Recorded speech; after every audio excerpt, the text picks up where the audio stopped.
To take the 30,000 foot view, just back to the debate prompt, has the left abandoned the American moral proposition? 15, 20 minutes of our friends on the left basically denying that there even is an American moral proposition, while we're just trying to say it's just That's it's a fucking lie. Wait, it's wait, in the wait. You just Declaration. lied. Do you agree? You just Okay, lied. tell me how. That is a false statement you just said. Correct? I'm saying, explain it to No. me. Wait. Tell me So why. you just said we don't believe that there's a American moral proposition. Correct? Did you just say that? Based on, Did you guess just so, say yeah. that? Yes Yeah. or no? I think so, yeah. And don't you remember when I said what I thought the American moral proposition was? Yes or no? The Do you remember? Yes or no? When I said what I thought the American moral proposition was?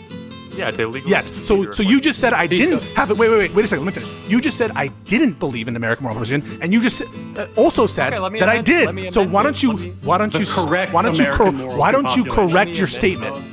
I will happily amend it. You are completely disavowing the commonly held and understood among all Prove people. that! Prove that! Oh, so the commonly held belief is this meta-ethical view? This meta-ethical view? That's the commonly held belief? Prove that! What's the argument for that, dipshit?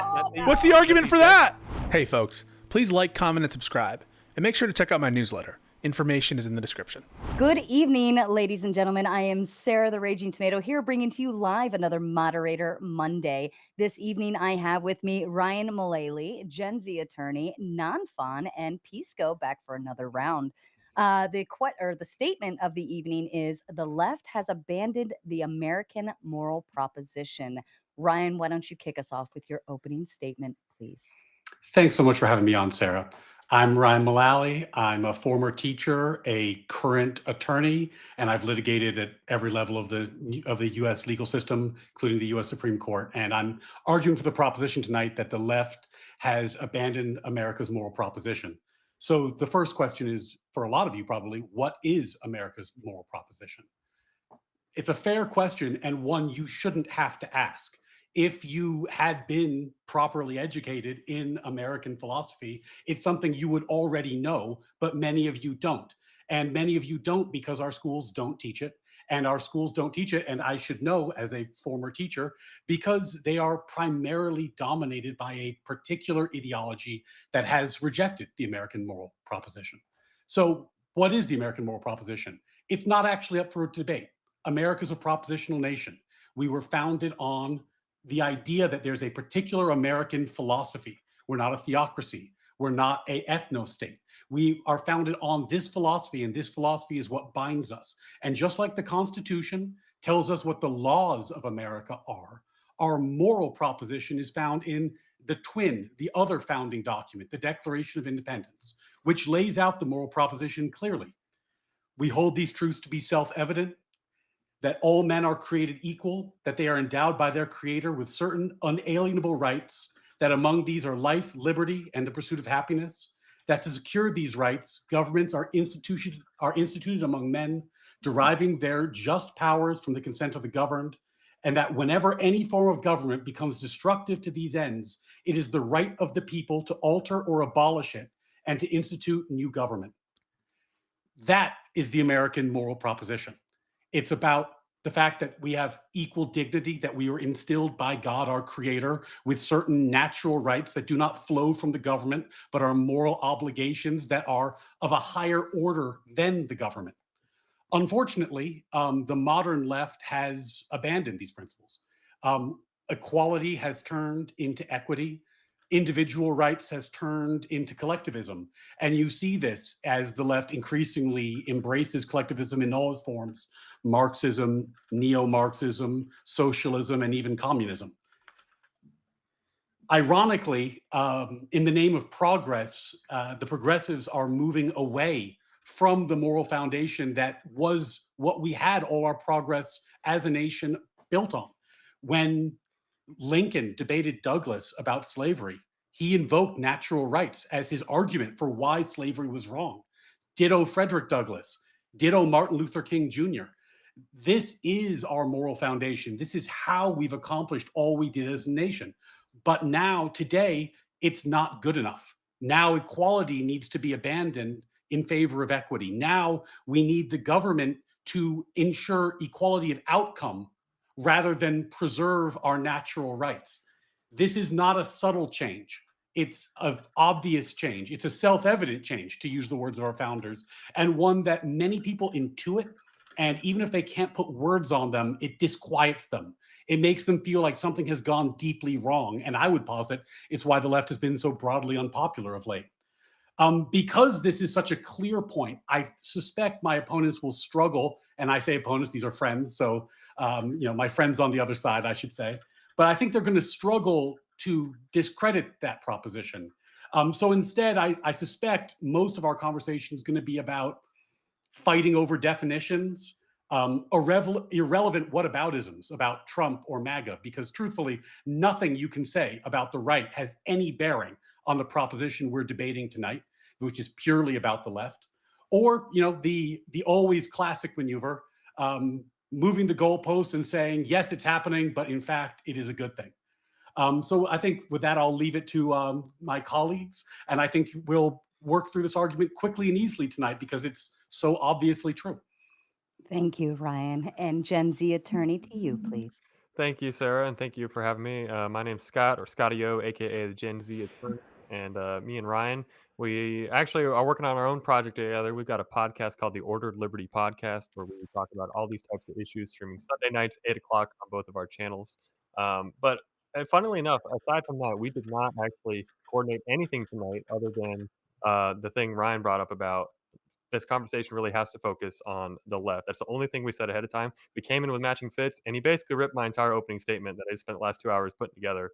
So it's unfortunate, but you pretty much hit the nail on the head with everything. That America it is a moral propositional nation, and is exactly right. It's the Declaration of Independence that lays out that moral proposition. And I actually got the quote he just read out broken down into separate points. We'll go through that in depth as we go on. I'll expand it though. With the Constitution is the codification. It's more of a legalistic document, but it is the codification of the moral foundation. And the Federalist Papers are the argument for why we should codify this moral principle. So I'll be referring back to those three kind of throughout the night as we establish, right, what is the moral proposition. But in that vein, though, I kind of had a few main takeaways as to how we define this moral proposition. First, it is that rights are God given and they do pre exist government instead of coming from the government. It's this idea of negative rights, not positive rights. Yeah. Second, beyond that, main rights are, of course, life, liberty, pursuit of happiness, and I'm including property in there. Of course, that's the John Locke, Adam Smith original saying, life, liberty, and property. Jefferson changed it in the Declaration, but changed it to a more expansive term that you can argue encompasses property. But in that sense, the Constitution is rife with recognitions that property rights are fundamental to the American structure, and there has to be a strong protection of private property and a robust free market surrounding that. Beyond that, it is justice. Is actually a quote from Federalist 51 about justice is the end of government. It is the end of civil society. End not meaning the destruction. End meaning it is the purpose of a civil society. And the moral proposition is that it is individual justice. That it is a country of laws, not a country of men. That has to reign supreme. So individual justice, and finally, that men are not angels, and therefore the checks and balances, separation of powers, and federalism are necessary and mandatory under the style of governance. I would argue the left has abandoned these principles by saying that a belief that God has no place at all first, that really God doesn't exist and or has no place at all in society, the strict separationist view of the left wing of judicial interpretation. Belief that rights come from the government, not from God, and that these rights are positive rights. Think rights to food, rights to housing, rights to healthcare, as we hear our friends on the left advocating for. Not a huge fan of property rights on the left, between Marxism, socialism, communism, calling to abolish private property, constantly campaigning against the 1% and wealth taxes and abolishing billionaires and whatnot, and really just the constant railing against capitalism. Social justice reigns supreme over individual justice. And really, all these types of justice you hear, whether it's climate justice, social justice, cosmic justice, reproductive justice, uh, none of that is real justice. Individual justice is the only true justice. And that's where this term equity comes from. And equity, I would submit that Joe Biden openly said he made a core function of his entire administration. And so it is not just the fringe six follower accounts on Blue Sky. This is a core tenet of the left, and I think I'll leave it at that. As far as I know, I'm running up to my time, but lots more to talk about. Thank you again for having me here, Gen Z Attorney on YouTube and the Gen Z Attorney on Twitter X. You're muted. I forgot. Nonfon to you, please, and thank you, Scott. Sure. So I think, firstly, it is relevant that just like currently, I do see the left like fighting for principles that I think are in line with America's founding and America's moral proposition. I mean, the rule of law and checks and balances are things that I think, left-leaning law firms, for example, are fighting for in a court against. I understand this prompt is about the left, but it is relevant. I think that it is against at least a segment of the right that is currently in power. I, of course, have issues with the belief in inalienable rights, but I think more relevant, it's sort of silly to say that just because some of the values that left-leaning people sometimes have like fall outside of the narrow scope of what some of the founders defined natural rights as being, that the left has holistically therefore abandoned America's moral proposition. And in fact, I think a lot of the values like equality or some notion of positive rights being provided to people, like I think those values are perfectly in line with the sort of realization of the goals from establishing those natural rights. And that seems to be something that the American populace generally has always had, some belief of. Obviously, today, I think if you poll people, they would not say something like providing people with some right to healthcare is like fundamentally un-American. I imagine that's the case historically as well. That's part of the reason why we enacted, welfare programs, for example, in the first place. Thank you, Nonfon, and Pisco to you, please. Yeah, so I understand, the left to be people on the political left of America, as the question is understood, and that to be largely represented by the Democratic Party. I think in the context of that question, it doesn't really make sense to talk about the left differently. So that's how I understand that term to be applied in the context of the question. And I take the American moral proposition. I have to tell you that that's not a phrase that I know to be like have a specific technical meaning, but I understand that as a commitment just to the rule of law and the Constitution of the United States. And I don't understand that term to be more narrow than that.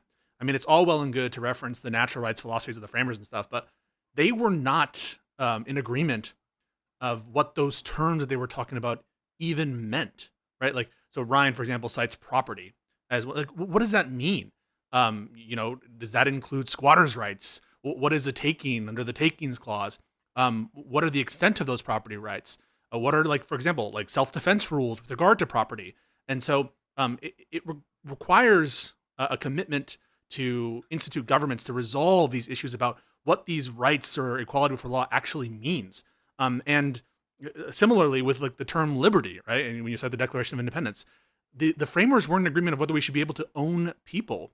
Does property right extend over owning individuals? And so to the extent that there is a through line between the founding era generation and today and what the basic American moral propositions, it's not on what is the necessary entailment of the words like property or liberty, or what these rights actually mean. It's a commitment more to a structure and a process to discover the rights. For example, like the Ninth Amendment says the Constitution doesn't disparage the potential that there exist other rights outside of the document. And so basically, once you start to get more granular than that, a commitment to the Constitution and to the rule of law, you're starting to get into areas in which there was never agreement. There was vast ecclesiastical and religious differences at the time of the framing. It's not a commitment to God. That is not a basic American moral proposition that you could get more narrow on it. And so the more you try to segment it into like a particular sort of philosophy that you're advocating, a normative philosophy, you're going to get farther and farther away from the framing generation, and it's going to start to lose its universality. And therefore, like the notion that it's an American moral proposition in the first place. So I don't think that God and the arguments for God are essential to the American moral proposition. And I don't think a particular view, for example, of like political and economic doctrines that didn't even exist at the framing, like Marxism and communism, and certainly not forms of socialism that have taken hold in the Democratic Party that are consistent with and provide no contradiction with some of the notions of property rights and liberty, at least as I understand those. So yeah, I think that is how I understand those terms. And on the actual proposition, the Democratic Party has not abandoned commitment to the rule of law or the Constitution of the United States. To the contrary, they're the ones trying to uphold those basic protections and those constitutional liberties and to police them at the margins where it does become relevant whether or not the left has abandoned that proposition, the extent to which they're fighting for it. And that's why it's relevant that they're fighting MAGA, right? Like the fact that they haven't abandoned the fight against MAGA, MAGA who is in contradiction to the American moral proposition, is relevant to the evidentiary case of whether they have abandoned the American moral proposition as I understand it. So that's why it will become relevant, what they're doing in opposition to Trump, because that bears on the evidentiary case as to whether or not they are supporting the American moral proposition. Perfect. Thank you. And to the audience, all four of these gentlemen are streaming on their own ends. Please feel free to go like, subscribe, and share on their behalf. Oh, pardon me. And of course, our I can't even talk tonight. Our lineup this evening, we're going to get through the debate. We will move into closing statements. We will read and respond to your kind super chats. And then, of course, if you have something to add to this panel, we will go into open panel afterwards. Gentlemen, I leave the floor open to you. I mean, I would just for my own amusement, if nothing else, would like to start with the fact that all three things I predicted would happen happened instantly and in the opening statements. So that's fun. We got the definitions, we got the what about Trump, and then we got the no, we actually think it's good to move on from the Can we stop here though? Because in quick order. the Well, I notion mean, if you let me just finish. I mean, I'm just warming up to a point. Because definitions are going to matter quite a lot. It seems like we should probably start there before we get into anything else. It's going to be hard to. I hopefully we can totally agree, Ryan. Yeah, Ryan, I totally agree with that. I just want to say it's not of note that we would be talking about meaning if you haven't like sort of priced in meaning into the proposition. Then of course it's not deceptive or wrong or how you're implying with your tone of voice there that we would be like talking about the meaning of what these terms is. To understand the proposition for the debate, we need to understand what the hell we're talking about. So the fact that you would noting. No, but the fact that you would take it as you did and don't try to say that you didn't from the start of the debate, like I expect them to do that. Of course, you would expect any person to try to understand the moral proposition by saying what we're talking about. And likewise, just because you say it's not relevant to talk about Trump, to the extent that there's an evidentiary case to talk about Trump that's related to the proposition as we understand it, of course, we're totally fine to talk about that too. So let's do this in reverse order then, since I'd like to do definitions first, but I'm not going to let this turn into a Trump conversation. So if right now, and I don't think this is true, by the way, but if I were to concede that the right, and again, this is just for the sake of argument, if I conceded for the sake of argument that the right had abandoned America's moral proposition, how would that impact this proposition? Because for the evidentiary case, right? So the proposition that the left has abandoned it, that will be affected, yes or no, by how much they're fighting against others who have abandoned that proposition and are trying to ensconce that proposition. No, because fighting against someone who's abandoned the proposition only matters if you're fighting for the proposition. Like if the right had totally abandoned it, the left could have totally abandoned it. No, I understand. It's completely irrelevant to the topic. So what I'm saying is, to the extent that evidence of the left upholding the American moral proposition is shown by them fighting on those grounds, on the specific American moral proposition against those who are not upholding and trying to undermine the American moral proposition. I'm not saying that it has to be untethered resistance to those who have abandoned, but tailored resistance on specifically the point I'm talking about, the American moral proposition, that would be relevant, wouldn't it? It's to the evidentiary case. If you're pointing out that the left is specifically fighting for the American moral proposition, that's not about the right anymore. That's about the left. If you like that's the issue. What's not the issue is how bad the right is in your estimation. But the left's. Hold on. But I think we've made the point. I don't know. No, I'm just saying. Well, Ryan, like you would, I think you said it before. You would agree, for example, like the ACLU. I think you consider sort of like a left-wing institution, right? At this point, not historically, but today. Sure, and then like we do see examples of the ACLU and I do think it is relevant. Like they're fighting the right, they're fighting Trump by filing lawsuits, for example, on the behalf of immigrants who were deported without due process, which I think you would agree, due process is something that is relevant to and fire too. Just for the add to that, like fire, right? The fact that fire is doing a good job is informed by what? It's informed by the fact of what they're up against, right? So surely you're going to cite.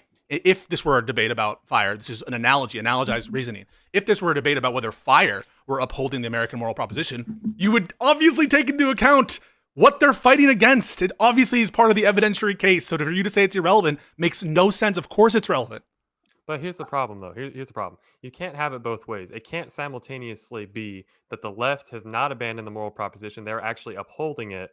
but also they have abandoned it because they have to in order to fight back against the right. So I feel like y'all's got to pick one or the other and stick with it. So There's which no one is it? contradiction there. So I do not hold that they've abandoned it because they need to fight the right. I'm saying they're upholding it, and one of the ways in which they're upholding it is by fighting the right who has abandoned it on the terms of abandonment, not on anything. So right? why does it?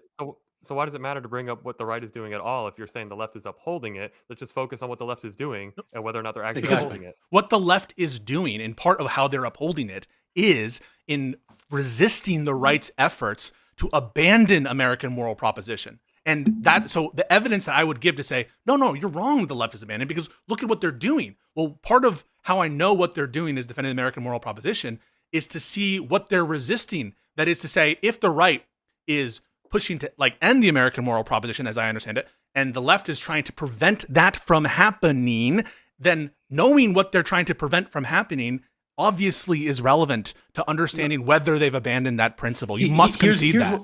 Here's where I don't want to get derailed, and maybe we can just agree on this, and I think it'll make the debate easier. Let's take the extreme characterization of both parties, right? Let's say that the left is all communists and the right are all Nazis, right? In that universe, they are fighting each other, but they've both abandoned the American moral proposition. Yes, no, I would agree with that. Yeah, right. So like the fact that they're fighting each other doesn't matter. But I'm not saying the mere fact of fighting.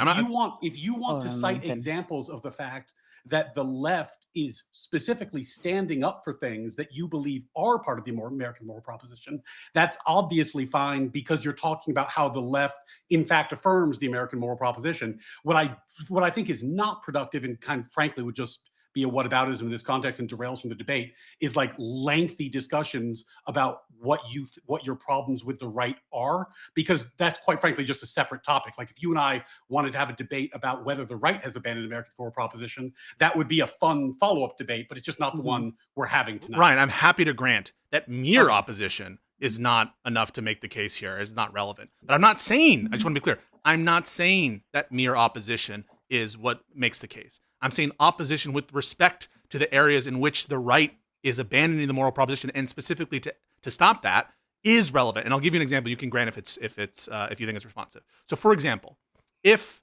the Trump administration were doing something like, we are now collectivizing all private property in the state of whatever state, and the Democrats were trying to prevent that, right?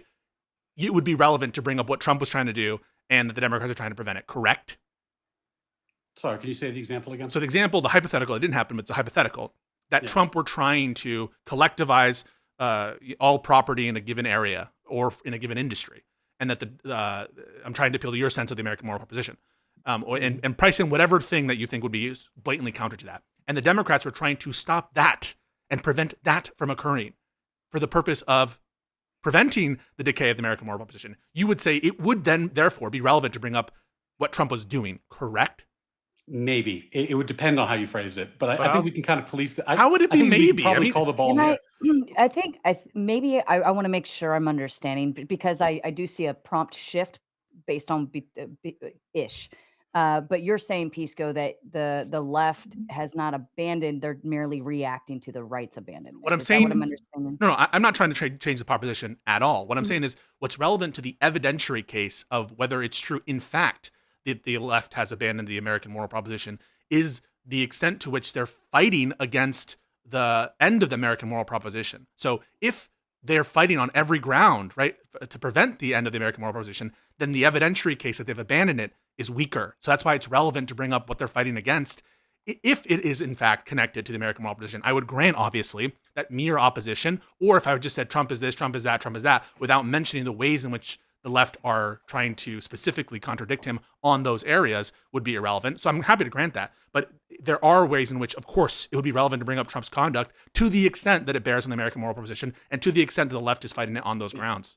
I'm not trying to rule out the theoretical possibility that there is some example where this works out. What I'm trying to head off at the pass is this turning into just a conversation about why you think the right is bad, which is just not what the debate is about. I think we've kind of hashed this out sufficiently. Okay. I don't know, Sarah, if you feel like you need to give a ruling, that's fine. But I think we can probably self-police, and you can call the ball in the air if you think it needs to be called, Sarah.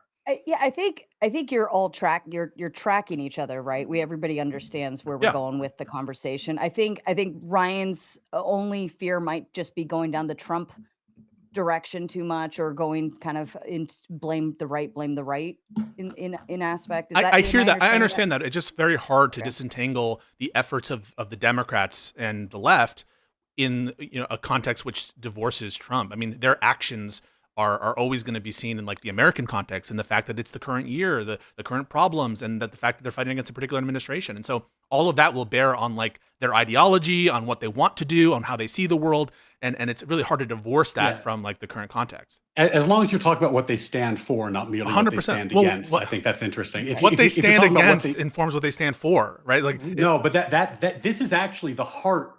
This is the heart of the criticism in many ways. Like part of what made me interested in this prompt is I got the sense that the Democrats were using opposition to Trump to mask a kind of civil war that was happening on the left, that seems to be being won by particularly un-American ideas, but I guess we'll see how that plays out.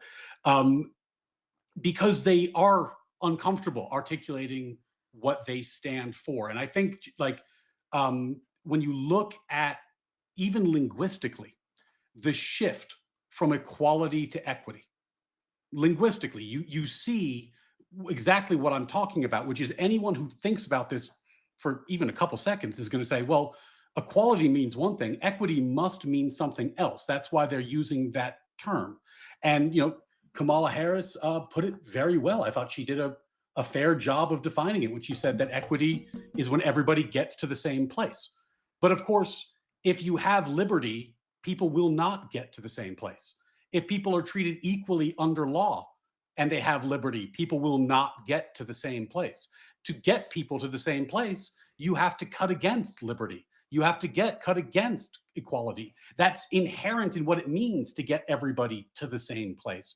So I think that when we see these terms, new terms being developed on the left, we need to ask why they're using those terms. And I think it's fair to use the definitions given by the most prominent left-wing politicians. And that does strike me as a departure from the American moral proposition as articulated in the Declaration of Independence. We can definitely talk about that and the extent to which their ideology stands on all fours and by itself, and what it means, and the representations by representatives. I'm totally happy to get into that. I don't see how it bears on what we were just talking about, which is like the nature of the evidence that you bring to bear. But presumably, if this were a conversation, I was trying to start the conversation sure. rather than to have a meta conversation. Right, I know. But the last note on this, and then we can move on to what you want to talk about with equity and all that stuff, is I assume if you're having a conversation about whether the right had abandoned the American moral proposition, it would be relevant had or had not, to talk about the extent to which the right was fighting against the left's use of equity, right? So you'd be like, look,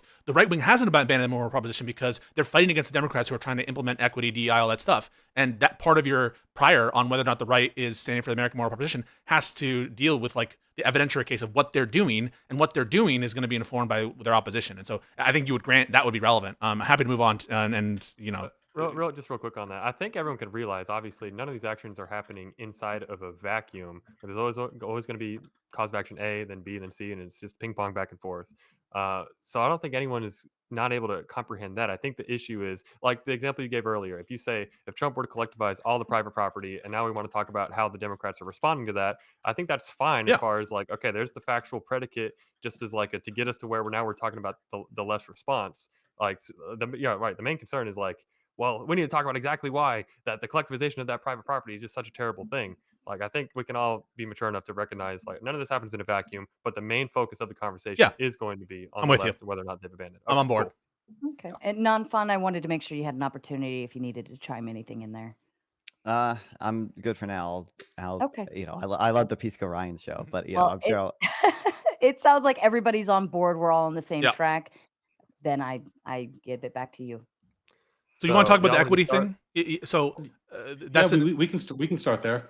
So let's frame it first. Sorry, real quick. Let's frame it just through the Declaration of Independence. This is our foundational moral document for the country, and I think me and Ryan would both agree the whole nature and idea of equity is a stark contrast to the principles laid out inside the Declaration, which is that all men are created equal, and are entitled to these inalienable rights of life, liberty, property, pursuit of happiness. And when you start imposing these equitable principles, which is more of a collective justice principle, that stands completely contradictory to the founding principles of individual justice. Ryan, is that a fair summation of your point as well? Yeah, I think that's fair, and I think we saw this idea percolate as ideas tend to, especially on the left, from academia and in well-sourced, famous academics who were espousing this and similar concepts. It was adopted by the Biden administration, certainly, and by the Harris when she was running, and its impact is obvious on both the language, but also the policies of the left. And this was, I'm not talking about like in this. I think, well, actually, that's something we might want to get into later. I'm not talking about the fringe left, though I think the fringe left has obviously abandoned the American moral proposition. But we're talking here even on kind of like the mainstream left.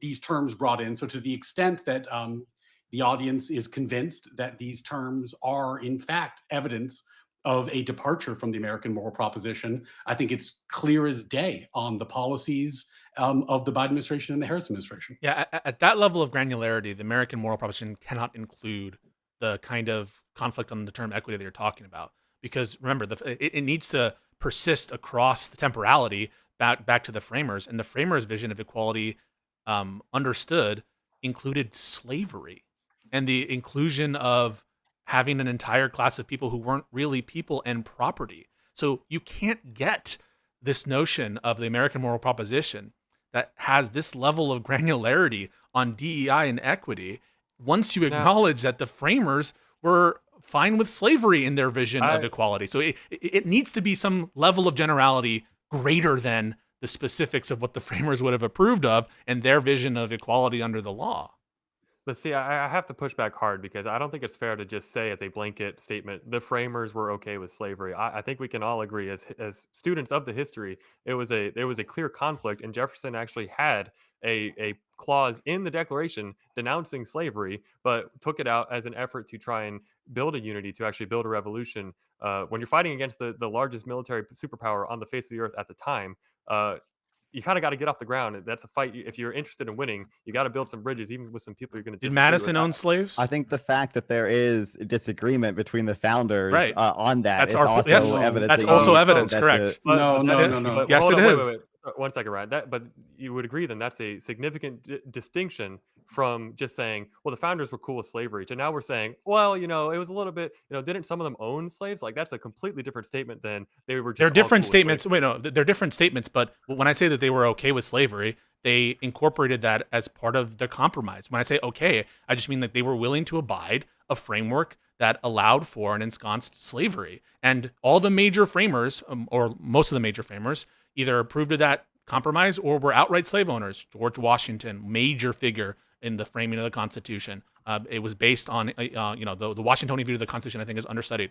Madison owned slaves. Jefferson owned slaves. So regardless of when I say okay, I just mean it was part of their compromise. And yes, they were hypocrites sometimes, and they wrote other things. But that's what I mean. And the fact that there was not a consensus there means you cannot get to the level of granularity of DEI if you can't do it with slavery. I mean, it's an absurd conclusion. Pisco, you're misunderstanding what's meant by like an objective moral proposition. So when like the founders, particularly most of them, at least the ones who wrote the document, ascribed to something called Scottish common sense moral realism, meaning, as relevant here, they believed in objective, real moral principles. So they view natural rights, natural law as real. Like it's like the laws of physics, the laws of math, the laws of nature, as they put it in the document. That's the philosophy that is espoused in that document.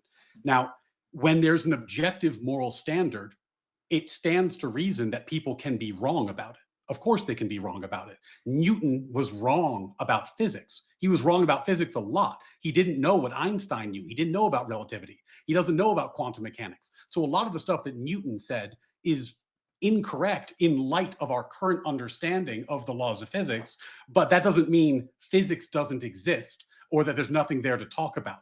Like there are founders who thought slavery was not like abhorrent under natural law. They were wrong. And in fact, when you look at Lincoln, let's see if I think I have a good quote here. Even like 7 years ago, our fathers brought forth on this continent a new nation conceived in liberty and dedicated to the proposition that all men are created equal, invoking the Declaration of Independence. When he said, when he was arguing against Douglas, he invoked the Declaration of Independence. He invoked natural rights and natural law, especially to say that slavery was wrong. So what you see is a developing understanding of what natural rights are, just like a discovery of the laws of physics. But what you see on the left with equity is a move in the wrong direction. Wait, We've already learned that individual rights are primary, but now they're trying to put collectivism on top of it. So it's very different to say that there were founders who made mistakes and they didn't know this yet, versus people today who do know this and are going the wrong So there's going to be a contradiction that's going to be exposed. So I'll give you the following. So were the framers, had they abandoned the American moral proposition? No, even though they were wrong objectively, right? People can make a mistake. Wait, so is the answer without abandoning the moral proposition? Okay.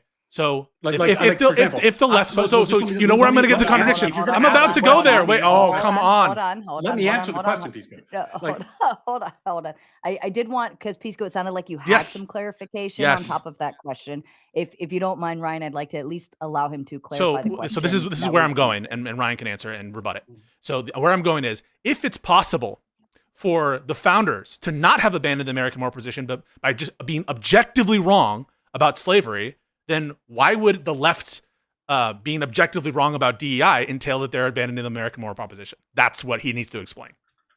For the same reason that if Newton said what he said about physics, he was wrong compared to our modern day understanding, right? Which includes relativity. That's very different than if I today was saying, you know what? Screw relativity. Newtonian physics is the only way to go. We build our understanding of natural law over time. The founders didn't abandon natural law. They were wrong, or at least some of them were wrong in some cases. But what they were right about was a foundation that actually led to the abolishment of slavery throughout the Western world. So good on them for getting the main principle right, even though that took some time to develop, and in fact was the ticking time bomb, as it's been described, that led to the abolition movement.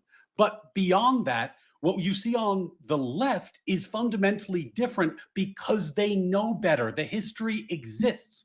They are actually attempting to undo the moral proposition and go. You just said it yourself. You said Jefferson knew better. You said Madison knew better. That these founders at the time that slavery was around, they knew better. They were writing that slavery was abhorrent. And so this distinction doesn't help you, because even if I were to grant that what really matters is the modern day leftist, it's not that they're building upon a foundation and making mistakes along the way. It's they're abandoning things that have already been resolved. It hasn't been resolved. This specific issue is much more modern than the one of slavery. Even if I were to grant that, it would be true of the framers, because the framers understood the arguments on slavery, and some even granted it. So you can't do this veil of ignorance thing to distinguish them. That's completely untrue, Pisco. Like at the time of the founding, there was not even scientific consensus that the races were the same species.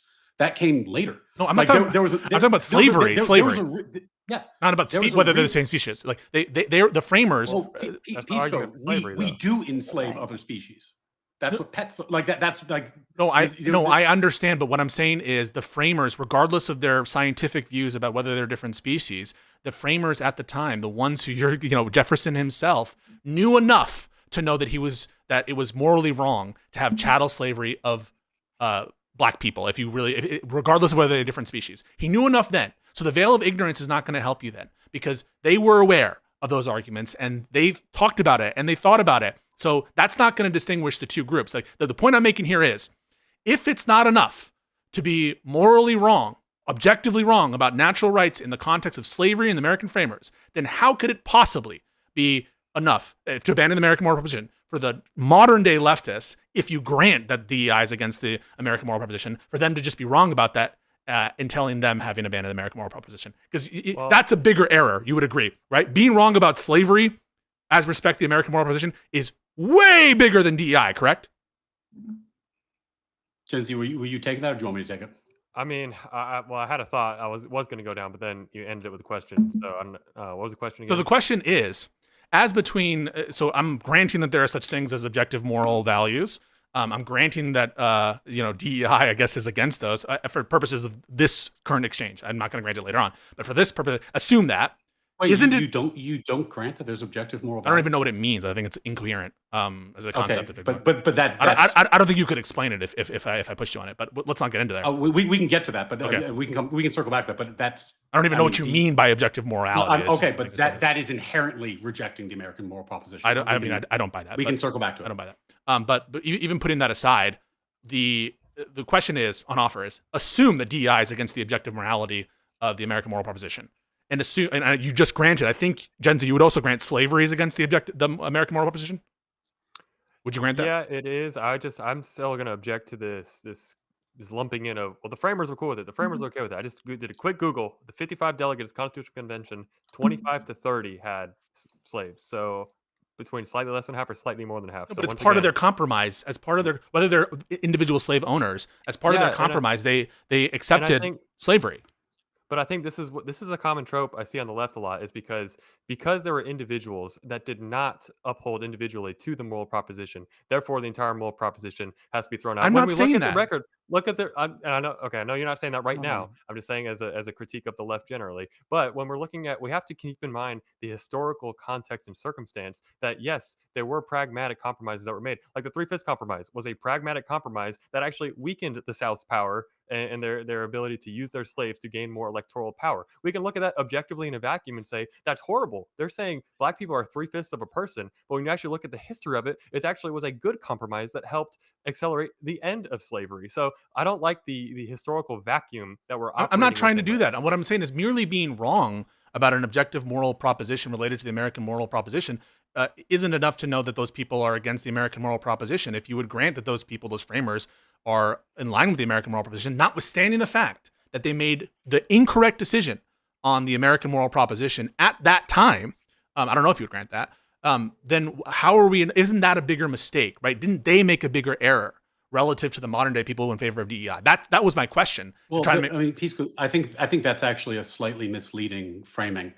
There were, as Gen Z was saying, a large number of founders who were very opposed to slavery and were opposed to it at the founding. And I think if you're asking me, like, is slavery worse than equity in modern DEI? The answer is obviously yes. Slavery is worse. But the point I'm making is not that. The point I'm making is that at the time, there were a group of founders who were trying to abolish something, and it was a struggle, and it took a while, but eventually we succeeded.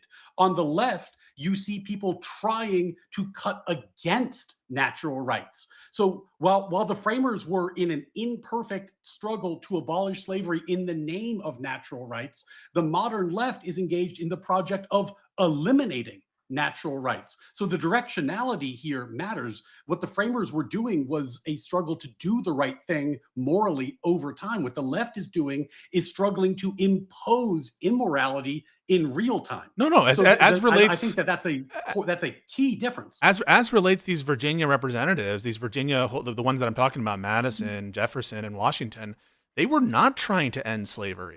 They were trying to preserve slavery. And many of the framers that I'm talking about as the denominator, who you would grant, put aside the framers as an overall metric, but you would never grant that Jefferson, because you're citing the Declaration of Independence, was against the American moral proposition. In no sense was he trying to end slavery. Jefferson didn't try to end slavery. He was absolutely trying to end slavery. That's why his first draft of the Declaration of Independence included an admonition about slavery, and that was his preferred position. Now, did he live up to that personally? I think obviously there's things he could have done more. I think we could get into that if it's truly necessary.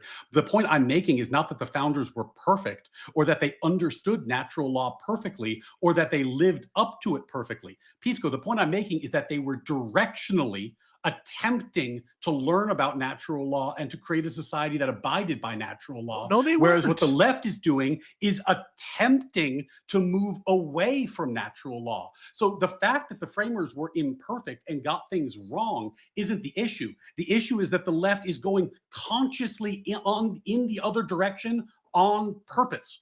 That's the point. So to the extent that Jefferson knew that it was against natural law to enslave black people, he was not moving us towards that end of eliminating and proceeding to a society without hold it. Sorry, I don't want to cut you off, but I just have to jump in there because they're holding these two things as equivalent. You're saying that Jefferson writing the Declaration and setting the moral vision that was relied upon, but in all of the debates that were used that ultimately led to the abolition of slavery, him authoring that moral vision is equivalent to the fact that he personally owned slaves. And those things are you just brought it. You're saying that he's abandoned it. So how can we take anything of what he says seriously? The government that he supported, the government that he backed, and the vision that he was promoting across the country, both as a legislator, both as ultimately one of the framers, the first Secretary of State, and then President Jefferson, was fundamentally one that accepted slavery.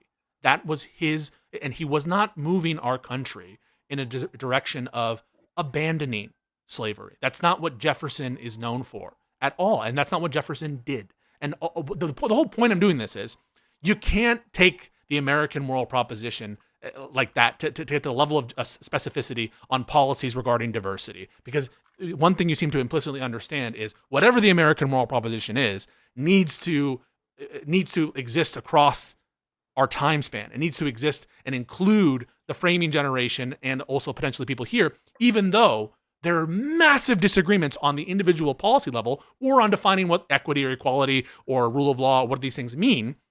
Such that it would encompass a moral difference between having slaves and not having slaves. And so any principle that is going to extend geographically and throughout time and unify these disparate groups of people needs to be at some conception broad. And that's why I understand it to be a commitment to rule of law and the Constitution. Sorry, Ryan, I gotta jump in there because I'm glad I did my research on the historical record to be as prepared as I could be. So you're just making sure I got it straight because you said a lot, which is good. You're making good arguments, but it was that Jefferson basically was pro-slavery and did nothing to stop the institution of slavery. Yeah, he did nothing of significance, and he supported the Constitution, the document that, even though some rumblings of anti-federalism, but in general him and Madison supported the Constitution. Madison wrote it, and him together, they founded a party together. They in general did not push us towards ending slavery. I mean, they didn't even free their own slaves in their lifetime. Would it then change your mind if, hypothetically, let's just assume Jefferson were to urge Congress in, 1806 to pass a law banning the importation of slavery, and then Jefferson signed that very law in 1807 to ban the importation of slavery? That doesn't count towards taking steps towards ending slavery? No. The stopping of the importation of slavery is not a move towards ending slavery in the United States. Agree? No, I'm going to hard disagree. Okay, of course it's a move towards that. He was not. So part of the reason why the framers were in favor of keeping slavery in the South is because the slavery was propping up their economy, and they were not looking to end slavery in Virginia. The importation of slavery had particular moral problems related to getting the slaves from Africa, and the ride over was a particular source of moral outrage. But they didn't have an eye. Hang on. What I'm going to say is they didn't have an eye. Jefferson didn't have an eye to ultimately ending slavery. That wasn't his aim.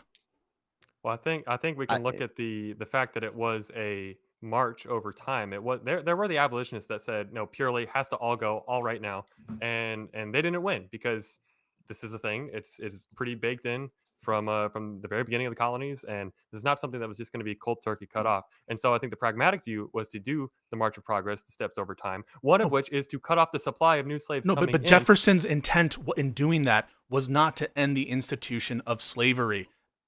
That wasn't his intent. I don't know. What do you base that on? I wanted to, Jen, I didn't know if you the- wanted to finish your thought there. It Well, sounded like you got cut off. I don't. Yeah, if I you- have a hypothetical, but I want to ask, how are you so definitively concluding that banning the importation of slavery, combined with language where he's in his writings denouncing slavery? Yes, he still owned them personally, and that's a contradiction. I'm agreeing with you there. But how can we match up his writings saying he's denouncing slavery with him taking a huge step towards cutting off the supply of new slaves coming in and saying, well, he didn't care about ending slavery? How are you so confidently concluding that?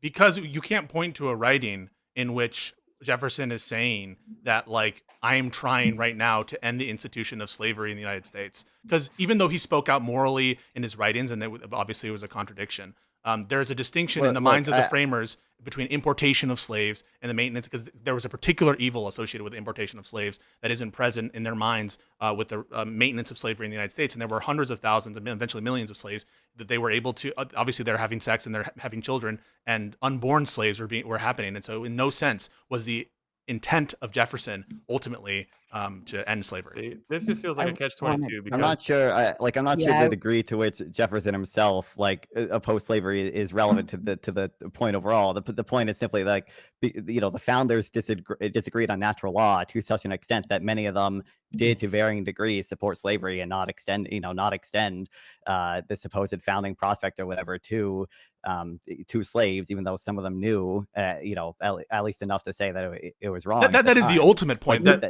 No, Nonfon, that's very well put, and I'm glad you said that. The issue that I have with this line, which I appreciate the tactic, Pisco, because it lets you be on the offense, but the reality here is, if you look at the directionality of history and what people think, natural law is an objective moral philosophy. You discover it over time. You get better at it. You learn more about it. One of the things we learned in the bloody arc of our history, and it was a really tough lesson, it was a brutal lesson to learn, is that you ought to treat people as individuals. And slavery was wrong because they weren't being treated as individuals. That was not an easy lesson. It took us a long time to learn it, but that is part of natural law. My issue, and reason I bring up equity, is that having learned that lesson, having spent hundreds of years in this bloody pursuit of figuring out what's right and wrong, now the left wants to abandon it. So, I mean, if we can talk all day about the fact that it took the founders longer than maybe I would have preferred to figure this out and to reach consensus on it. The issue I'm pointing out is the modern left is abandoning that lesson, which was a hard-fought one, man. It took us a long time. I don't think we should give it up so quickly. I don't think that they are. But again, the point, as I understand it, like Pisco and I are saying, is that the stuff we're bringing up here is sort of evidence that the American moral prospect contains more than just this sort of narrowly defined, like, natural law that is put in the Declaration of Independence. Right. It also includes, like, the constitutional principles that Pisco mentioned. And to the extent that there's that being beholden and being committed to the American moral proposition would include such disagreement on vast subjects of such vast moral import, on interracial marriage, on slavery itself, on the prospect of equal rights for women. Right, where does that fit in the framers? The fact that the American moral proposition, as understood by the framers, wouldn't include the vote for women, right? Like, that is something that I guess we're discovering now is objectively true, that women should have the vote.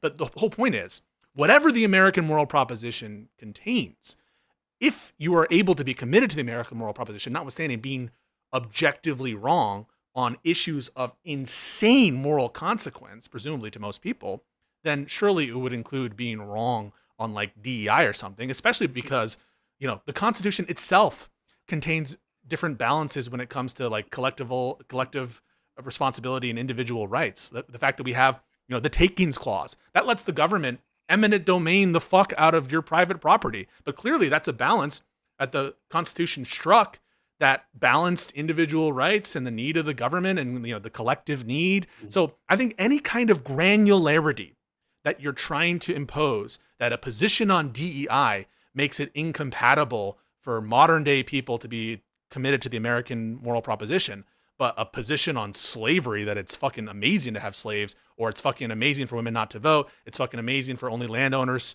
to be able to vote, that wouldn't disqualify for the American moral proposition. You're going to have to find a way to have that through line. Let me put it like this then, because my critique of both of you guys right now is this: the analysis keeps feeling like we're trying to put it into the vacuum instead of understanding the historical circumstances at the time. What is the equivalent modern circumstances that would justify? I'm arguing the historical record, there's justification for it as far as reaching pragmatic compromises because it was what the times called for.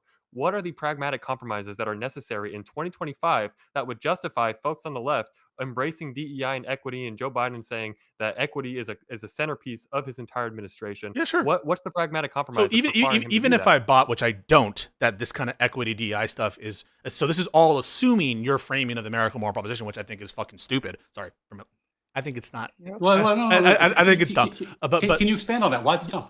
I think it's dumb because you're trying to get more narrow and specific than commitment to the Constitution and respect for the rule of law, and anything more narrow it fails to define the entire denominator. This is the hollowed out American morality that you're advocating for. You're essentially conflating law with morality. We're not talking about law, Pisco. I'm not talking about what the law requires.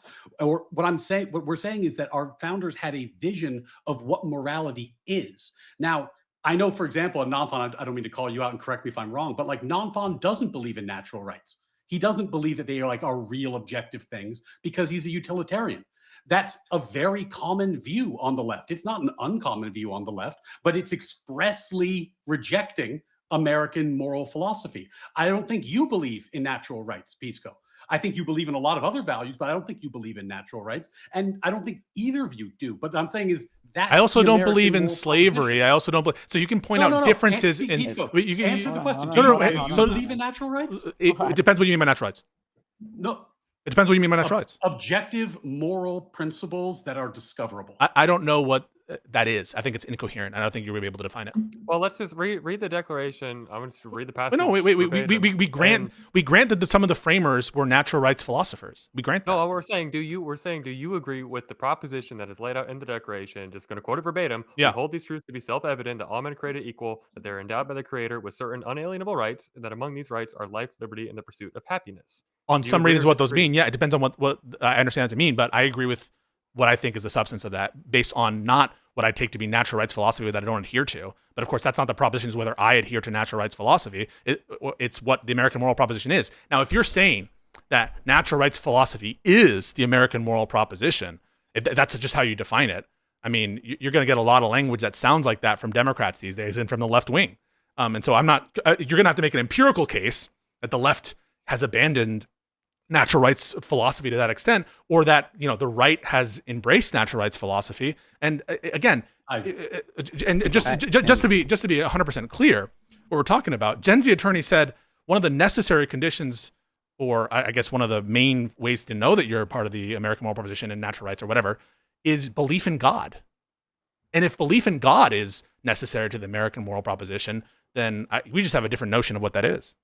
Well, what's necessary, and I want to be clear as well. When I say I don't believe in natural rights, I simply mean I don't believe they are sort of intrinsically valuable in their own right. But like I do believe like they are very incredibly useful heuristics that should be codified in law, for example. And like if you want to, and I do think the American moral proposition does entail like some sort of adherence to the Constitution, to these rights that we have, you know, enshrined in law, because I think they are useful heuristics. I think they are rights that we should all respect. I'm simply saying I don't believe they are the intrinsically valuable things in and of themselves. Yeah, but the founders thought that these were self-evident, and what they meant by self-evident in that time period is that they meant that these were essentially that we have a moral sense and that there are objective moral facts about people, about the universe. There are objective moral laws, objective moral rights, which can be discovered by people because of our moral sense. They would have used the language like the moral laws written on our hearts. Now, it is possible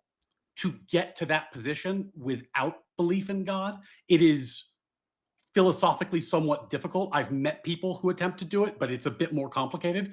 But it's tricky. So are you saying if you don't, if you believe in God, I agree, but it seems like if you believe in God, it's like the default state is that this is accurate.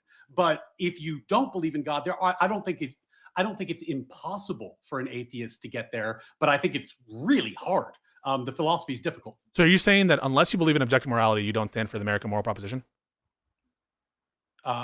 Yeah, that's what the the American moral proposition is, that these are objective. I think that is not just objective morality, but also objective morality based on natural rights. Correct. It can't be objective. That is the American moral proposition. So we just have we understand those terms differently. I understand that term differently. To think, right, that we would understand the American moral proposition to be so specific to areas, I guess, of meta ethics that 99% of the American people couldn't even describe, what objective morality is or objective ethics or have this kind of meta-ethical discussion. I think that's preposterously narrow. And it's not how I understand the American moral proposition. And I don't think most people would even be able to, you'd probably need to have some good grounding in philosophy to even be able to elaborate that. And so on that reading, given that most of the American people are ignorant of what it is the fuck you're talking about, how could you say that that's what that term means or ought to mean? Because maybe I'm a philosophy scrub, maybe. But when I read this declaration, and I don't see this as laying out this ultra complicated, ultra nuanced framework that you have to have this great philosophical understanding to understand. No, it's a very short simplification of there are rights and they exist. They pre-exist us. They're bestowed on us by a creator. And that's why I say the first thing I laid out was a belief in a God. I think when you read the declaration, it literally says they are all men are created equal and that they're endowed by their creator. So I think it is a requirement as far as the moral proposition that America is laying out, that you have to acknowledge that where these rights come from, because otherwise, then we're just devolving into sociological positivism, and just the law is just what we say. It's not something that pre-exists, which runs completely counter to the founders and all of their reliance on the Bible, reliance on Blackstone, and Scottish common law realism. Did I get that right, Ryan? Yeah, wait. I think the key point there is that the differentiation between an objective moral system and a subjective one in what we're talking about here is that morality is not determined by consensus. In a culturally relative moral system, right? If the people voted for slavery, then slavery would be morally good because they voted for it. The people agreed on it. In an objective moral system, there are things that are right and things that are wrong. Even if the people vote to do something immoral, it's still wrong. Wait, why don't we grant your semantics and just say, what's your case that leftists don't believe in objective morality? Okay, well, let's start with neither of you do, right? Well, you agree that's not a good. That doesn't make your case. You've come here to argue the proposition. Both of you disagree. We're in the weeds on this philosophy conversations. I think objective morality is incoherent as a philosophical notion. I don't even understand what it means. But to put that aside, what's your case that the left doesn't believe in objective morality? Okay, so we'll start with that. We have a panel of 4. Both people on the left. I would put I've not developed a super strong opinion on it, but I would put probably 60% credence in more realism. Okay, but you don't. Sorry, because you're a utilitarian, but you don't believe in natural law, but you think. Wait. Objective morality has to do with meta ethics. You could be a utilitarian and be an objective moralist. Yeah. So there's nothing inconsistent about him being a utilitarian and a moral realist. Yeah, I have a stance independent reason, that being the maximization of positive quality. Yeah. Go ahead, Ryan. Yeah, so that's what I was trying to drill on. I think if I understand Nonfon's position correctly, he is unsure, but he thinks objective morality is true. But then he, as a utilitarian, does not think that natural law is real. He thinks it's a heuristic. That's what I think. What you said. So my stance independent reason for objective morality would be the sort of maximization of positive quality of sentient experience. It would not be. The stance independent reason would not be natural rights. Okay. So what's the case that the left doesn't believe in objective morality? Yeah. So I think that the case that the left doesn't believe in objective morality, in particular, doesn't believe in natural law, is that if you look at the statements of left-leaning politicians and you look at the policies they've implemented as a result, they are cutting the other way. You can't tell their meta-ethical position by their positions on issues. Of course. How can you tell their meta-ethical position by looking at their issues? Okay, so here's Senator Tim Kaine before the Senate. The statement that our rights do not come from our laws or our governments is extremely troubling. The notion that rights don't come from laws and don't come from the government, but come from the creator, that's what the Iranian government believes. It's a theocratic regime that bases its rule on Shia law and targets Sunnis, Baas, Jews, Christians. Let's talk about rights, not objective morality. It doesn't say. Natural law is a more specific claim than objective rights. Okay, so I'm just going to ask you.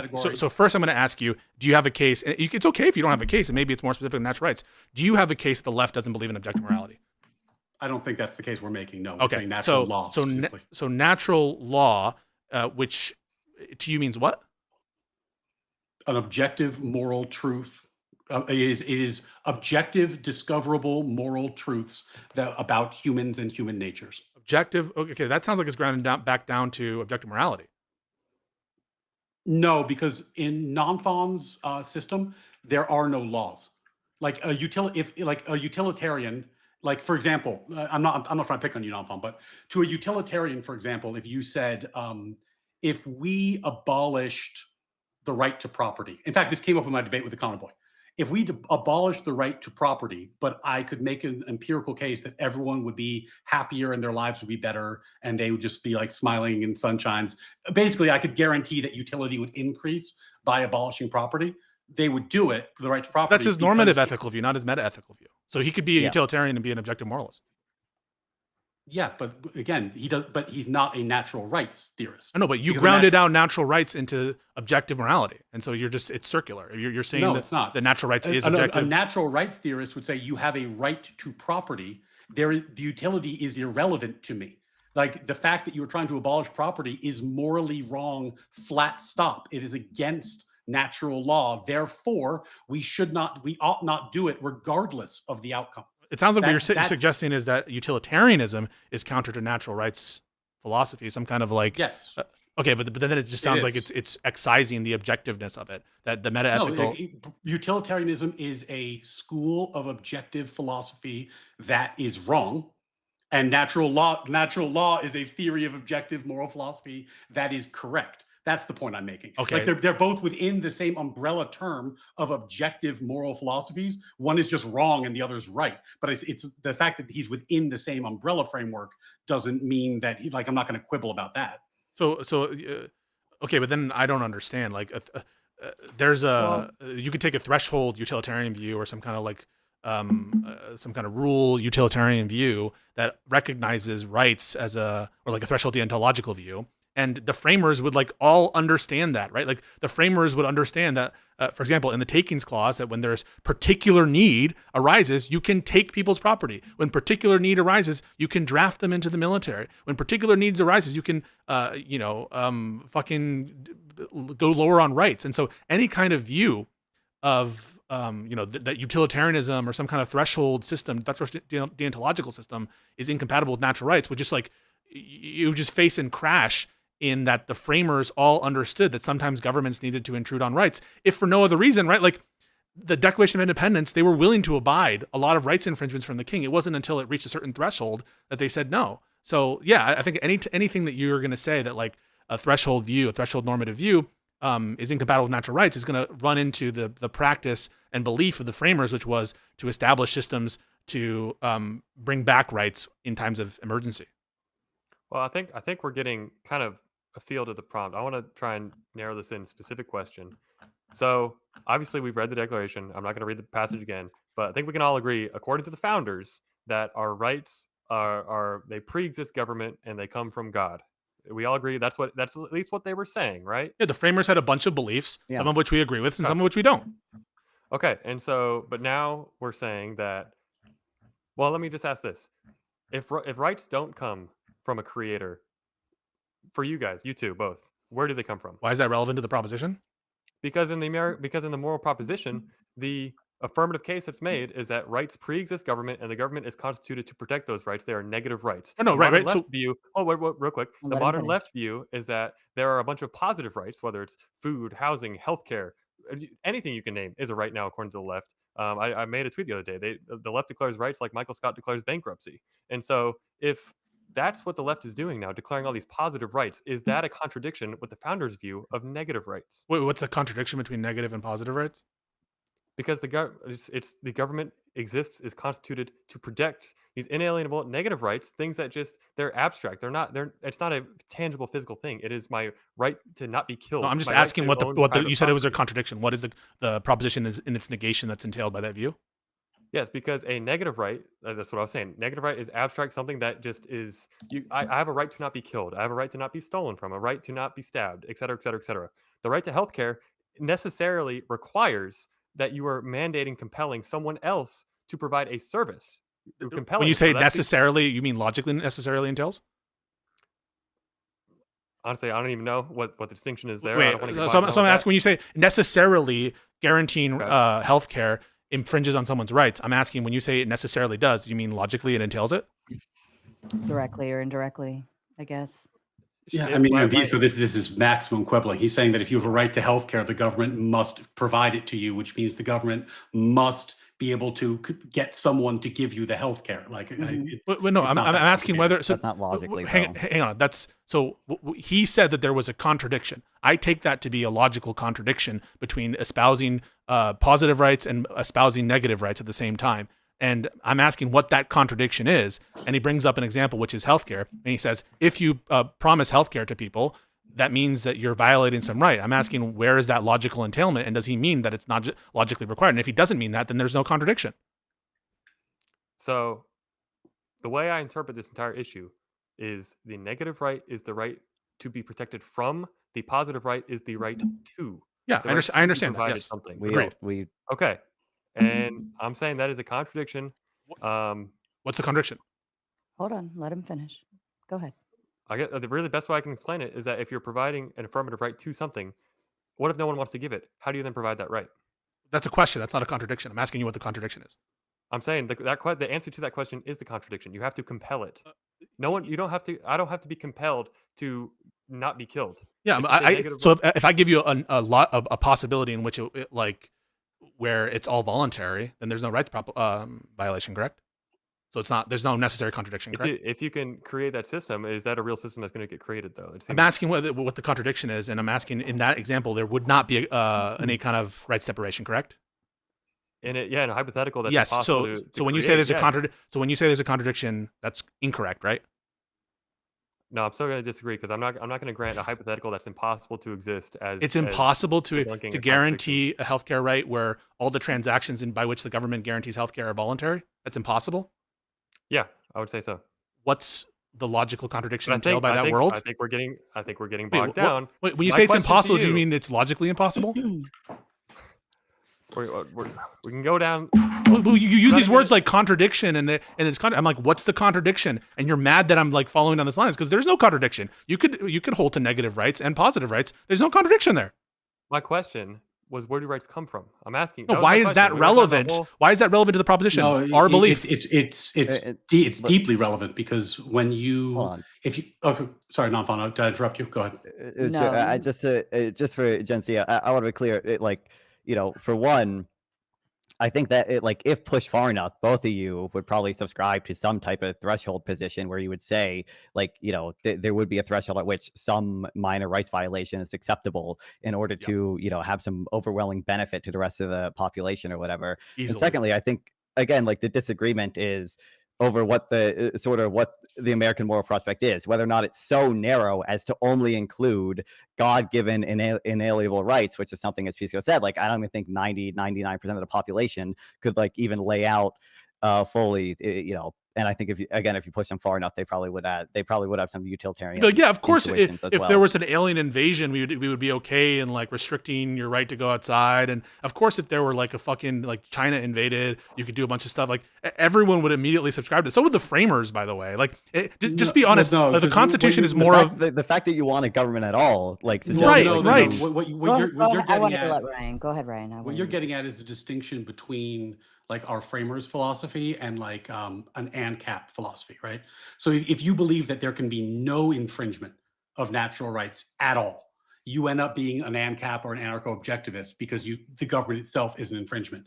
What our founders laid out in the Declaration of Independence was that natural rights ought be maximized, infringement ought be minimized. And Nonfon's right. That does not mean there's going to be zero infringement at all times. The very fact the government exists is itself an infringement. So I think you're correct, Nonfon. But the goal is to maximize the umbrella of natural rights for Americans. That's what the founders were talking about when they wrote the document. So the example that the point is the reason I started with Gen Z. Hold on. Let Ryan finish, please. The reason I started with equity, and I think equity is a good segue into the problems that the modern left has, is that in service of equity, the left has expressly adopted policies that require not treating people as individuals. They've established quotas based off of race, based off of DEI. They've established different systems by which government money is allocated on the basis of race. And this is something that we would find reprehensible from the idea that you should treat people as individuals. You ought not treat them as members of groups. Yet the left is doing it on purpose now, today, in the year 2020, they were doing it, not in the distant past. Right now, they were doing it. And they were doing it because there's a strain of thought that became very popular. It was championed by Ibram X. Kendi, who famously said, the only remedy to past discrimination is current discrimination. Okay, and that's what the left advocated for. They were advocating for actual discrimination today, in which is a clear rights violation, not in the distant past, but a rights violation that we know is wrong and shouldn't happen. Was it a rights deprivation after the passage of the 14th Amendment when the government, many governments, were instituting a lot of these race-based policies? Was that a rights? Pisco, is there any universe where I started talking about equity at the beginning of this conversation? Yeah. We've engaged in endless side quests of yours. Is there any point in this conversation where you are actually going to address the merits? I'm addressing of it, right? But no, I'm addressing whether. Wait. Whether I'm addressing whether or not. You can do your segue later. Right now, Pisco. Do you? Yeah, because you're uncomfortable. Part of the American moral proposition to purposefully discriminate against people on the basis of race, ethnicity, or gender. I think it's compatible with the American moral proposition. That's what my position. Okay, so wait, let me tell you why. Wait. Can I explain why? Hold on. Let's all woosah. All right. Okay. Was there a clarification with that? Yes, Ryan, that you wanted to. So, I think my reflection is reflecting. But Ryan, I apologize. Was there a clarification to your question that you wanted to add in there before he answers? No, I was just going to merely point out that that is precisely the problem. Pisco thinks it is in today's day and age acceptable to discriminate on the basis of these characteristics. What a fucking a weasel piece of shit. It's what you just said. No. You asked whether it's consistent with the American moral proposition. I think that slavery is consistent with the American moral proposition. You have to. You're wrong. Wait. So do you understand, right? Like when you say that you think it's acceptable to have racial discrimination, that is fucked up because that's not the belief I hold. What you were asking me was whether it's consistent. You voted for the party that did it. Hang on. So we're not here to discuss whether DEI is right or wrong. Do you agree with that? Actually, we are here to discuss it. The American moral proposition. Hold on. It's a moral proposition. When I say that something is immoral, I'm saying it's wrong. So of course, when I point out that something is immoral, we're here to talk about if it's wrong. But what the fuck are you talking about? Wait a second. Hold on. And I am agreeable based on the framework of especially based on everybody's prompts that they provided, the DEI, you had collectivism built in, the equity, so on and so forth. I am agreeable that the DEI conversation, as a side quest ish, would be packed into that conversation. What is absurd is the notion that this is a conversation about whether DEI is correct or incorrect. There's a phrase in the proposition, which is the American moral proposition. That is not equivalent to Pisco's overall moral look on everything. When I'm telling you that the American moral proposition would include things like slavery, would include things like segregation, would include things like denying women the right to vote, that just is an understanding of what I mean by American moral proposition. And what I mean by American moral proposition is something far, far more general than my specific moral outlook. Of course, I think slavery is wrong. But that just because I think slavery is wrong doesn't mean that I think it isn't consistent with the American moral proposition as I understand it. All that I think the American moral proposition is something else, and that is commitment to the Constitution and rule of law. That's all and so when I say something like horrible policies are consistent with American moral proposition, like policies, for example, letting out all the criminals is consistent with the American moral proposition. Getting rid of all murder laws is consistent with the American moral proposition. That just means that I have a different notion of what American moral proposition is. What you did was fucking sneaky. What you said is, well, because I took this view of the American moral proposition, which is much broader and grander, which includes things like slavery and things like, segregation, is you said, well, because you think it's consistent with this principle that you laid out, therefore Pisco's in favor of it, and therefore you're a bad person. And now you've converted the proposition, which is about the American moral proposition, to Pisco's a bad guy. Don't listen to him. No. Fucking sneaky rat. Can we, Jensen, give me 1 second. Okay. First of all, Pisco, you have said, and I think you're dead wrong about what the American moral proposition is, but you have said that the American moral proposition is all these horrible things that include slavery and segregation, it's compatible, et cetera, and that your moral philosophy is different and better, right? Yeah. Okay. Oh, no. So, Sorry. It's subsumed in it. Has abandoned the American proposition. I haven't abandoned that. Think the American moral proposition is, you fucking idiot. You have abandoned it. Ryan. No. Well, I think this all ties back. If I can just maybe settle everyone down, and I'll just be the dumb blonde on the screen. But I think this tied back to Gen Z attorney saying that the contradiction between the negative and the positive rights, and that would also tie in with the DEI, the collectivism. We're kind of going in a lot of different realms here. Real quick. Wait. I want to respond to what he just said. So my moral philosophy includes a dedication to the American moral proposition, but it's not an exhaustive thing, right? So like the American moral proposition is just one component of my personal philosophy, but just the American moral proposition isn't enough to get you to good government. That when I say that I think that my personal morality is like preferable to one that is only dedicated to the rule of law. Yeah, I want more than that. But it's just an understanding of what these terms mean. And so when you say, I've abandoned the American moral proposition, that's also sneaky. Me saying the American moral proposition is not comprehensive of my entire philosophical outlook is just me acknowledging that my personal morality isn't the American moral proposition. They're not coextensive, and neither is yours. And so, of course, that my ethics is more than just the American moral proposition. You seem to be taking the view that the American moral proposition is whatever Ryan thinks. I don't think that. I think that it is a term, you just brought up, and I'm telling you how I understand it, but it doesn't subsume my entire moral outlook. Of course not. So you just used the word sneaky 3 times, and I have to say, I don't think either me or Ryan have done anything as sneaky as what you just said in 2 answers ago. That's why I wanted to jump in, but Ryan really wanted to go, was that you attributed to us that our view is so granular that we think that slavery and Jim Crow is compatible with the American moral proposition. I don't think that. Ryan, real quick, pop quiz. Do you think that slavery and Jim Crow are compatible with the American moral proposition? Okay, yeah. So that you just snuck that in real slick there. So I don't think anything. I don't think you understand my point there. I can respond if you want. Sneaky. Hold on. Let him make his point. No, the point isn't that you consider those things to be done. Oh yeah. The point isn't that I was attributing that you thought that those things are included in the American moral proposition. The point is, in fact, the opposite, is the fact that someone could be so counter to the American moral proposition to be in favor of something as reprehensible as slavery and still be in support of the American moral proposition as you see it, shows you that a gross departure from the American moral proposition isn't enough to abandon it. And so why is it the case that a gross departure in the sense of slavery isn't enough to abandon it, but a gross departure in the sense of DEI, assuming that DEI is a gross departure, would be enough to abandon it? So you totally misunderstood why I brought that up. It's the exact opposite implication.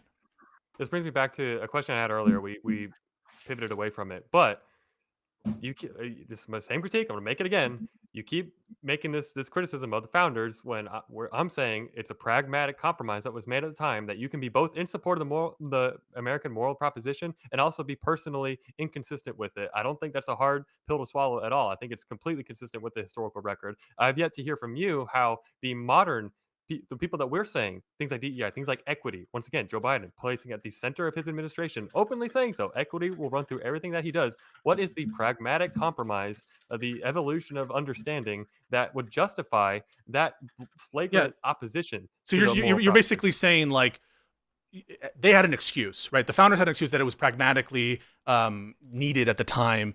And so that distinguishes the modern day people who don't have a pragmatic excuse. It's so much simpler than that. Abolishing. Wait a second. Let me finish. So no, I'm not done. We're good. We've done this like fucking 5 times. We've done this. We're not getting Go ahead. Okay, interrupting. Go. Yeah.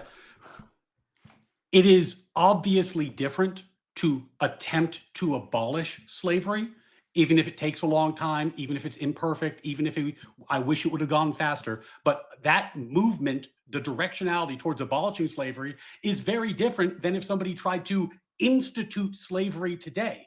It's much worse if you try to do it today, because we've already learned this lesson. We've already learned this moral truth that slavery is wrong.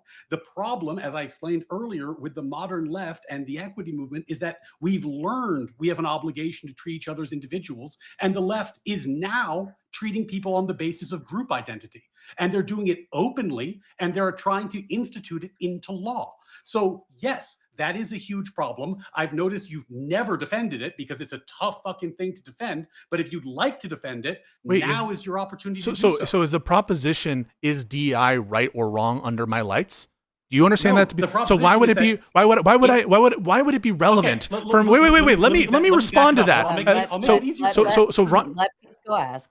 So Ryan wants to dodge the proposition of the debate, which is whether the left has abandoned the American moral proposition, and turn this into debate whether under Pisco, under your lights, would you defend DEI? But that's not the proposition of the debate. And I'm going to now watch you twist yourself in a pretzel to discuss why my ethical outlook on DEI is relevant to the proposition. Go. Well, no, you've already said that you disagree with the American moral proposition. But no, I didn't. Wait. No, I fucking didn't, you liar. Let's hold steady and say, let's assume for the sake of this question that I'm right about what the American moral proposition is. Like that, my definition is the correct. I don't even know what it means for a definition to be correct. What do you mean by that?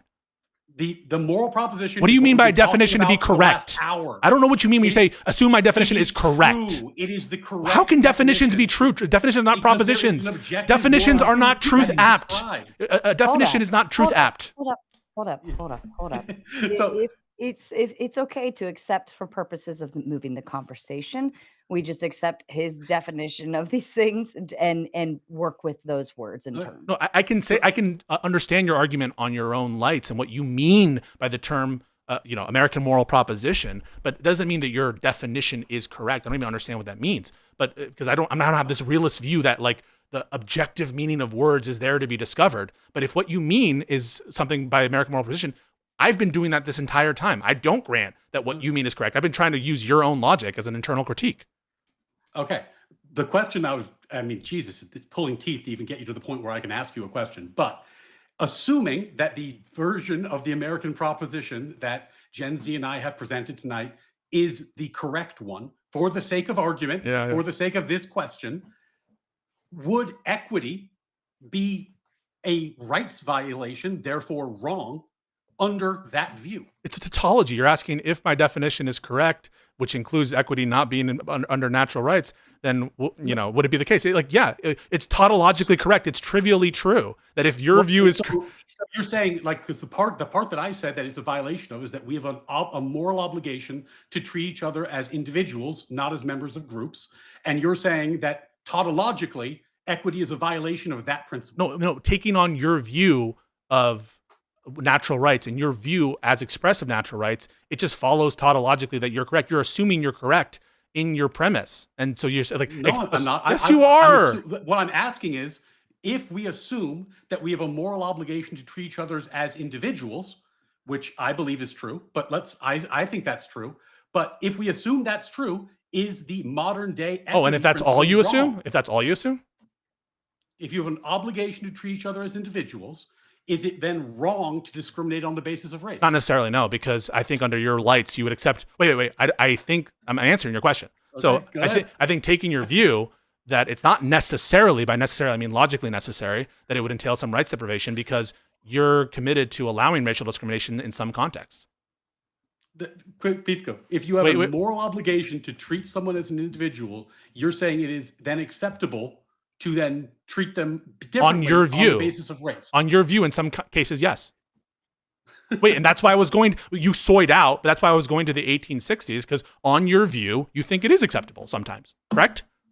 Correct? Not today. No, not wait, today. We'll get to that, but first, would you grant... I'm asking you wait. Can we just grant that in 1860, it was okay? For what reason? Lay out your case. Wait, for the reason of understanding your view about what equality entails. What specific example are you referring to? So you would agree that there were race-based policies to benefit Black people post-Civil War that you would think were not rights deprivations? Depends on which policies you're talking So about. does depends mean yes, there were some? Right, I Well, think he's asking for Yeah, I'm clarification. asking for clarification. No, Which, like, give me a policy. so, for example, policies of handing over property to slave owners, not fully everywhere that happened, but former slaves, giving them disproportionately benefit through installing leaders that were specifically beneficial to black voters. Is this property, the property you're You- mentioning, is that owned by somebody else, or was it just unclaimed, unowned property? It's like, here's your plot of land, go. Yeah, raise it. race-based policies to give freed slaves and their descendants benefits, But you But said it's a that's not deprivation of right. treating someone differently on the basis of integrating Yeah, them no, into that- society. That's treating them differently on the basis of the injury they suffered, which is an individual. Okay, That's then, treating them hey- as an individual. Also, no, You're saying wait a you second. personally were a slave. We personally give you land. That's not a group-based. Okay, if that's not policy. group-based discrimination, then under segregation, when those forms of persecution persisted in some fashion, same answer, right? Not discrimination on the basis of race, because the discrimination persisted. Give me an example. So, for example, forced integration in schools and busing black kids into white and richer neighborhoods, benefiting people on the basis of race, making distinctions and categories on the basis of race. Well, what they were doing there is they were prohibiting other people from not treating people as individuals. And basically, an anti-subjugation rationale is to say, No, but this is- Pisco, if the moral principles you ought to treat people as individuals, segregation does not treat people as individuals. Abolishing segregation is the government stepping in to enforce the moral right that people ought to treat each other as individuals. right. So there was discrimination, and to address that discrimination, the government instituted policies that policies that disproportionately benefited black people. Correct? It's disproportionate benefit has nothing to do with Wait, the anything I intention said. was to help black No, people, wasn't It it? has nothing to do with that. The intention to benefit black people has nothing to do with anything I've said. I'm What asking- I said is that you can't treat people differently on the basis of their. But they group were, identity. weren't they? Wait. So I'll ask you: Is what happened in the aftermath of segregation treating black people differently? No, it's treating them the same. Wait. Hang on a second. Black You, people you, were given. It used to be that you had the black counter and the white counter. Now everybody gets to go to the same counter. You are making it so that everyone is being treated the same. Pisco. No. By addressing, hang on a second. By having the policies with their explicit aim to help black people, and policies where you were not eligible if you were a white person, or you didn't get the benefit of that if you were a white person, right? You didn't get the benefit of the state intervening to make sure that you were going to good schools when you had the forced integration on behalf of the state. That was them treating black kids differently than white kids, correct? It was treating them as individuals. Everybody has the same right. No, it wasn't. No, it wasn't. Let's flash forward. Compare Wait. No. Compare Wait, that you have to what grant Biden- it first, no, and then we can compare move that on. to compare that to what Biden did, where you have, like, in this era, you say, okay, it used to be the case that a store was allowed to have a black counter and a white counter. Now we're saying, no, that's illegal. You store must treat everyone as individuals. Fast forward, in the Biden administration, they had policies expressly where they said, we will not give this money to white men. Wait a second. You have to You don't grant. see- you don't you see have a to- distinction I there? see, I whether see. I grant a distinction or not, you have to grant the first case that they were treating black kids differently in the 1960s and for integration. They were. Obviously, they were. I think I understand. treating them Maybe as I can individuals, offer. Pisco. Maybe I can offer a translation for you, Ryan. I think because Ryan, yours is a tiered level of movement that moved along the way to get them to individuality, right? Whereas Pisco, you're piecemealing it and looking just at one time frame at a time. I'm basically saying, Ryan, I think you're tracking, Sarah. What I'm saying is, like, on his view, there are some constitutional justifications, some moral justifications to treat black people differently. And one of those views, we can do a more trivial one, I think, where he would grant it immediately. But one of those is to repair past discrimination, to basically to account for discrimination that occurred in the past. And I'm basically trying to get him to agree with that principle, that his view would accept, in some cases, treating black people differently abstractly to repair past discrimination. I'm trying to get him to grant that specific proposition. well, and I think if I may, I want to try to cool down the temperature. I think Ryan is saying because of that moral proposition originally in our foundation, in the framework, we were able to Supreme Court look at that and interpret and say, you know what? No, that is wrong. let's move forward in this direction instead. So I think what he's saying is it was built in, we just weren't applying it correctly at the time. And that's Maybe well, and I could be wrong. And that's what I'll build on that because that's one of my main, I've said it earlier, that's one of the main tropes I see done on the left is because there are individual failings, individual instances we can point to where the moral proposition is not being upheld. Therefore, that is now the case that, well, we should disregard the moral proposition entirely and build entire political movements around things like equity, around things like DEI, around things like institutional changes, like whether they're talking about get rid of the filibuster, pack the Supreme Court. Like these are all justified now because we can point to, oh, well, Thomas Jefferson had slaves. And I think just because, and when we look at Come all on, man. I'm not doing the that. historical record, look at all of the debates of all the people that were pushing the society forward and trying to get everyone to the equal playing field, they kept quoting back to the moral proposition. They were saying America has set out this vision and we're not living up to it. We need to live up to it. They were not saying America was always sucked and we need to tear it all down. No, I'm not doing that. I look up to these framers, even people like Jefferson who owned slaves. And obviously Washington, these people. I'm not just trying to shit on our history and say, oh, because we were never true to our values, therefore, the values are meaningless. I'm not a fucking nihilist. I'm not doing that at all. What I'm doing is saying, on your view, abandoning the moral proposition doesn't entail having horrible views, right? Like you could have horrible views that are in the moment in which they're held horrible, and it doesn't entail you leaving the American moral proposition or abandoning it. And likewise, you can take the view that disproportionately treating black people better than white people in some contexts is acceptable for certain kinds of injuries, for example, past discrimination, and it doesn't entail you abandoning the American moral proposition. That is to underscore, not that we don't have like some past that is worth respecting. I think that we do. But to underscore the untenability of your position, that mere adherence to DEI means that you've abandoned the American moral proposition. If the American moral proposition can be not abandoned by holding to slavery, holding to repairing past wrongs in the context of discrimination, I don't understand why DEI raises to such a level that it entails abandoning the moral proposition. It just seems like a reductio ad absurdum. Because it's the question I asked. I still don't think I have an answer to it. What is the pragmatic historical context of 2020, 2025 that justifies these broad redress redress that DEI and equity is the purpose of it is redress. So their view. So I'll respond to that. So you might disagree with this view, but I don't think you can say it's not sincerely held. Is an anti-subjugation rationale that basically we haven't done the full work of post-Reconstruction and post-segregation in eliminating these sort of emblems of discrimination, legal discrimination that existed, that we haven't done the job. We haven't finished the job of that yet. Now, I think that a lot of that is overstated. I don't agree with a lot of the fucking woke shit.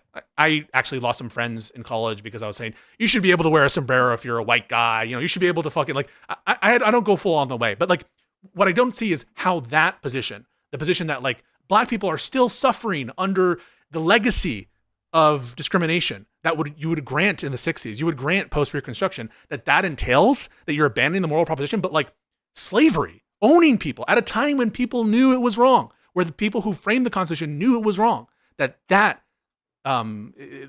position is compatible with the American proposition as you see it, or not abandoning the American moral proposition, just to be clear. Just to see, right, and let's hopefully, I think we'll agree on this point, but in the last 10 years, when woke DEI really, became this mainstay, there's not been any sort of comparable subjugation that's happened in the last 10 years. Agreed. That is anywhere near comparable to. No, I totally agree with that. Yeah. Okay. I thought we would agree on that. Yeah. So then how it's a lot more nebulous, a lot more abstract, even given the most charitable interpretation of the grievance that's being claimed right now, it still is so abstract and nebulous. I just don't. And we see it too with all the policies that get proposed. The enforceability is just a complete nightmare. And so if you can't enforce it, you can't identify who's injured, who's aggrieved. How do you actually redress it? No, I think that some of this is, anyway with I disagree with reparations. I think that reparations are a horrible idea as a policy right now. I think that like some of these ideas will never, are not good, should not be proposed. I'm not in agreement with getting rid of the police because of DEI stuff or because, they're all racist or anything like that. So I'm not committed to some of these views. All I'm saying is there's room for reasonable disagreement, that everyone can argue for this stuff and still be committed to the American moral proposition. And what I mean by that is just simply that we're all playing by the same structure and rules. That's what I take the American moral proposition to be. Not some specific view on race or equity or equality or even rights, right? Not even a particular view on what liberty is, but that we're committed to a process and structure, namely the Constitution and the rule of law, in which we navigate these different issues. So someone could be committed to the American moral proposition and be a horrible person advocating for horrible things, right? Like, I think that in many ways, yes, reprehensible policies are compatible with the American moral proposition. That's why I take Ryan's accusation that I've abandoned the American moral proposition to be so offensive, is because I haven't. I just don't think that everything is subsumed under the American moral proposition, that all morality is under it. So wait, so on your view, as you've just described, I'm just trying to make sure I understand what it is. Like, let's say Nick Fuentes and his buddies like managed to get a sufficient consensus, and they used legal processes. They used, they amended the Constitution correctly. They did everything right by the rule of law, and they reinstated slavery. That would be within the American moral proposition as you understand it. Yeah. Okay. Well, I mean, I think that this is I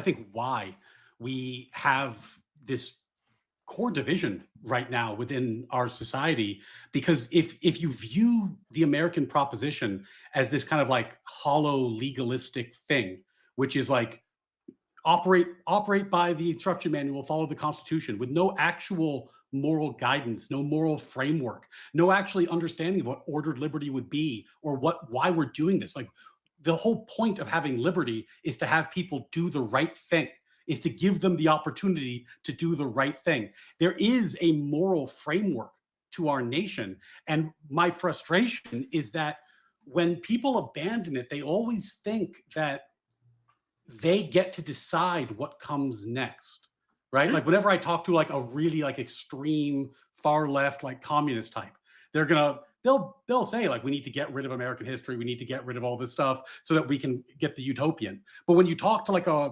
extreme Christian nationalist, they're going to say the same thing. We need to get rid of the American proposition so that we can put in religious purity tests so that only Christians can hold office. The problem is both those things are technically legal under the Constitution if you can get the votes, but they're wrong. And they're wrong because there actually is a moral framework that our founders set forth for us. It's not a value neutral proposition. Yeah, and I think the path that the left is on, which I think you actually described it very well, is moving away from that into this value neutral proposition where anything goes. It's not, and value it becomes dangerous very fast. It's not value neutral. I mean, this is insanity. The reason why I'm saying that the American moral proposition is elastic enough to include horrible things is because you can't make sense of what that would mean across time in the framers, other than a commitment to the Constitution and the rule of law. Because if it's on particular views, right? Like, if all of a sudden supporting slavery is not compatible with that, then you have to throw away the universality of it across time, which you're clearly appealing to. So let me finish, please. And it's not something like objective morality or like this push towards natural rights, especially because most fucking people don't know what the fuck that means. And this has never been universally held, that like meta-ethical positions. And so you're optics maxing right now by saying, oh my God, he thinks that it's compatible because you think the audience is too stupid to be like, I'm in favor of slavery or something. I'm just merely saying that the tethering line, the connective tissue between us and the framing generation is our commitment to the Constitution, and yeah, a process and a structure, because anything more specific than that all of a sudden untethers you completely from the founding generation, because they had fucking horrible views about all sorts of shit. And I'm not this person that like therefore thinks they should all be thrown out, but I'm just trying to make sense of this word. No, I think I apologize. I just wanted to let everyone know we got about 15 more minutes left, so I just want to make sure you start tying your ends up if you need to. And Nonfon and Gen Z, I wanted to make sure you felt like you had time. So if you did want to jump in, this is your chance. Ryan, back to you. I'll back off and let one of them jump in, and then I can respond. Let me try, because I really want to get this other topic, and I know we're winding down. It's probably take a lot more time than we have time left for, but I wanted to focus in on this quote from Federalist 51, this whole idea that, quote, justice is the end of government. It is the end of civil society. And of course, we've talked a lot about equity and talked a lot about DEI, but I think we need to talk some about the court system and the role that the court system is supposed to play underneath the American moral proposition. And maybe you all disagree. I think it should basically serve as this kind of outside referee of sorts that is able to weigh in on conflicts and resolve them in the way that's consistent with the Constitution. Does anyone disagree with that summary? I mean, it depends on what you mean by that. Is what you mean by that that's part of natural rights? That how the courts are set up are a component of No, no, natural rights? I'm appealing more to My own the ethics on the courts? That's not the no, proposition. no, I'm appealing to the framers setting out these ideas of separation of powers, checks and balances, and well, yeah, basically those two principles: I mean, the separation of powers, checks Madisonian and balances. Compromise basically unified a couple different views that established the federal courts as to be pursued by Congress on their own terms and to set up the lower federal courts. They particular different views on what the court should represent. I think that the Hamiltonian Well, view is that the court should take a step in and actually arbitrate between those things. But I'm not sure that there's a robust consensus on what the role of the courts. I mean, there were big well, disagreements about that. that's all fair and good. I'm not going to fight on any of that. Yeah. Let's just focus in. Should the judiciary be independent? I think we can all agree with that. Yes. I mean, Yeah, but you're asking my okay. view. Why is my view relevant Well, to what we're talking about?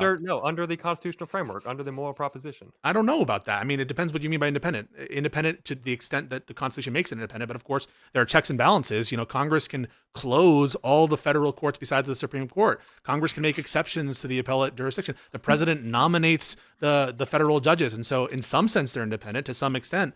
But I'm not gonna. It depends on what you mean by independent. Independent in their rulings, how they reach a conclusion. What do you mean by independent? I'm asking you. Free from political influence. I think that's probably what the framers would have wanted. Yes. Okay, so that's. I was just trying to lay out the foundation here. Now, obviously, we're seeing increasing calls from the left to pack the court. Is that consistent with America's moral proposition? Yes. Yeah. Okay. It might depend on, you might have like factual disagreements about the state of the current judiciary or whatever, but you at least like recognize, so like certainly there would be like there's at least a hypothetical threshold that could be passed in which like packing the court or whatever would absolutely be in line with the Yes, American I'm asking, moral. are we there right now? What do you mean? Are we there? You said he just said, well, see, I'm trying to deal in the realm of reality. You guys keep throwing out these like, well, if we take it to the most extreme hypothetical, then certainly you can prove the contradiction there. I'm just saying where we are right now, there are open calls on the left to pack the court. Yes.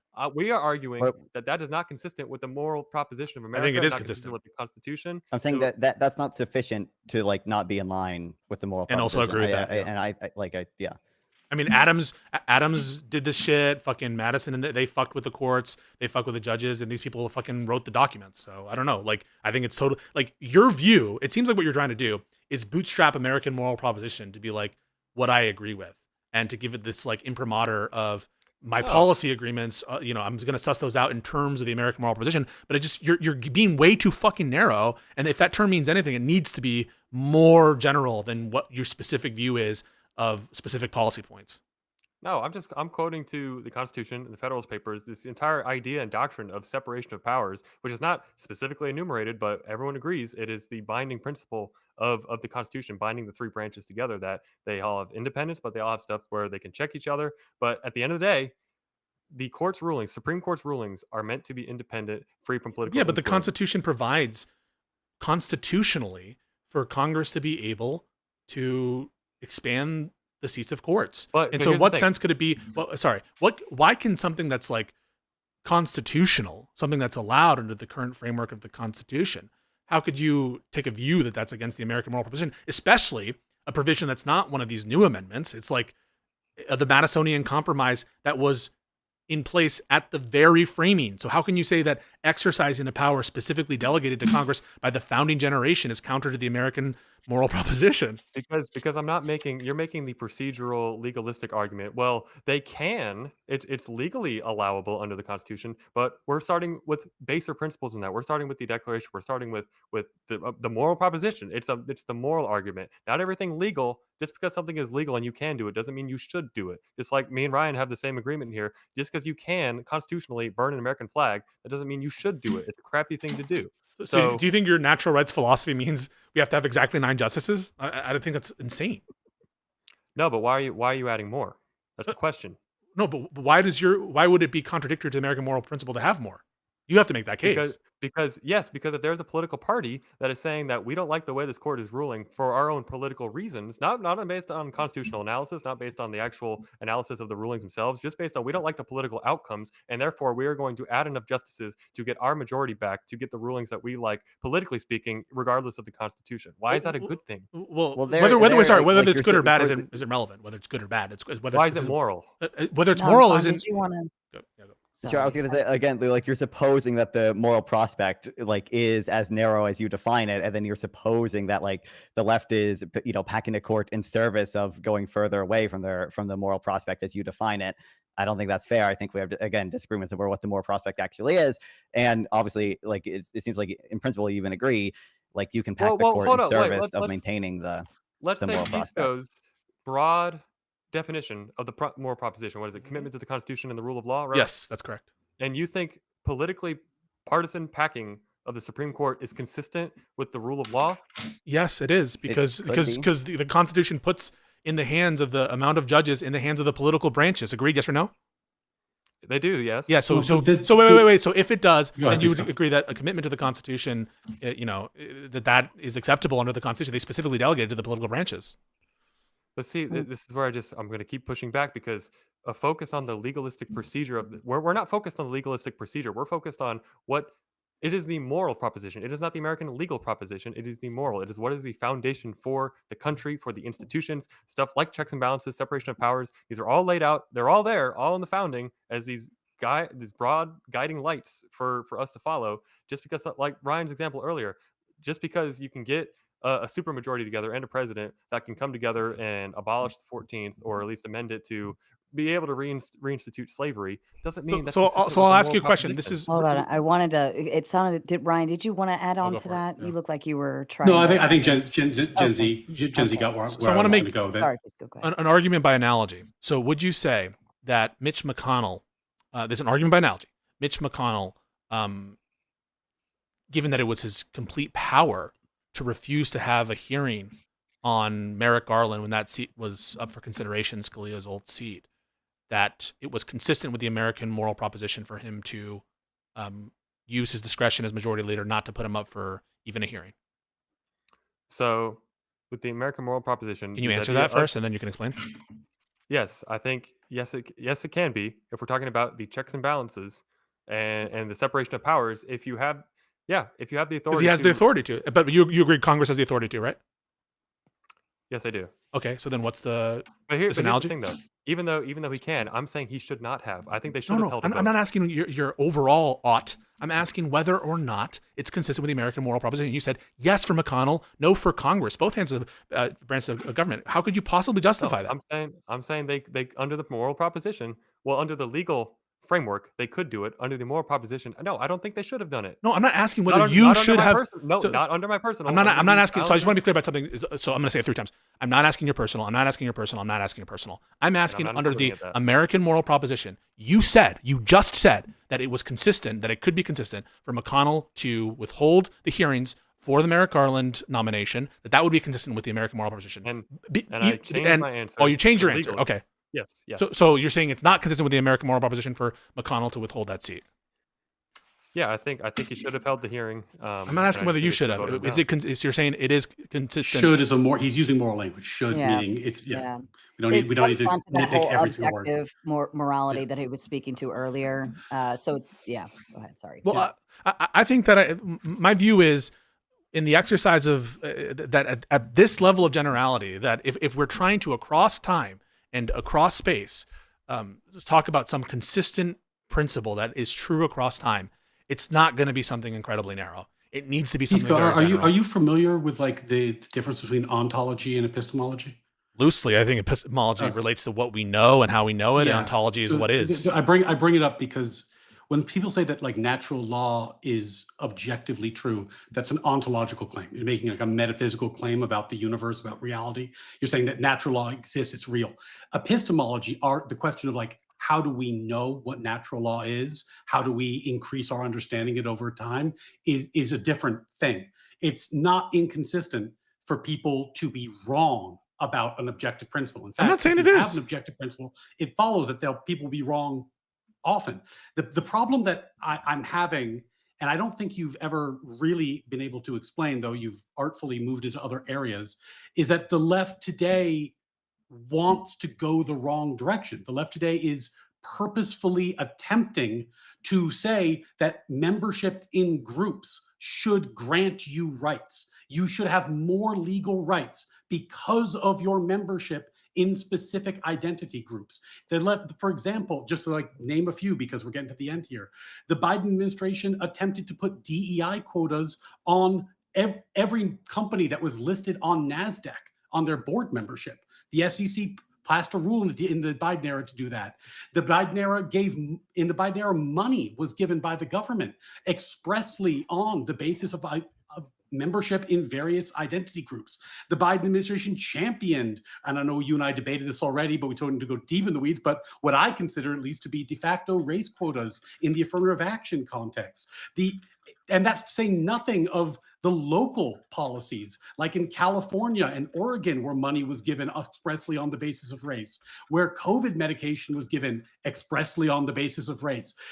Policy after policy after policy in the modern era, when people definitely know better, is being done expressly on this basis. And I don't see how that could possibly square, certainly with my understanding of the American moral proposition, but even with the kind of basic moral intuition that we ought to treat people as individuals. Yeah, so I'll respond to that is the way you're trying to distinguish. Yeah, of course, people can be wrong, but what really distinguishes people being wrong and the modern era is at least the people who are being wrong were moving in the right direction. The people now are moving in the wrong direction. The directionality is not going to help you because a lot of people who you're going to say, no, it's not, because you're gonna grant. I'm gonna give you a hypothetical where one of the framers, who you start by saying is upholding the American moral proposition, is going in the wrong direction of an issue, and so the directionality, it's just another way of reintroducing the same issue, which is there are people who are going in the wrong direction or who do the wrong thing in the moment, and notwithstanding that, you still grant are part of the American moral proposition, even though they're quote unquote wrong. And so whether it's the wrong direction or the wrong position, I don't really see the difference there. No, because Pisco, if you in the movement to abolish slavery, which is where we started, this took some time. It was a human universal in basically all cultures all across the world that slavery existed. And for the first time in the modern era with America and England, it was abolished on the basis of precisely the principles and moral duties and obligations that I'm championing here today. So yeah, I'm very proud of that directionality. What bothers me, Pisco, is that when in the modern era, having learned that lesson over the bloody arc of history, the left decides, you know what, we should, as long as we're the good guys, we should be able to discriminate on the basis of race. It's fine for us to do it as long as we think it's right today. What they're doing is they're running in the wrong direction. And just like, I don't hold Newton accountable, or I hold him, let's say, less accountable for making mistakes in physics that he couldn't possibly have corrected. It would be very weird today for a physicist to make arguments based only off Newtonian physics. Yeah, but Jefferson knew better. Wait, but Jefferson knew better. So can I give you a quote about that? Yeah. So here's a fun one. This is Abraham Lincoln debating Douglas on the topic of whether or not slavery should be allowed. And he said, I believe the entire record of the world, from the date of the Declaration of Independence up to 3 years ago, may be searched in vain for one single affirmation from one single man that the Black race was not included in the Declaration of Independence. I think I may defy Judge Douglas to show that he ever said so, that Washington ever said so, that any president ever said so, that any member of Congress ever said so, or that any living man upon the whole earth ever said so, until the necessities of the present policy of the Democratic Party in regard to slavery had to invent that affirmation. Right, that's not true, right? When Lincoln was... That's not true. You know that's all not right, true. Well, I'm saying it's good enough for me. Why? It's good enough for Lincoln. It's obviously good false. enough to abolish slavery. It's just not good enough for you. And Wait, what do you mean? Do you believe that Lincoln? Do you believe that Lincoln's statement there is true? I don't know. I haven't done the research exhaustively to find every single record. That's what he's claiming. Okay. I mean, I think that I'm happy to lay out the disagreement here. I think the disagreement is frankly a semantic one, to be honest with you. I think that it has to do with like grounding out what this term that I don't think it's like a popular usage of the term American moral proposition means, and taking on different values for that term will lead you perhaps to different places. But I think even just on the view of the people espousing the left are abandoning it, you're getting to weird areas where you have to come up with like again, very odd and arbitrary ways to distinguish why this kind of diverging from the American moral proposition in one context, which seems so much worse. And we could do a bunch of different examples, including the right to vote for women, et cetera, et cetera. There's way more that we could go on in terms of examples there, that deviating from that wouldn't cause you to be against the American moral proposition for such individuals. But the modern day DEI, this is the first aberration. This is the time in which we're really going to. So I just don't think that that intuition is clear to people. Maybe if it is, maybe if you think that it seems a little circular that you're assuming kind of the objective morality and the natural rights stuff as part of what's going on here, even though a lot of that stuff isn't is opaque. Real quick. Yeah.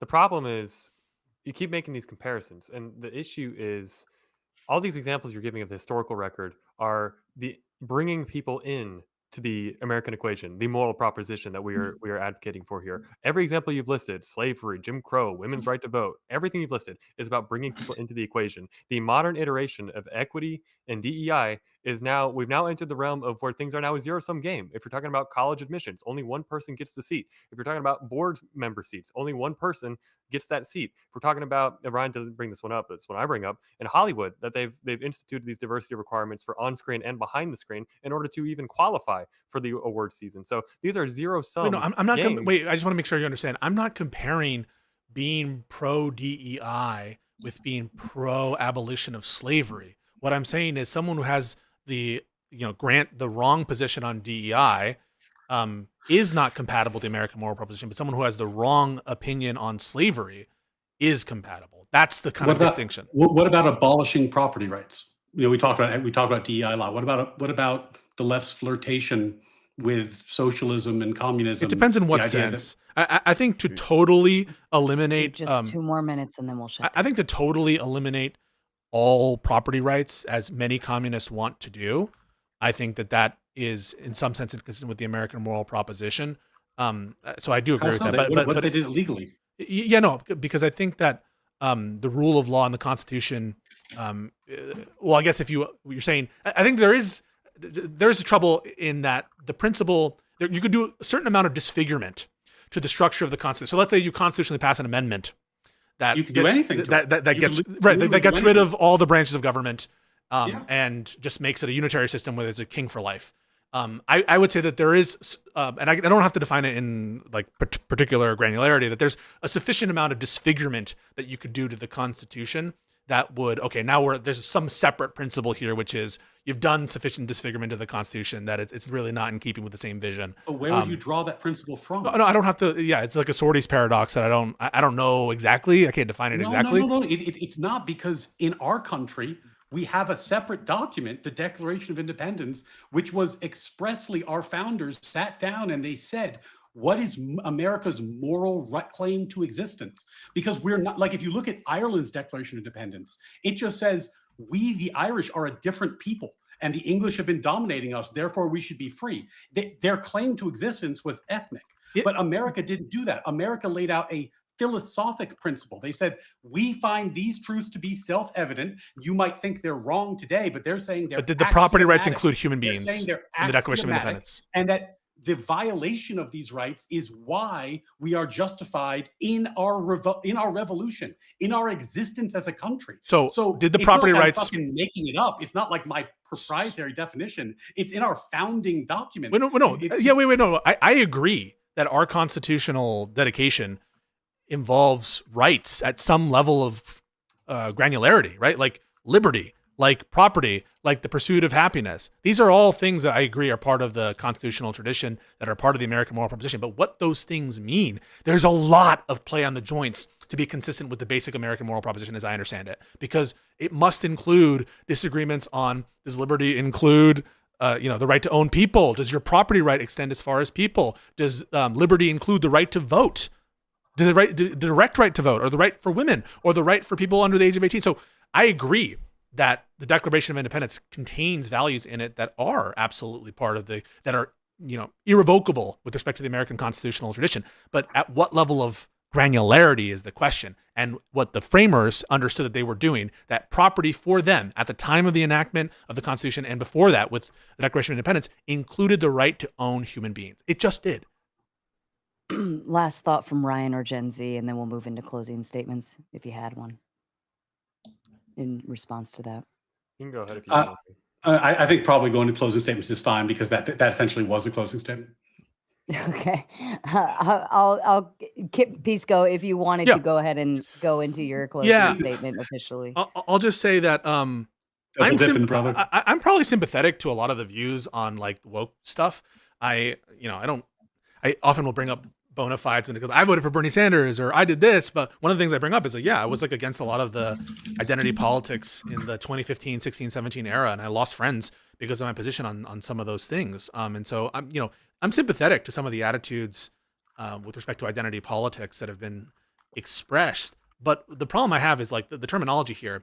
I think it can't include things, the American moral proposition, that are so nebulous to be beyond the scope of most Americans. Things like meta-ethics, right? Things like whether or not Marxism, things that didn't even exist and were in the conception of the founding generation. It has to be more general, more basic than that. And it can't include just mere normative attitudes on policies, really, because there's such vast disagreement on areas of huge consequences that we've brought out. We've like mostly talked about slavery, but again, there's so much there where the thread line must be strong enough to bear massive, massive, massive disagreements. And that's why I think trying to narrow the view of the American moral proposition to be like anti-DEI, anti-woke, anti-even race-based policies, I'm sorry to say, is unavailing for that reason. It just really does seem like a shell game where you're trying to sneak in your moral attitudes and maybe the audience's normative dispositions, and to make that a constitutional issue or an issue of intergenerational solidarity, and that somehow this aberration stands in stark contrast to potentially other quote unquote objective errors in people's morality over the course of years. And so that's why I was bringing this all up, is that on their view, it would seem absurd to make a moral difference in terms of whether or not someone is following the American moral proposition because they were wrong on DEI, but not wrong on slavery, not wrong on if they're wrong on like women being allowed to vote, the doctrine of coverture, the First Amendment, where our conception of the First Amendment is much broader today than it was at the time of the framing. And so all of these different issues, I think, lend me to believe that the left is not violating the American moral proposition at its most basic level, because they're standing up. They're standing up for commitment to the Constitution and the rule of law. They're fighting against the Republicans that are trying to tear down the rule of law and commitment to the Constitution, people who are trying to subvert the Constitution. And so given that, I don't think that mere disagreement on DEI, even if you grant that their position is wrong, is enough to get you out of that like play on the joints, that playground which you're allowed to be in legitimately as part of our American tradition. Thank you, Pisco. And Nonfon, to you, please. Yeah, okay, there's only one honorary founding father post-Hamilton. Okay, that matters. It's Aaron Burr, who went to live with Jeremy Bentham. Okay, he became a base utilitarian, all right? That's the real American proposition. But in all seriousness, I mean, I'm happy to second the stuff Pisco said. I mean, they did almost exactly what I thought what they were gonna do, which is define the moral proposition in such a way that it relies on controversial medical ethical claims that most Americans could not even lay out, let alone actually agree to. And I do think most of the discussion on this was sort of a meta conversation about what we're allowed to bring up rather than the actual factuality of it. But I do think it is also relevant to say there are left-leaning people, left-leaning organizations, the Democratic Party, which are currently like fighting for rights that I think even Ryan and Gen Z attorney would say are in line with the American moral proposition. I mean, I think I brought up the ACLU, which I don't know if that's holistic. Like, I don't know if I personally would consider it a holistically like left-leaning organization, but Ryan certainly does. Like they are currently and have, in the past in this year, filed lawsuits on behalf of immigrants who are being deported, under the Alien Enemies Act in order to, try to grant them due process, which they are not being provided. I think that is a view that something that is in line with even the natural rights theory that they espouse, and that's something that the left is doing. I would say even broadly politically, but certainly the ACLU is doing that. Thank you, Nonfon. And Gen Z, to you, please. All right. Yep. Thank you again for having me. I'll plug the pod again. We got Ordered Liberty podcast every Sunday night, 8 o'clock, me and Ryan, and a rotating panel of guests every week talking about, trying to reassert the American moral proposition and apply that framework to the modern news and just break it all down from there. As far as the debate tonight, I hope the audience was able to get something useful out of it. It was certainly tough at times, it felt, to communicate, just because felt like I was trying to ask some basic questions, but they were almost always met with, well, it depends, or, well, what do you mean by that, or what's your definition of that? And it's like, certainly there has to be some clarity of terms, but it felt like we were getting pretty, as the word of the night was granular. And when I think we all kind of can understand where the other is coming from. But that aside, I think the main problem I have here with my friends on the left, and I do mean that sincerely as friends, I think we are all in this together on the American project, is that the entire argument from their side was confined to simple legalistic procedure and saying that, well, if it can be done, if the Constitution allows it to be done, then, well, who are we to say that it shouldn't be done? If that's our only binding principle is what the Constitution says and the rule of law, well, that just opens the door to so many crazy things that can be done. So long as it's done constitutionally, my friends on the left seem to not be in a position to criticize it because it was done within the legal procedure. And if there's no such thing as objective morality, or we don't understand what the American moral proposition is, then how are we supposed to criticize it?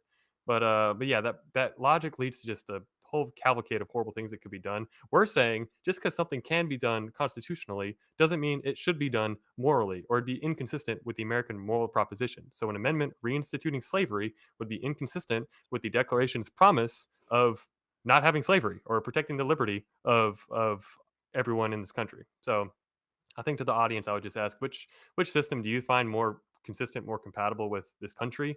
The side that says essentially anything is possible so long done legally and constitutionally, or the side that says just because something can be done doesn't mean it should be done? I think we've got the more consistent position, I think, and honestly, their positions kind of conceded the debate of whether or not the left has abandoned the proposition with these types of arguments. So with that, I'll just say thank you again to everybody, and yeah. Thank you, Gen Z. And Ryan, to you. Thanks again, Sarah, for hosting, and thanks, Gen Z, for backing me up, and for my frenemies, Nonfon and Pisco. Always fun. Look, America's a propositional nation.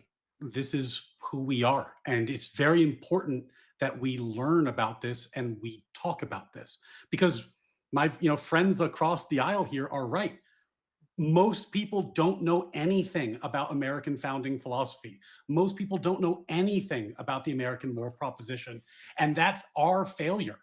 As Reagan, to paraphrase Reagan, the loss of liberty is only a generation away. We are a propositional nation. And I said this earlier, but when the enemies are at the doorstep and they're trying to undo America, their first move universally is to attack the American moral proposition. They're going to attack the fact that we have a moral heritage, that there is something objective and philosophical that binds us together, because they have to.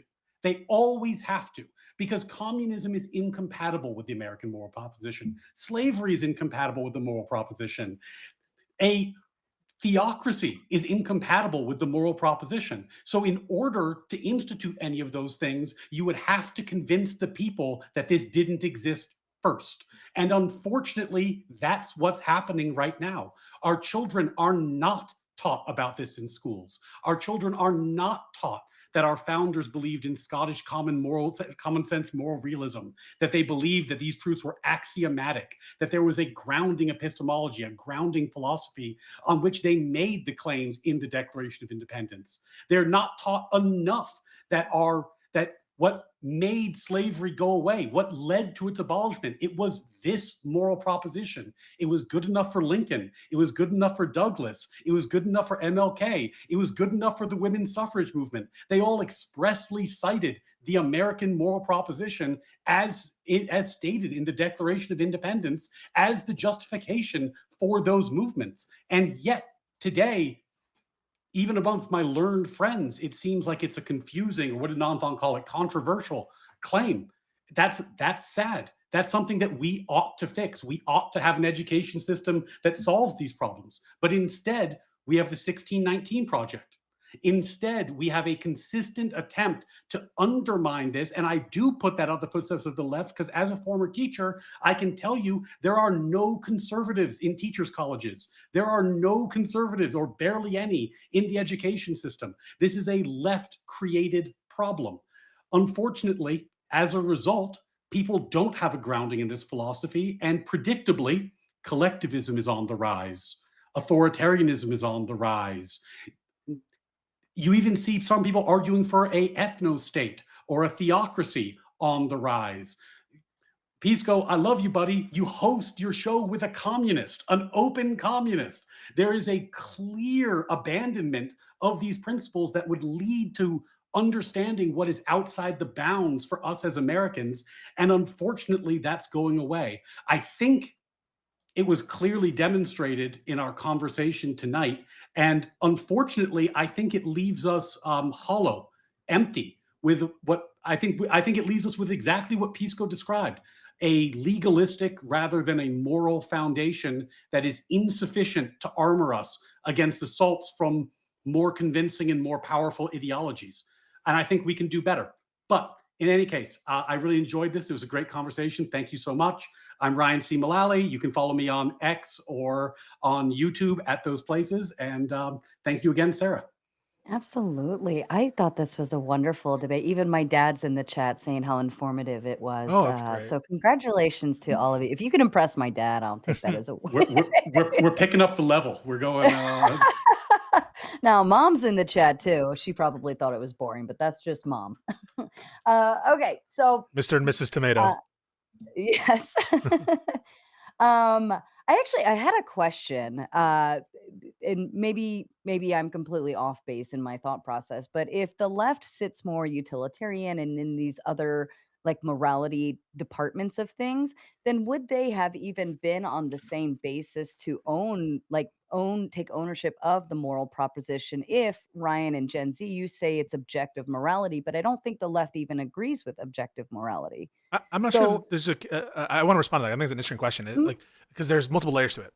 The first is it true that leftists seem more utilitarian? I don't buy that. I think that a lot of the time the leftist language is done in terms of rights, and you have a right to the sweat of your brow. Or they say, like, for example, in defense of abortion, something that sometimes I think they go way too far in it is like bodily autonomy. They speak in terms of rights as opposed to in terms of like what's best for the most amount of people. I understand that some leftists do speak about that, but I'm not actually convinced that on the normative side that the leftists are really like ideologically dedicated to utilitarianism in that sense. I think that a lot of their rhetoric and ideology comes from like a rights-based perspective. And then secondly, on the meta-ethical side, I just don't see a good reason to believe that leftists are not committed to some version of objective morality. Like, I want to be clear, like, I don't think it's a coherent thing to say that there's such a thing as objective morality. We can get into that if you want, but to the extent that it's something that's believed, there's no contradiction between utilitarianism and objective morality or any of these other normative ethical frames. And so I just don't see a case for why we think the left is committed to a particular meta or normative ethical view. Well, and that kind of answers my question in of itself. If the left is not in the objective morality stance to begin with, then how could they have ever been a part of the moral proposition from the beginning? Well, I'm just saying, I don't know if that's founded, that the left isn't committed to objective morality. Well, I mean, to answer your question about whether or not there was part of the beginning, I think the subjective morality, cultural relativism, or moral relativism that me and Ryan are pointing to, we're looking at stuff that really took off kind of in the 60s and just exploded from there with just this postmodernist, deconstructionist, everything is relative. That's kind of what we're looking at. And so those people, and a lot of them, in the universities and whatnot, Yeah, they will openly denounce the American moral proposition. They'll denounce America just entirely. Just the whole thing is built on, well, as Ryan mentioned earlier, a more recent development, but the 1619 Project, that the whole country is just built on slavery, and that's all it was really ever known for and good for, and therefore there's really no redeeming value to America. That's the kind of stuff that we're pointing at. That is inconsistent with the moral proposition. Those types of ideas. Yeah, it's not that there are no people who believe in objective morality on the left. It's just a very, I don't have a stat, but like in terms of my anecdotes and in terms of the philosophy espoused on the left, it's a minority. And I say that because you have a lot of people who I think hold views similar to like Destiny or Alex O'Connor, who will say something like they're an emotivism or they're an ethical non-realist. So they don't believe that there's actually an objective moral truth. I think it's constructed by us. I think that's a huge percentage of people. And then you do, when you do run into objective moral thought from left-leaning people, it's typically more like people like Sam Harris or Nonfon who are making kind of a utilitarian consequentialist argument, which, while I will grant you is an objective theory, it might not work, but it's framed as an objective theory. It's still distinct from natural law theory. And is quite distinct from it. Most people don't know what the fuck these meta-ethical discussions even entail. Like, I understand that there are some prominent left-wingers that are like subjectivists, I guess, and I would grant that. But it just doesn't seem to be relevant to what most people's experiences of morality are. I'm sure if you were to ask most Democrats, do you think there's things that are objectively moral or immoral? I think most would probably say yes, but they don't truly understand these concepts. And so for you to say that there's a crisis, that people don't understand my meta-ethical frame or objective morality in that sense, I just think they never have. They never have. No, this has never been the case. It's not my meta-ethical frame. Or a particular one. A particular one. No, it's the fact that we as a country agreed that a particular meta-ethical frame was self-evidently true. That's what the Declaration of Independence says. It says that we have a particular self-evidently true, axiomatically true view of philosophy. Self-evident does not mean objective. My concern is that over time, the left has moved away from that. And I find it very concerning because when you have that basis, that grounding, it allows you to call balls and strikes so much more easily. Self-evident does not mean objective. Objective means mind independent. Okay, so something being self-evident, we hold these truths to be self-evident. Doesn't mean we believe like that. That's Pisco, objective. This school of thought is called Scottish common sense moral realism. It was brought to America by a founding father, a signer of the Declaration of Independence called Witherspoon. Witherspoon taught at what's now Princeton, and he taught Madison. He deeply influenced Jefferson. And just because you're bringing this up, I'm just going to info dump. It's too much for the debate, but I'll info dump. At the time of the founding, there was a huge debate within epistemology because there were people like David Hume who were arguing that reason is always slave to a passion. We can never actually know anything. It's always based off these fundamental assumptions, and we can never get to truth. And that was kind of the basis for what became, as Gen Z said later, postmodernism, because there was this epistemic doubt that couldn't be resolved, that David Hume objected into basically all of his epistemology. And that was a very popular view. Scottish common sense moral realism arose in response to that and said, no, we don't need to doubt our senses. We don't need to doubt the moral truth written in our hearts. We don't need to doubt our free will. There are some things that are just self-evident. They are axiomatically true, and we do not need to justify them. They simply are. And that epistemology, that school of philosophy, which was deeply influential amongst the founders, is why Jefferson used the phrase self-evident. It's not a rhetoric flourish. It's a reference to a specific school of philosophy with a specific heritage and a specific belief about what moral truth is and how we come to know it. Now, you may not agree with it and probably don't, but my point when I say I don't understand it. I mean, I don't understand. It's actually a defined term. It's not up to us. It's already been written. Well, can you tell me what you mean by objective morality? It does there's a tree out in the middle of nowhere. Does that tree still exist? Is it still there whether I see it, know it? Even if I disappeared off this planet, would that tree still be there? That's a question. I'm not understanding how that informs whether it's objectively true. Yeah, but I can grant that the existence of the tree is in some sense mind independent, but that's again that's an is, that's not an ought. I understand Right, ethics but to be something about like a moral duty Yeah. or a moral ought. So the Slide that objective over. claim is that there is such thing metaphysically as natural law, which is a set of moral propositions that we are obligated to follow as humans. There is a moral law, it's written on our heart, and it is our obligation to do our best to live up to it. Yeah, like right? why?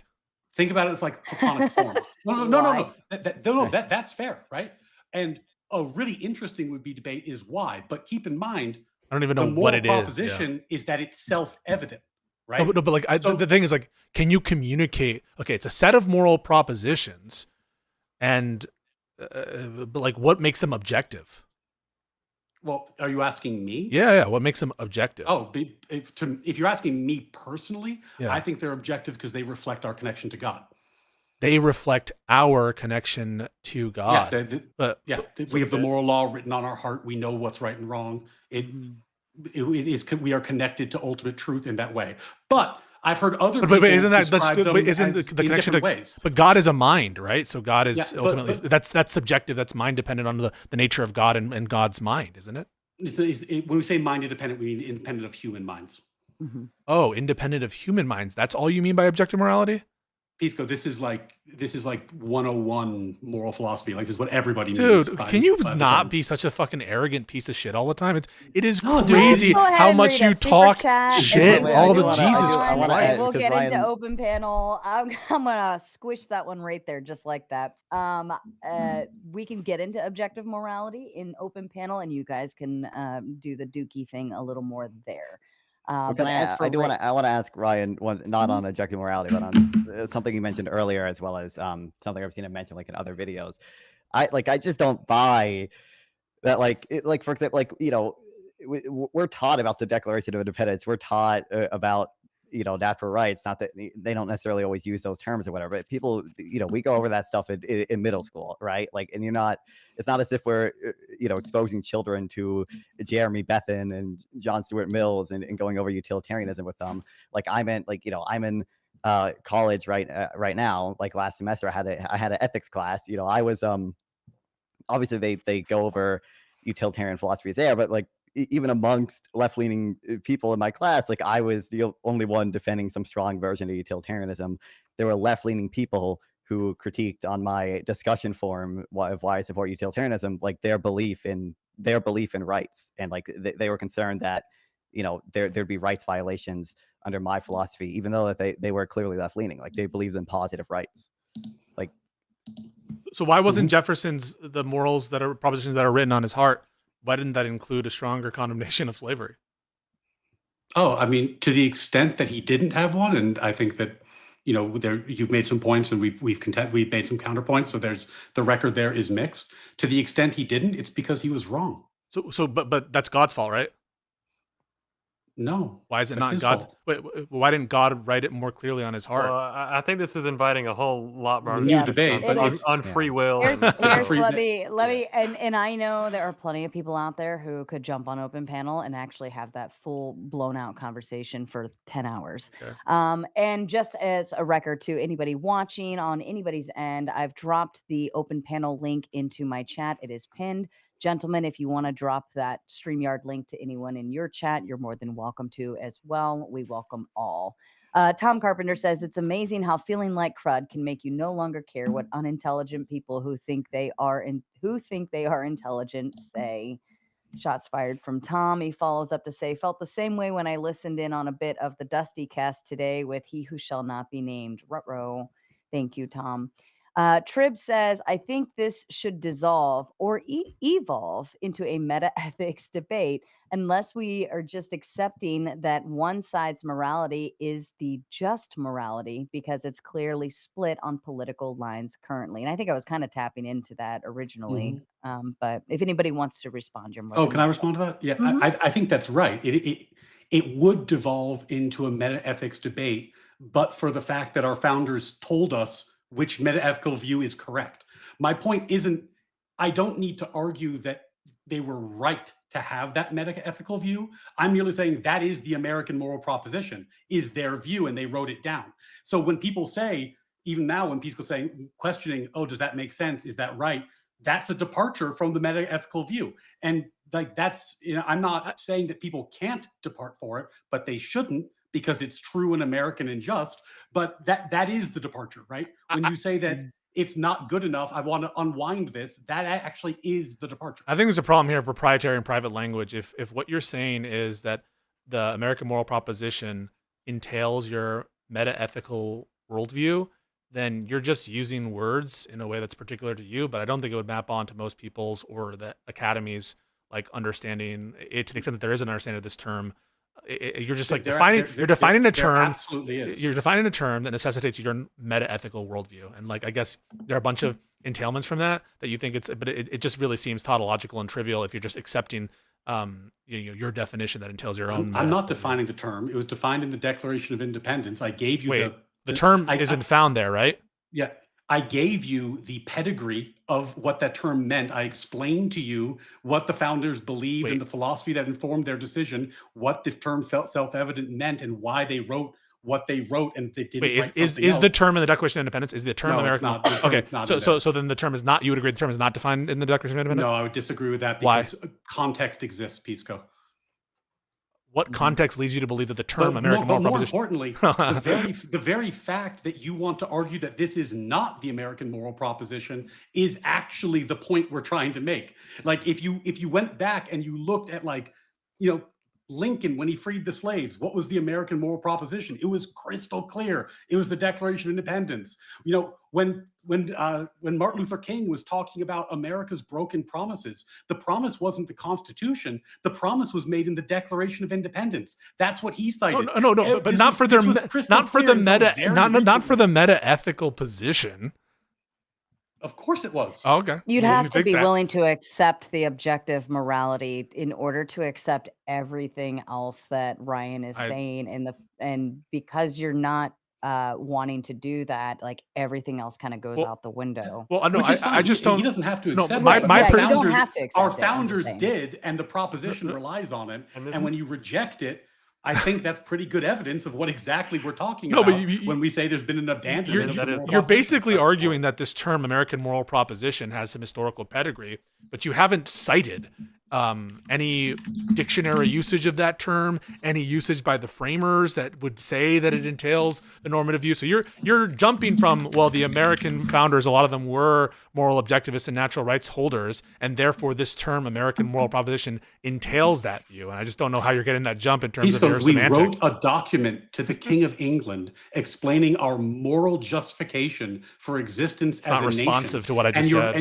And you're finding it, as only a lawyer could, difficult contextually to figure out how the American moral proposition could. You're just not responding to what I said. Articulating a moral philosophy in our founding document. It's begging the question. So the whole question is, where do you get your view that this term, right, the semantic, your meaning of the term American moral proposition, that when people use that term, they mean objective morality? I'm asking where the term meaning you're getting that from. Where are you understanding that from? Other than your own private language. Well, even just a quick Google, like what pops up first, it even says the interpretation and evolution, moral foundation for politics, the political and legal vision of the United States is seen as the direct outgrowth of this prior moral vision. That means it's got to be the starting point, right? So if it's a starting point, it has to be objective. No, I'm asking what it is, like the term American moral proposition. Where is the framer saying this term means objective morality? Where is what I'm basically arguing is that Ryan is arguing that this term means a particular thing. What's the works of Witherspoon? The works of Witherspoon say American moral proposition is Read Witherspoon, okay. Who was I'll expressed read Witherspoon. Yeah, but beyond that, Pisco, just because he was the academic who brought Scottish common sense moral realism into the American framework most prominently, but beyond that, Pisco, the use of the term, and the reason I use the term a lot, is because I believe America is a propositional nation. What does that mean? A propositional nation? Proposition founded on a moral proposition. Okay. Not race, not ethnicity. So America is founded on a moral proposition, and that moral proposition is as expressed in the Declaration of Independence. that you take that to be a moral proposition? It's self-evidently a moral proposition. So I mean, literally, Pisco, he's writing the moral justification for our revolution against England. Of course, it's a moral proposition. no, but there are statements in there. There are multiple propositions in that Declaration of Independence, correct? Yeah, there are. So it's not a singular proposition. It's a set of propositions, right? Sure. Yeah, I don't see how that Ryan. matters. There's No. more than one, Ryan. Right. So the Yeah, American. there's more than one natural right. No, but is the American They also express right. a So- preference. So They what I'm express saying, a preference for democracy. There's other things in there. right. So are all Yeah. the propositions contained in the Declaration of Independence the American moral proposition? Are all the propositions, each one? I would focus on paragraph 2, which is the thesis statement. But yes, So, for example, the proposition, he has forbidden his governors to pass laws of immediate and pressing importance unless suspended in their operation until assent shall be obtained, and when suspended, he has utterly neglected to attend to them. That is the American moral proposition. that is an application of the American moral proposition. I see. Yeah. Okay. And At the beginning of the document, he explains what the moral proposition is, and at the bottom of the document, he explains how England violated it, thus justifying rebellion.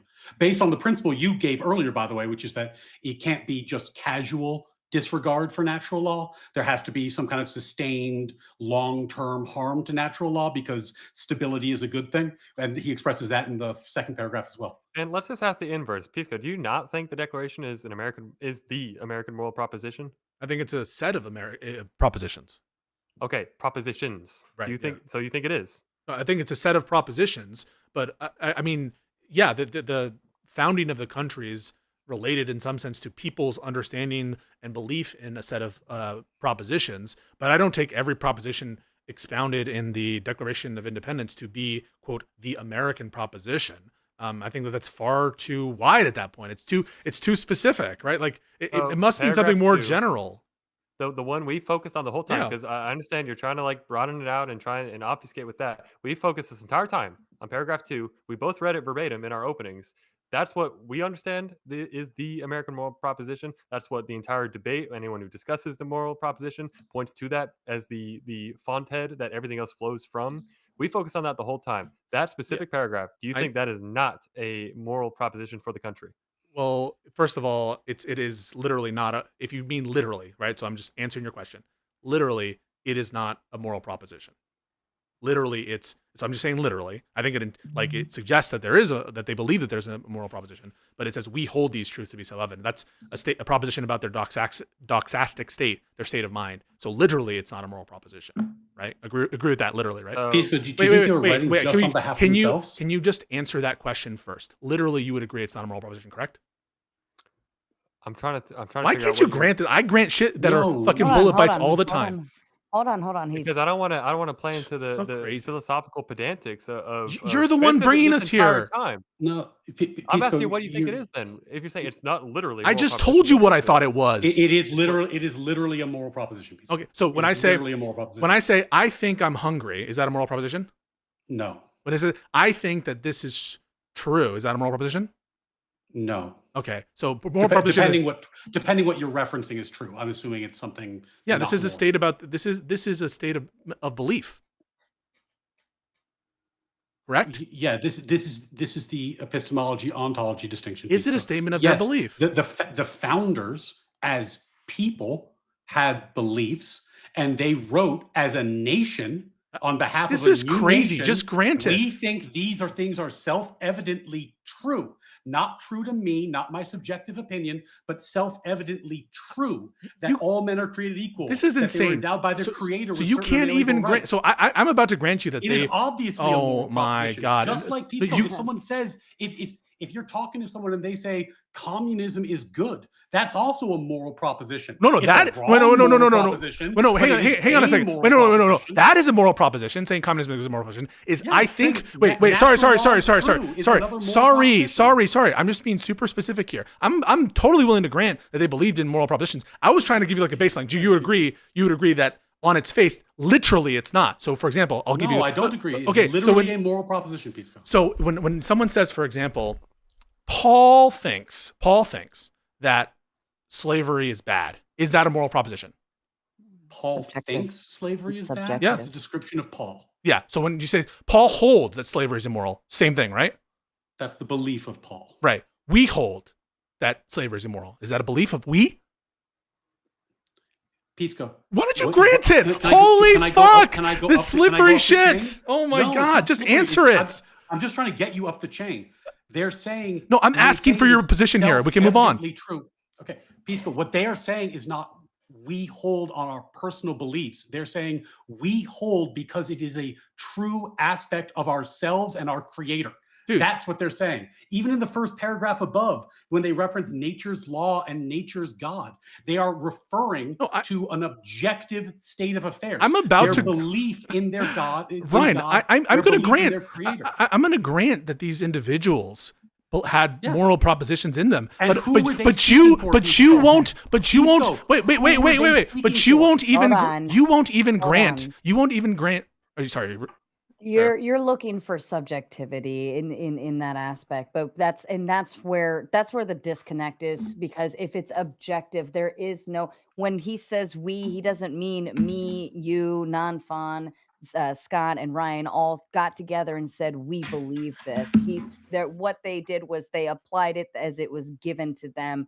This is objective. This is true, and this is what we're going to go forward with. It's like when you try to think about the concept, it's like, well, how could we just say it's objective? Like, but that's what we're understanding in between objective and subjective, and that's what we're applying here. And just Sarah, to build on that, Oh they my weren't God. writing on behalf of themselves. They were writing on behalf of the country. Right. I am So when just they write the I'm declaration, they're asking for saying, the we the nation believe this to be objectively true. it's a And sign that of is a how moral proposition. it's a sign of how bad faith this entire thing is. I'm willing to grant that these people had beliefs regarding natural rights and objective morality, but this is just a starting point to be like, well, you agree that literally it's not it's not a moral proposition. This literally It the is sentence literally a moral it proposition. literally is not, right? Saying, because you just granted, right, and we'll go down it. Paul holds that slavery is wrong is not a moral proposition, correct? Paul holds that slavery is wrong. Yeah, that's not a moral proposition, right? is Is it he a moral holding- proposition or not? Is Paul saying No. subjectively I hold it? No. Sorry. That's all the question I'm giving. So someone says to you, Paul holds that slavery is wrong. Is that statement a moral proposition? Yes or no? That sounds Where is like it a coming description. from? Yeah, where is it coming from? If he said, if I said based on biblically, morality based on the Bible, then yes, it does hold because it's coming from something else, from the original. It's obviously a statement about Paul's belief, not about what is a moral but ought or if- not. If Paul's belief is foundational to his Christianity, where that morality comes from, then it's foundational in that, and it goes further up the line. So it goes back to the framework, and that's kind of The framework might be objective, but maybe the I'm throwing statement, it off the even more, statement Ryan, I Paul, don't know. the statement Paul holds a Pisco, belief is not if I say 2 + 2 is 4, you could say I'm expressing my subjective opinion about the fact that 2 + 2 is 4, but that's not really what I'm getting at. What I'm getting at is that there's an objective truth about the world that indicates that 2 + 2 is 4. So I'm just asking you to grant. I'm just asking you to. So I'm just asking you to grant something. So if the statement read, "The king holds that these truths are self-evident," would that be a statement of a moral proposition?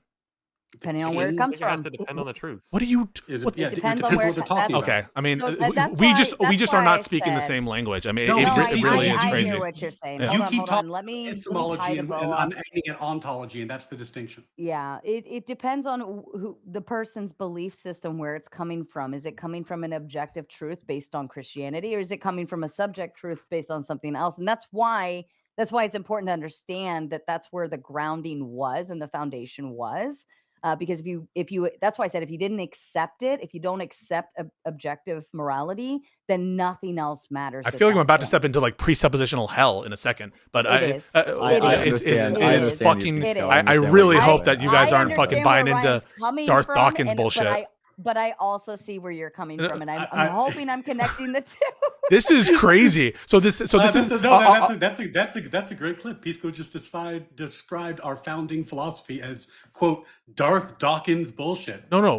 That's good. Wait a right, second. let's Wait, move whoa. Wait, you Oh, are you serious? I love you so much. So you think that You think that the American moral proposition is presuppositional Christianity? Yes. No, I think it. Okay, I'll leave it there. I'll leave it there. It's a good question. Our founders were a mix of Christians and deists, and that mattered quite a great deal because deists believe in God but don't believe in revelation or miracles necessarily. So Jefferson himself was a deist. He famously removed all references to Jesus's miracles Divinity. and It's divinity in his personal deism, Bible. then? Is that So- much better? No, so my point was that when they referenced the creator and nature's law, it was an express broadening from pure Christianity to include the deists in their mix. So I would say it's tightly linked to Christianity. No, but it's not presuppositional exclusively- Christianity. It's very clear. I mean, our founders expressly referenced the creator in the Yeah, document. that doesn't I mean think that you doesn't can- entail presuppositionalism. I don't know why you're such a like. Just answer the question. We hold these truths about self-evident. I can grant that the framers have particular views that are about objective morality, whatever. But that statement literally is a statement about belief, not objective proposition, correct? Or not a moral proposition, correct? That's a statement about belief. Both. It's obviously both. How? What do you mean it's both? What do you mean it's Because both? if Literally, I I say mean. something when I say God exists, I am both expressing my personal belief in God and a statement about what I Right, so- believe to be metaphysical. So when I truth. ask you, does the statement Ryan believes God exists, is that literally a proposition about a moral proposition? You would say no, of course not. That's a statement about belief, correct? The phrase Ryan believes God Yes. exists, that would be a statement of belief. So if I say we believe literally it's a statement about belief. Now it might suggest strongly that there's a moral proposition there that they hold to, of course. But can you at least grant that literally? That's all I was trying to do. But you can't even grant It's not. You can't even not grant lit- it. That's crazy. No, I'm not granting it because the same words have two. Okay. I obviously have two meanings. When I say 2 + 2 is 4, I both mean I believe it is true and it is objectively true. I'm making a epistemological claim about my knowledge, and I am also making an objective claim about a metaphysical fact of the universe. The same sentence can do both things simultaneously, which is obviously what they were doing. And even if you get hung up on the subjective aspect of it, the subjective there is intersubjective. It's not the founders, it's America. So when they say the we is us. It's And when a you statement. say- You just said it. It's a when statement you of step away intersubjective from belief. it, Wait, no, you just are said it. stepping You just outside said it. where It's you are. you just said it. It's a statement of intersubjective belief. It's not No, itself it's a moral both. proposition. I said both, dude. All right. How many times? Do No, I but keep literally, saying this to you? but literally. I can do the 2 + 2 Okay. is 4 again. No. This no, is why I Pisco, originally is it asked the literally that question: way? was the left even there to begin with, right? It- let's I think that Ryan thinks that like if he gives ground on even the most basic things, and it was a similar thing when I brought up the Can you 1860s give thing. ground on objective truth though, or objective Well, morality? no. And that's what. This is a semantical point. Pisco, This is a I think- semantical point. It's not at all. Doesn't rely on your belief on Do you metaethics. disagree that when I say 2 + 2 is 4, I am both describing a subjective belief of mine and an objective truth claim? They're independent. So literally, the statement is not a statement about your belief. You The statement- wait. I'll just grant you. If you say 2 + 2 is 4, it does not necessarily entail that the person who says it believes it. Correct? Yes or no? What? Say it again. Making the statement 2 + 2 = 4 does not necessarily entail that the person who states it believes it. Correct? It's theoretically possible. Okay, so it doesn't entail it. Correct? So it doesn't entail it. Correct? It doesn't. I guess it doesn't Okay. entail it. It would.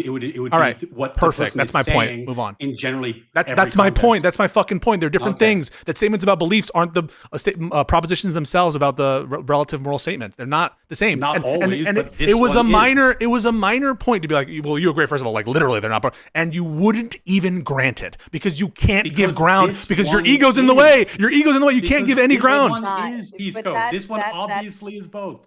And that if I dives can- back into subjectivity. If I don't believe it, like you and I could look at the same color blue, and I think it's one color, you think it's another. It comes down to subjectivity. But I Let's think- move on. Put a real pin in quick, it. One, this is a broad. I think this will close us out. To take the 30,000 foot view, just back to the debate prompt, has the left abandoned the American moral proposition? I think we I was Oh trying my to keep up back and God. forth. 15, 20 minutes of our friends on the left basically denying that there even is an American moral proposition. While we're just trying to say it's just That's it's a right there. fucking lie. Wait, It's wait, in the wait. You just Declaration. lied. Do you agree you just Okay, lied? tell me how. So Tell me how. wait. That is a false statement you just said, correct? I'm saying, explain it to No. me. Wait, Tell me so why. you just said we don't believe that there's a American moral proposition, correct? Did you just say that? Based on, I Did you guess just so, say yeah. that? Yes Yeah. or no? I And think so, yeah. and don't you remember when I said what I thought the American moral proposition was? Yes or no? The Do you Constitution- remember? Yes or no? When I said what I thought the American moral proposition was? Yeah, it's a legal. Yes. So you just said I didn't have it. Wait a second. Let me finish. You just said I didn't believe in the American moral proposition, and you just also said Okay, let me that I amend- did. let me So amend why it. don't you Let me- why don't The you correct why don't you American moral why don't you population. correct Let me your amend statement? I will happily amend it. You are completely disavowing the commonly held and understood among all Prove people- that! Whoa. Prove that! Oh, so the commonly held belief is this meta-ethical view? This meta-ethical view? That's the commonly held belief? Prove that! What's the argument for that, dipshit? What's the argument for that? That the Declaration of Independence is the moral framework that was laid out. That now the legal framework. No, is built off of. no. You're You saying don't that the think meta. okay. You said the commonly held view is that the American moral proposition is this meta-ethical it. view on objective morality. Fucking let's do the prove Google that. test. What's your argument for that? Do you have an argument for that? Yes or no? Let's do the Google. What? test. Sorry. No. As you sit here, do you have an What argument? is Sorry. the As you sit here. American Wait. Gen Z attorney. proposition? Gen Z attorney. As you sit here. Gen Z attorney. As you sit here, do you have an argument? Do you have an argument that the term American moral proposition means what Ryan says is the commonly held view? Do you have an argument for that? You either have an argument for that now or you don't. Yeah. Real simple. I just Googled. What is it? 6 words. my What God. is the American moral proposition? Quote, the American moral proposition refers to the core principles and shared values that define the United States social and political philosophy and are generally expressed in its And that- founding documents, particularly the Declaration of Independence. Wait a second. All Wait, those shared values are encompassed in the Declaration of Independence, and none of that is That's meta-ethical way claims. broader than what you said about meta ethics. So- That's crazy. I just want to have that point be illustrated. Holy When I say shit. commonly understood. I think asking a very simple, basic Google question, and what is the vast resources of the internet? You can say AI is biased, maybe, but No, a but that simple, didn't say what you anyone- needed it to anyone- say. anyone It who didn't wants to say look what you into needed it to say, what my is the guy. American That moral- didn't say what you anyone- needed it to anyone who say. wants to look into it and say what is the That American moral didn't proposition, say what they you will be needed it to directed- say. They will be directed to the Declaration of Independence, be- which is our entire point, which you guys are rejecting. Gen Z, didn't you argue earlier that not like you have to have a belief in literally God-given rights in order to not abandon the You did American say moral that, proposition? yes. Like did it like you conceded on that point?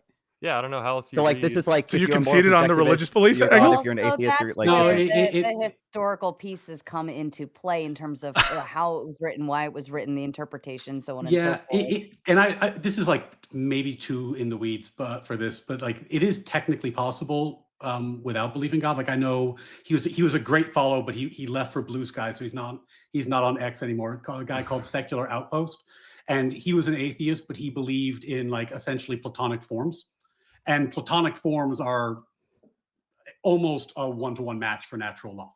So like he could get to natural law principles without belief in God, but it required belief in abstract objects. I'm sure there's other ways to go about doing it philosophically that I'm not familiar with, but I've seen it done. It's just it is, I would say, uncommon and philosophically uncommon, you demanding. say. Well, I've met one person in my life who None does of it, this and shit is I talk about common. philosophy Your all the time. particular God, I objective thought you morality said is this not was common. to close it. I thought it was a pretty simple point, Yeah. but All right, you know, I'm closing it. Okay. We're moving on. There's a lot of people hanging backstage that would love to come up here, but we need to get through some super chats first. All right, any more super chats? We're going to try to be concise and to the point. One response per person or zip it. All right, we'll do it that way. Oops, I forgot one. It's okay to be honest and say that MAGA is pro-isolationism and pro-cancel culture, and the left isn't pro that. The far left dabbed in cancel culture, but not the main group like MAGA. MAGA's un-American. Ryan, any thought? Be a delightful topic for a follow-up debate if people on this panel are willing. Oh, we're gonna talk about the Republicans. You're I- you're open to that conversation, a comparative I tell you what. conversation. Pisco, I've had like 10 hours of conversation with you on that exact topic Oh, on your come on. channel. I'm happy to have the conversation. It just wasn't part of this debate tonight, but it sounds like a good one. Message me the prompt, Ryan. We'll get it All set right, up. we'll be in touch. Scott, to you, any thought? I mean, cancel culture as a thing. I feel like the genesis of that was what the early to mid 2010s of or no, probably a little later, because they were pulling the old tweets, right, of like 10 years ago, but now we're pulling 15, 20-year-old tweets. But uh, from what I recall from that time period, it was pretty much all folks on the right that were getting canceled by folks on the left for making old edgy jokes. And certainly I can fully concede that there now is a not insignificant portion of the right that is doing the same thing, which I have lots of criticism for. The newly coined woke right that is just doing the same tactics as the woke left. But yeah, to think that the far left, yeah, to try to minimize that the far left dabbled in cancel culture, I think that's a ultra minimization of the what happened back then, and still to this day. Non-Fon to you? Any thoughts? I don't. I have nothing to add. I'm not particularly interested in that. Pisco? I mean, the cancel culture thing is just another example. I don't think it bears that much on the Constitution, except to the extent that it involves the government coercion, which in this case it very much does, and government overstep. And I think they probably shared agreement, at least with Ryan. I don't know about Gen Z. And so, yeah, I like the particular cancel culture. I think everyone is okay with that to some extent, right? Like if you knew that there was some crazy lefty dumpling shop that was saying we don't want to serve Jews, and you wanted to make that like clear to everyone, like I think everyone on this panel would be okay with like signal boosting, like, hey, these guys like are like super anti-Semitic or like super racist. And so I think it's just like a question of, is there government coercion in it? Is the government involving itself in these kinds of discussions? But the First Amendment, and I'm sure the freedoms that are encompassed in whatever natural rights philosophy that Ryan or Gen Z espouse includes like the freedom to contract, I assume, right? And the freedom to choose which agreements you want to do and which businesses to serve. So I don't think they would take an ultimately culturally Marxist view or something that, we're bound to support even establishments that we don't agree. Okay, thank you. Trib says, how long does it take for a group of humans to have objective morals revealed to them, and how would you know when it happens? Is it a generation or two, and do you recognize it based on your own morals? It's a fantastic. Oh, sorry. No, it is a great question, and it kind of cuts to the heart of the epistemology issue we were discussing earlier, where the fact that you believe in objective morality doesn't mean that you necessarily know what it is, right? What then, once you believe in objective morality, you have to figure out what it is, and there's different ways people go about doing that. If you're religious, you draw your epistemology from your scripture, from your church. There's texts that allow you to do that. If you're not religious, then you need to build a philosophic framework. And the reason that the self-evident language, and I was talking about Scottish common sense moral realism, is so important is that that's how the founders did it. They cut to the quick with this argument about self-evident truths, which is appealing to both the Christians in the room and the non-Christians in the room, and thus founded kind of a position that could be agreed upon as the American position. But it's not easy, and there's no set prescription. It takes time, it takes effort, and it takes, depending who you talk to, revelation. So I don't think there's an easy answer to that question, but there's certainly an American answer to that question. Yeah, I think there's. I just want to real quick. Yeah. I think it's like a really fascinating question because it kind of, to me, provokes in my head like, what's going on here? Like, let's cut to the crap. What's actually doing the work here? I think if the left, by and large, took the political views that Ryan espoused, which is like anti-DEI, anti-race-based anything, like dedication to the rights that he most cares about, being more moderate, rejecting communism, all that stuff.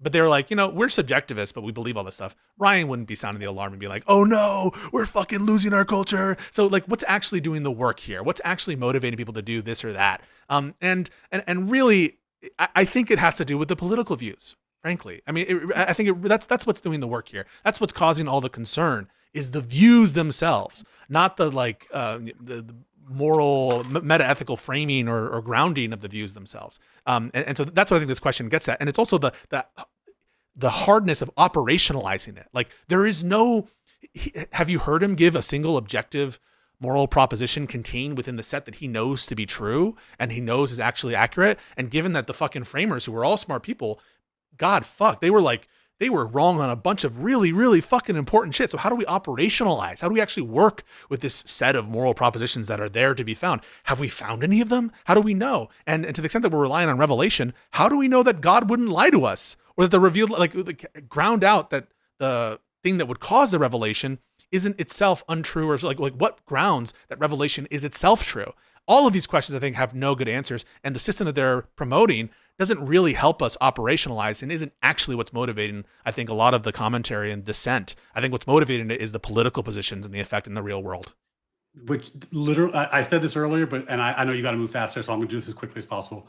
Earlier, I described a schism between David Hume, who said that reason is always slave to the passions, and the Scottish common sense moral realist, which is how the American philosophy, and Pisco perfectly summarized the Hume's philosophy in his own words. So yeah, there was a schism between those two views.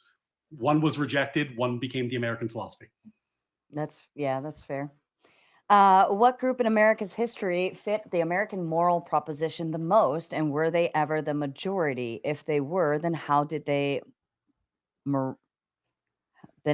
morality revert? If not, then when will they become the majority? I think George Washington for me. I think that people give a lot of credit to Madison for writing the document, but the model of our country, I think, has its base not. I'm going to be honest with you. I think that there is moral elements to the Constitution and the frame of the country, but a lot of it is geostrategic. A lot of it is geostrategic. The rationale for having a union in the first place. What are the first articles of the Federalists? They're about geostrategic interests, and they're thinking about the president as embodied by Washington defending the country. What's the most important liberty? The liberty to be free from a foreign country or a foreigners invading, like France and at this point Great Britain, invading and conquering and subjugating you. And so I think that a lot of the commentary from Gen Z attorney and Ryan is missing that core pragmatic concern at the founding, embodied by George Washington, embodied by the kind of the worries from the framers, which, they were circulating around rights, but the Bill of Rights, remember, Bill of Rights is an afterthought. The Bill of Rights is an afterthought. That's done after the Constitution is ratified. What was primarily motivating the framing generation were geostrategic interests, economic interests, and the longevity of the Union, and the example of George Washington. See, but though I don't know how many times I brought it up, though, that I am interested in having the historical context-driven discussion, but that seemed to get kind of brushed away as like, well, no, that doesn't really matter too much. When we talk about the contradiction of why some of these contradictions exist between founders who were openly advocating saying that slavery should end in their writings and publicly speaking, but still personally owned slaves. And my whole argument was that was a pragmatic compromise, or why the founders didn't just include it in the Declaration, why they didn't ban it outright immediately. That was all part of this. You use the word geostrategic. I agree, but you're not understanding the point there. The point is, therefore, that slavery and the opposition to it isn't a necessary component of the American moral proposition. As painful as that is to say, the fact that you're saying, it was a pragmatic thing is further to my point. My point being that opposition to slavery isn't necessary, that the American moral proposition can mean something absent opposition to slavery. That's my point. No, I think will say. Go ahead, Nonfon. I was going to reply to the super chat. I don't know if they were wrapped up, but although not all of them were American, I will say a lot of the early utilitarians were right a lot of issues when you look back. Like Jeremy Bentham was arguing for decriminalizing homosexuality. He was a really big opponent of the slave trade. He was interested in animal rights and animal welfare, which I know Ryan doesn't care about that, but these are issues today that we almost everyone will side with the historical utilitarians on.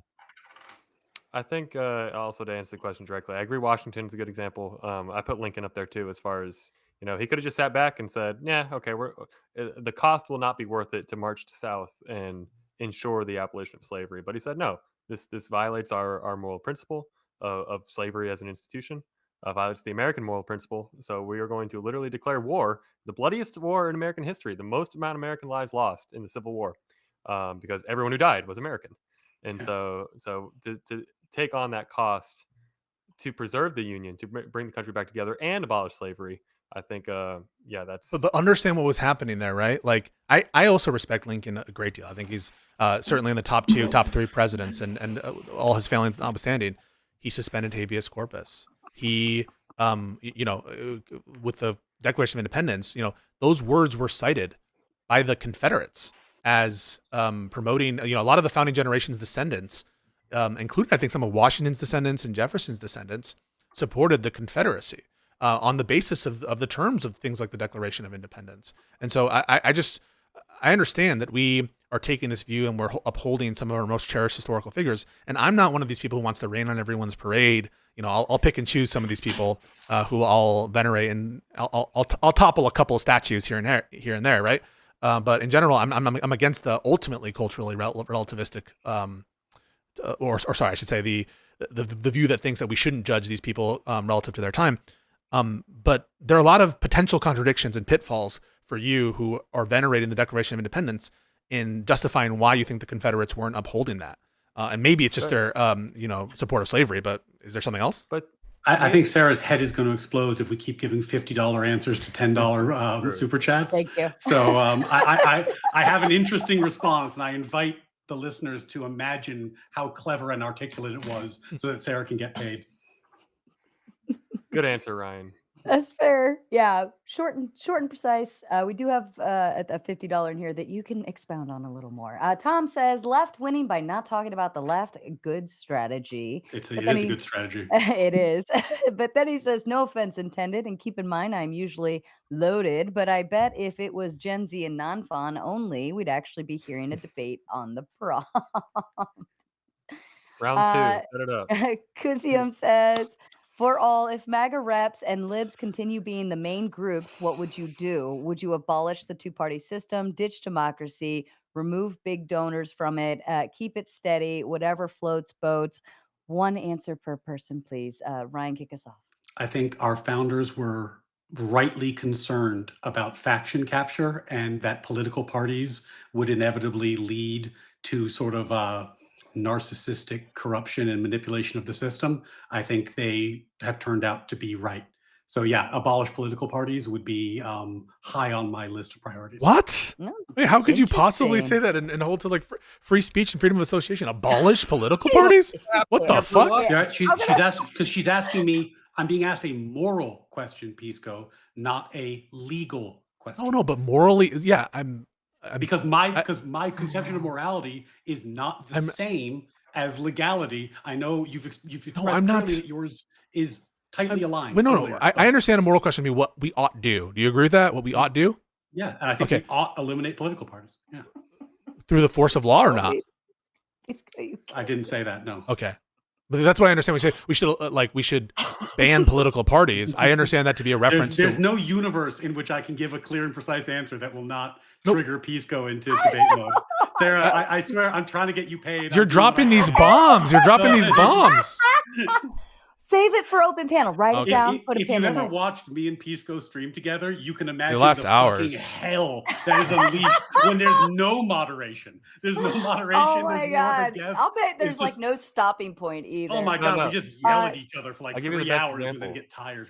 They, Scott, do you have one? yeah, I'll be quick with it. But no, the best example, Ryan and Pisco debated presidential immunity with a panel of 3 judges who were all non-attorneys, and their questions were like, I don't really So I have no stupid. idea what you guys are saying, but let me try and make a question. Yeah, that was pretty funny.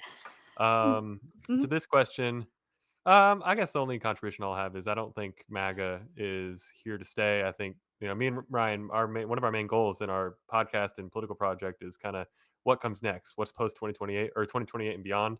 And we're, I think, both of the same belief that there will be a segment of the population that is only Trump voting, and when Trump is no longer here, they will no longer be voting. And we're very curious to see kind of what comes next as far as how much of the MAGA banner will Vance carry with him versus kind of redefine himself as something new. And then, of course, the rest of the party too. DeSantis, is he really going to be a MAGA guy moving forward? So yeah, we're kind of curious to see what comes next, but we don't think it's going to be MAGA, at least in the current way people think of it. Unless Marjorie Taylor Greene, she saves it. She's making her own MAGA. Fair enough. Non-fun? I guess I'll say if we could do like proportional voting, which would encourage, more parties, like that'd probably be good. I wouldn't dish democracy or anything. I'm not that concerned about money in politics, but I would, obviously to the extent it influences legislation in a bad way, I would be against it and I'd try to remove it. Okay, fair enough. Powder Dusty sends 10 just to complete the goal. on my Dusty. behalf. Thank you. So, Props. Kuzium, also known as Trib One, says it's important for people who presuppose to think about that presupposition and throw it out of the debate when discussing topics like this. Your truth isn't objective truth. Engage with agreed upon terms. Ryan, I know you got a lot to say about that. Go for it. I'll try to keep it really simple. It's not my truth. It's the belief about what is true espoused in the Declaration of Independence. Now, you can say that's presuppositional and you can reject it if you want, but then there's no agreed upon American moral proposition. This is the only one we have. So, you can reject it, but then what's left? It's just everybody inventing their own, which is kind of a bummer. If you don't think the Declaration is the American moral proposition, I don't think there's any one to find. Okay, Scott. Yeah, I mean, I'll just kind of echo. I think there have to be these binding things. I mean, I had another quote from another Federalist paper. I don't know if I still have it pulled up, but basically about it is a moral thing to be a united people. Actually, I should have it here. A Federalist 2. Yeah. Oh, I had a long quote, but the basic summation of it is there is a moral component to being a united people and having things that unite you. And I think when we turn into deconstructing everything, it's just breaking down everything that could possibly unite us. And I just don't think it's good for the country and its survival. I want to just say on that front, like a lot of this has to turn on like the term American moral proposition, which, as I understand it, is not a term of art. It's not something that I understand to have like a fixed meaning that people agree to. And so when you introduce like a term like that into a debate, like as a proposition, I have a justification for why I like what I take the meaning of that to be. But unless we have like a meaning that we're ascribing to, either a common usage meaning or a technical meaning that's found somewhere of the term, not of other ideas that like lead to the beliefs of the founders or whatever, of the term, then like who are you to say the meaning of the term is better? It's better than my meaning. Like my meaning is controlling over your meaning. I just like don't understand that loaded nature of that like objective meaning of terms, especially one that doesn't have a fixed usage. I'm curious about that because why? So obviously, I have what I brought into this, which is I believe the American moral proposition is that passage of the Declaration. That's the moral framework for the country. That's what I brought into it.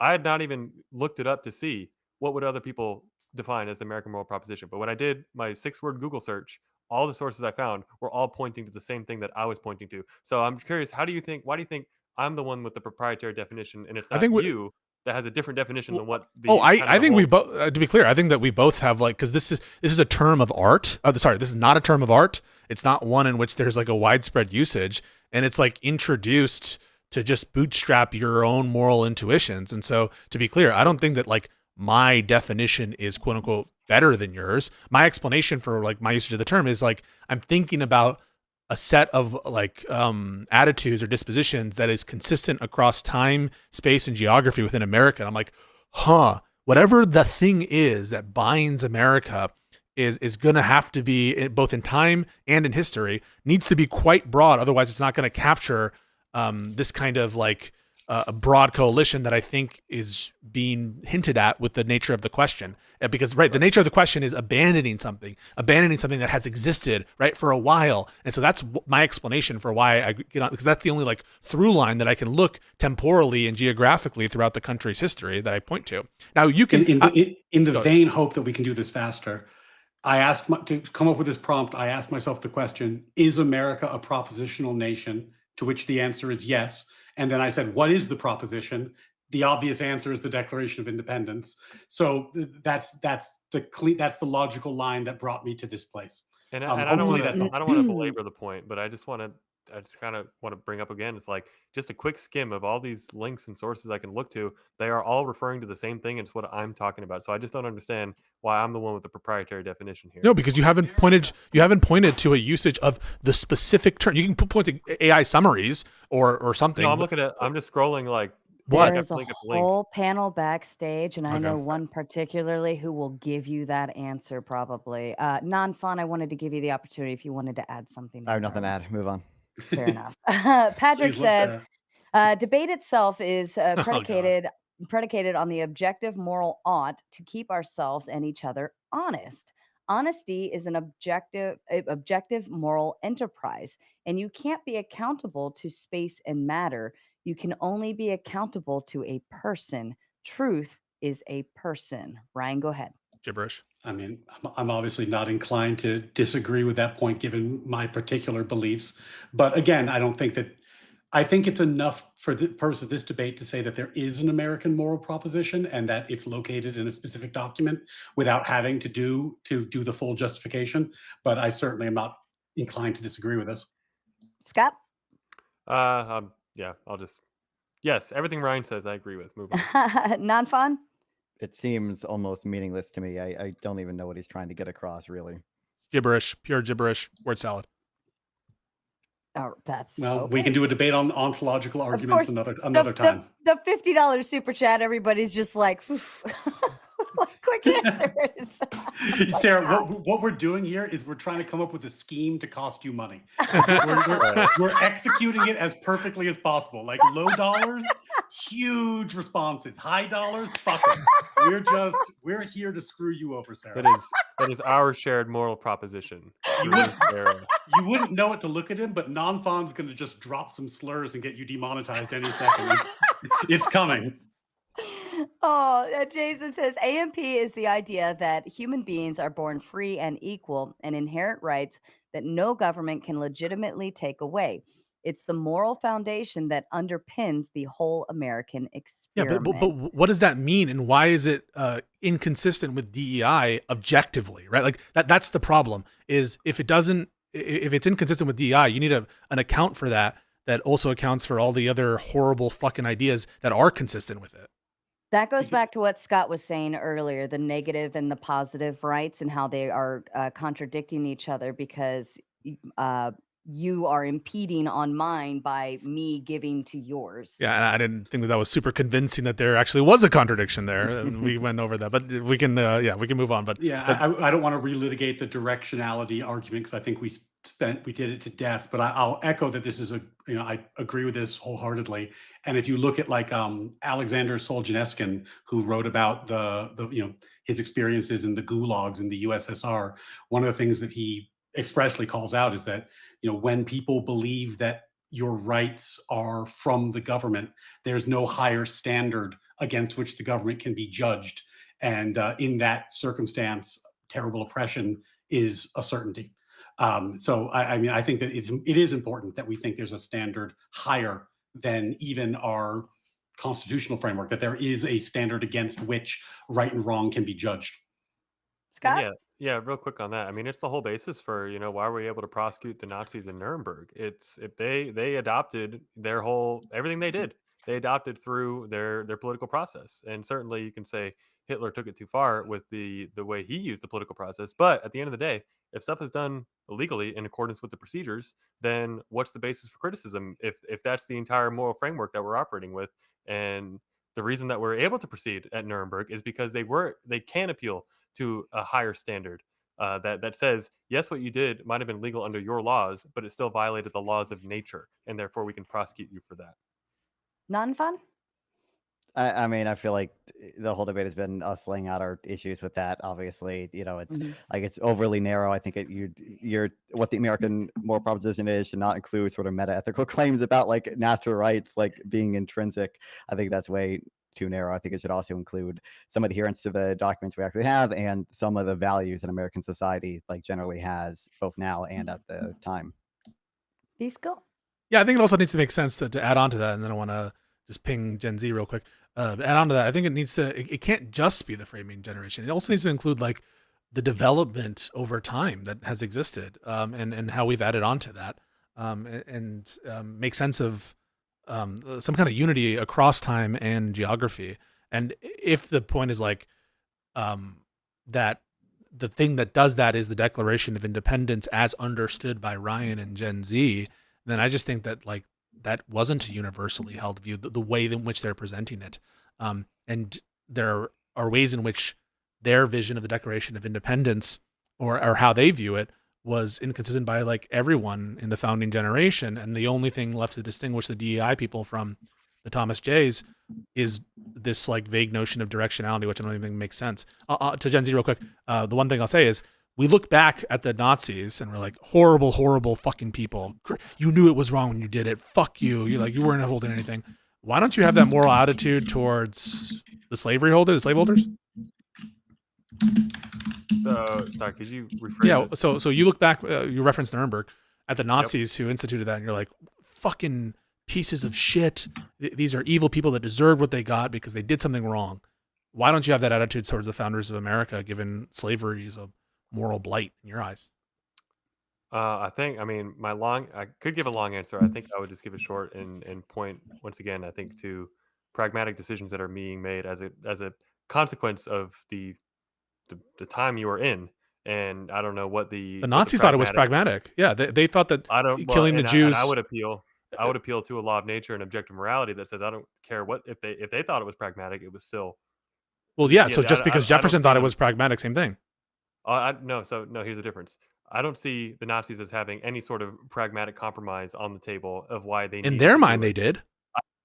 But appealing to the higher law that we're. Wait, does the higher power recognize the pragmatic considerations of Thomas Jefferson in having slavery? So I'm pointing to when I look at Jefferson and the founders. Wait, you're applying God's law to the Nazis, but Jefferson's pragmatism to the Jefferson. So I'm asking for God's opinion on both. Is it equivocation?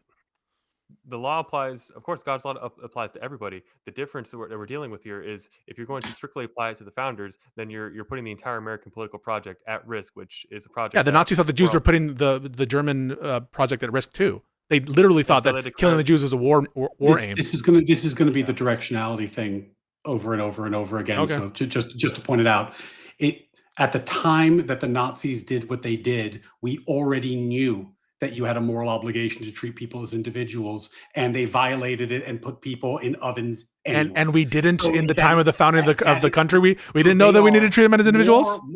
They are more morally accountable than people who struggled and failed to abolish slavery because they instituted a new violation rather than failing to abolish an existing violation, which is clearly a difference. It's just not one that you care to recognize. Yep. But in any case, this is a super chat, not a debate. Fair enough. Last two, and then we're moving on. Unwilling says, are closed or open borders more correct under the proposition? Are closed borders DEI? Oh, I love this. No, this is a great question. This is a great question because the country, the country until 1870 was completely open borders. The first restrictive immigration law was the Page Act in 1870. First one. So open borders, absolutely in keeping with the tradition of America up till 1870. And so, I think that's totally within the American moral proposition to have open borders. True, but misleading. There was not federal law, but the states enforced their own immigration policy. So, for example, if you were going to be a ward of the state or found to be of low moral character, they could just banish you. They could just kick you out of the state. So federal law started being enforced on immigration later, but the states themselves enforced immigration policy earlier. But to answer the question directly, I think this is a really interesting question. Like, I am not opposed to immigration. And I think that, like, if you take my beliefs to their logical extension, America should be promoting natural rights across the globe. America should be trying to explain its moral philosophy. But that's counter to the framers, right? The framers understood the importance of borders. If you let me answer the question, the question specifically though, should we have open borders now, has a lot to do with whether we are able to assimilate people into the American moral proposition. If you have mechanisms in place where you can bring people into America and assimilate them into the core American belief system, then immigration is not necessarily a bad thing. If you can't, though, and if you're bringing in people who don't have don't support the American moral proposition and have conflicting beliefs, that's going to be a problem eventually, because you dilute the people who actually do believe in the proposition. So the answer is, it's very complicated, and it has a lot to do with our failure as a society right now to have good assimilation protocols. So hopefully we can fix that. Discrimination on the basis of an individual's beliefs is in accordance with the American moral proposition? Yeah, obviously. Like, all right. Of course. Nonfon or Scott, did you have a thought to add in? Yeah, I would say the other aspect we didn't really get into tonight, but I would include as part of the founding American moral proposition is this idea that times will change, and therefore the systems of government needs to allow for things to change over time. That's why we have the amendment process. That's why we can pass. Well, that's really why we have the amendment process, to change the Constitution over time. And so certainly the founders' understanding of the role that immigration was going to have to play in the society. When you've got this big, huge mass of land, I can certainly understand wanting people to come just freely and then from there be subject to the laws and behave from there. But now, when we are at a point where the land is populated, and it's just a different calculation, it's a different equation that has to be taken into consideration. And where's that in the Declaration of Independence? Nonfon, your thought? I mean, technically, I think open borders are probably more, related to the American war prospect than like fully closed borders. Certainly, maybe you can make some argument that having like semi-closed, some screening for beliefs or whatever, insofar as there's like some paradox of tolerance is conducive to the American moral prospect. But I mean, I think America in its sort of expanded version, well, expanded compared to Ryan and Gen Z attorney's view of the American moral prospect. We're supposed to be a land of opportunity. We're supposed to be have freedom. We're supposed to accept immigrants in, as we did for the first 200 years as a nation or whatever. Okay. And last but certainly not least, Patrick sends another 10 to say, if good equals ought and bad equals ought not, then the evil God model collapses by proposing that the foundation of truth and good is ought not.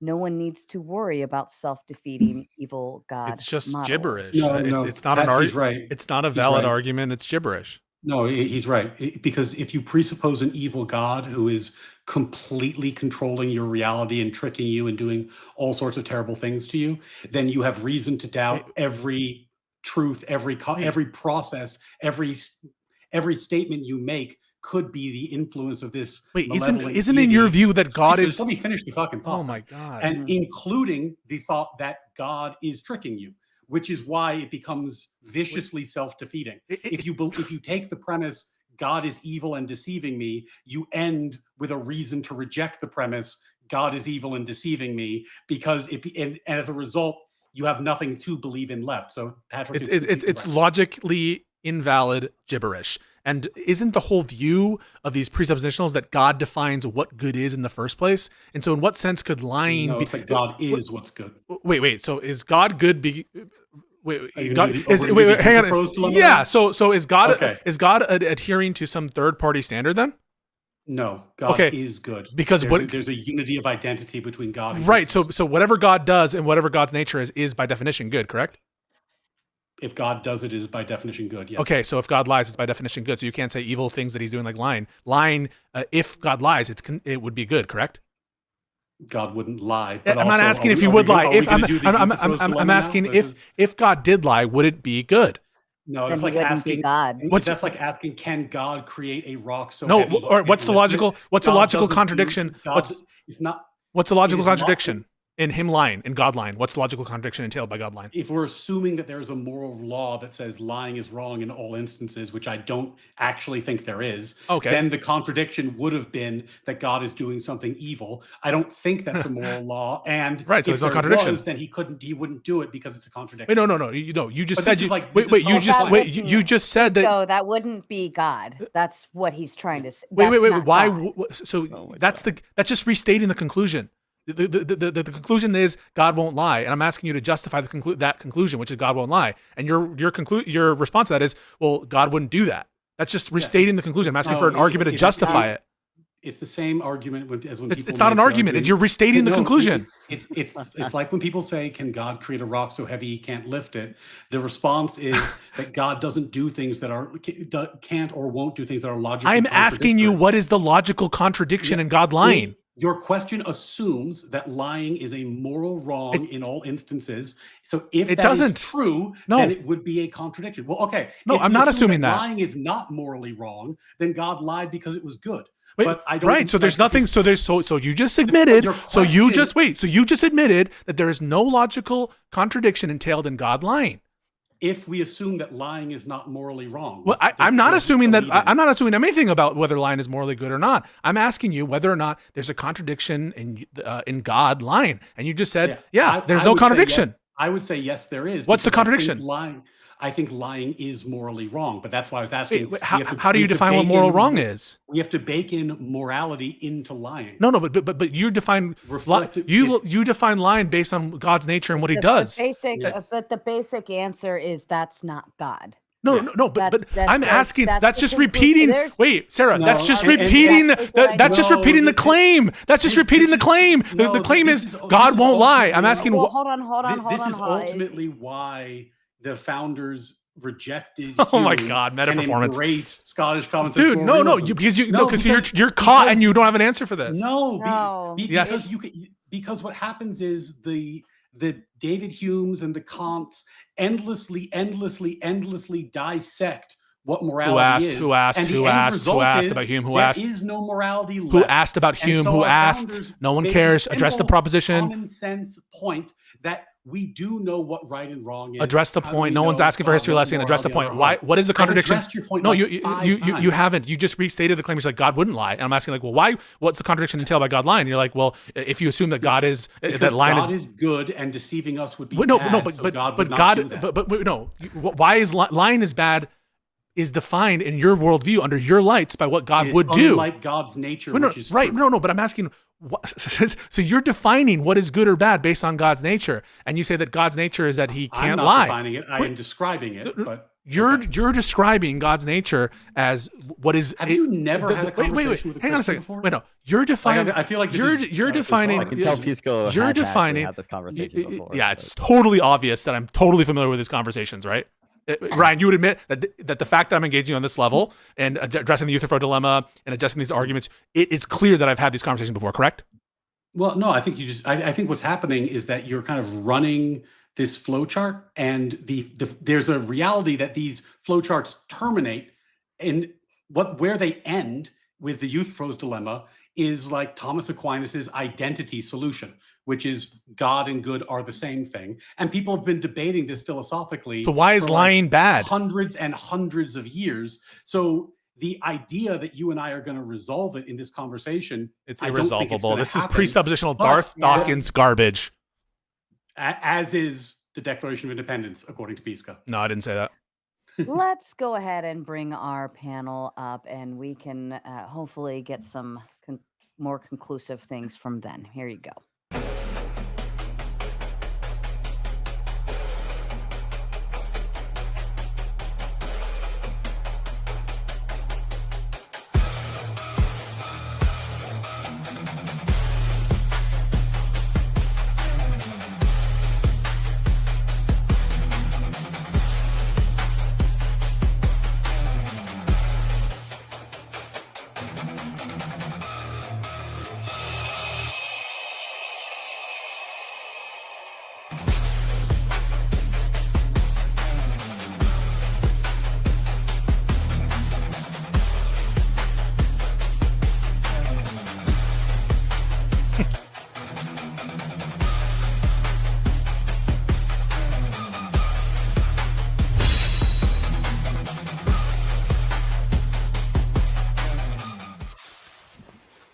All right, gentlemen. Most of you are familiar with my rules, but I do see a lot of new faces here. So thank you for joining. And I do have two more hanging out backstage. I've got Brandon and Re-Examination hanging back there. If you want to see them up, we play the lovely game of boot anyone else off in order to get them up. However, Gen Z, Ryan, Nonfon, and Pisco are all off limits. You cannot boot them at all. They stay as long as they wish. One big rule here is the interruption game. I freaking hate it. Please don't do it. If one person is talking, do not jump in. It will get on my nerves dearly. Also, the gauntlet is officially open. I will be rating us over there here shortly after I get it set up. But if you want to make your way over, if you know where you're going, go on over. All right. First backstage, I had Ryan, of course. If you want to go ahead and open us up with a thought.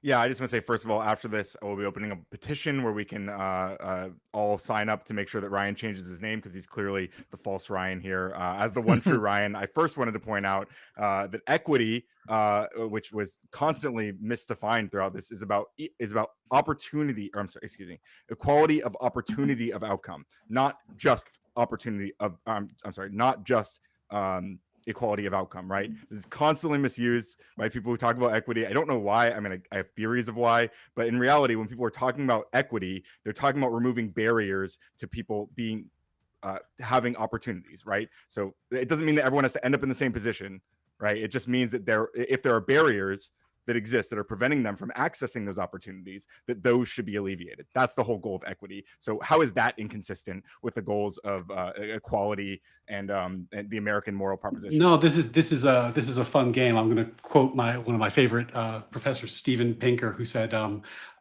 I have no problem with diversity and equity and inclusion in theory, but I'm forced to point out that, like the Holy Roman Empire was neither holy nor Roman nor an empire, there's a problem about the misuse of terms.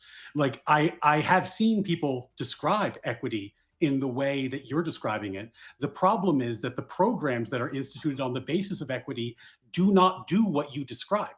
When you put a quota on board membership, that is not removing barriers. That is trying to push people to have equal outcomes. When you push affirmative action, that is not removing barriers. That is trying to push for specific outcomes. When you give money on the basis of race, that's not removing barriers. That is pushing for specific outcomes. So I actually agree with you, by the way.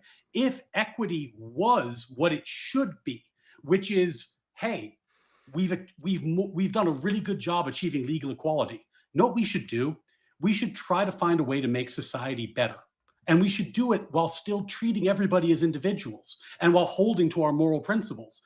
Then I would agree with you, by the way. I think that version of equity is fine. The problem is that's just not the version of equity that the left is enacting. And I would, do you mind if I jump in? Let Ryan. I trust you, Mike. No, it's okay. Cool. I trust Mike. Oh, sorry. Okay. Just so I don't disappoint anybody. I've got like half hour, 45 minutes in me, and then I'm gonna me too have as well. To go to sleep. I got work tomorrow.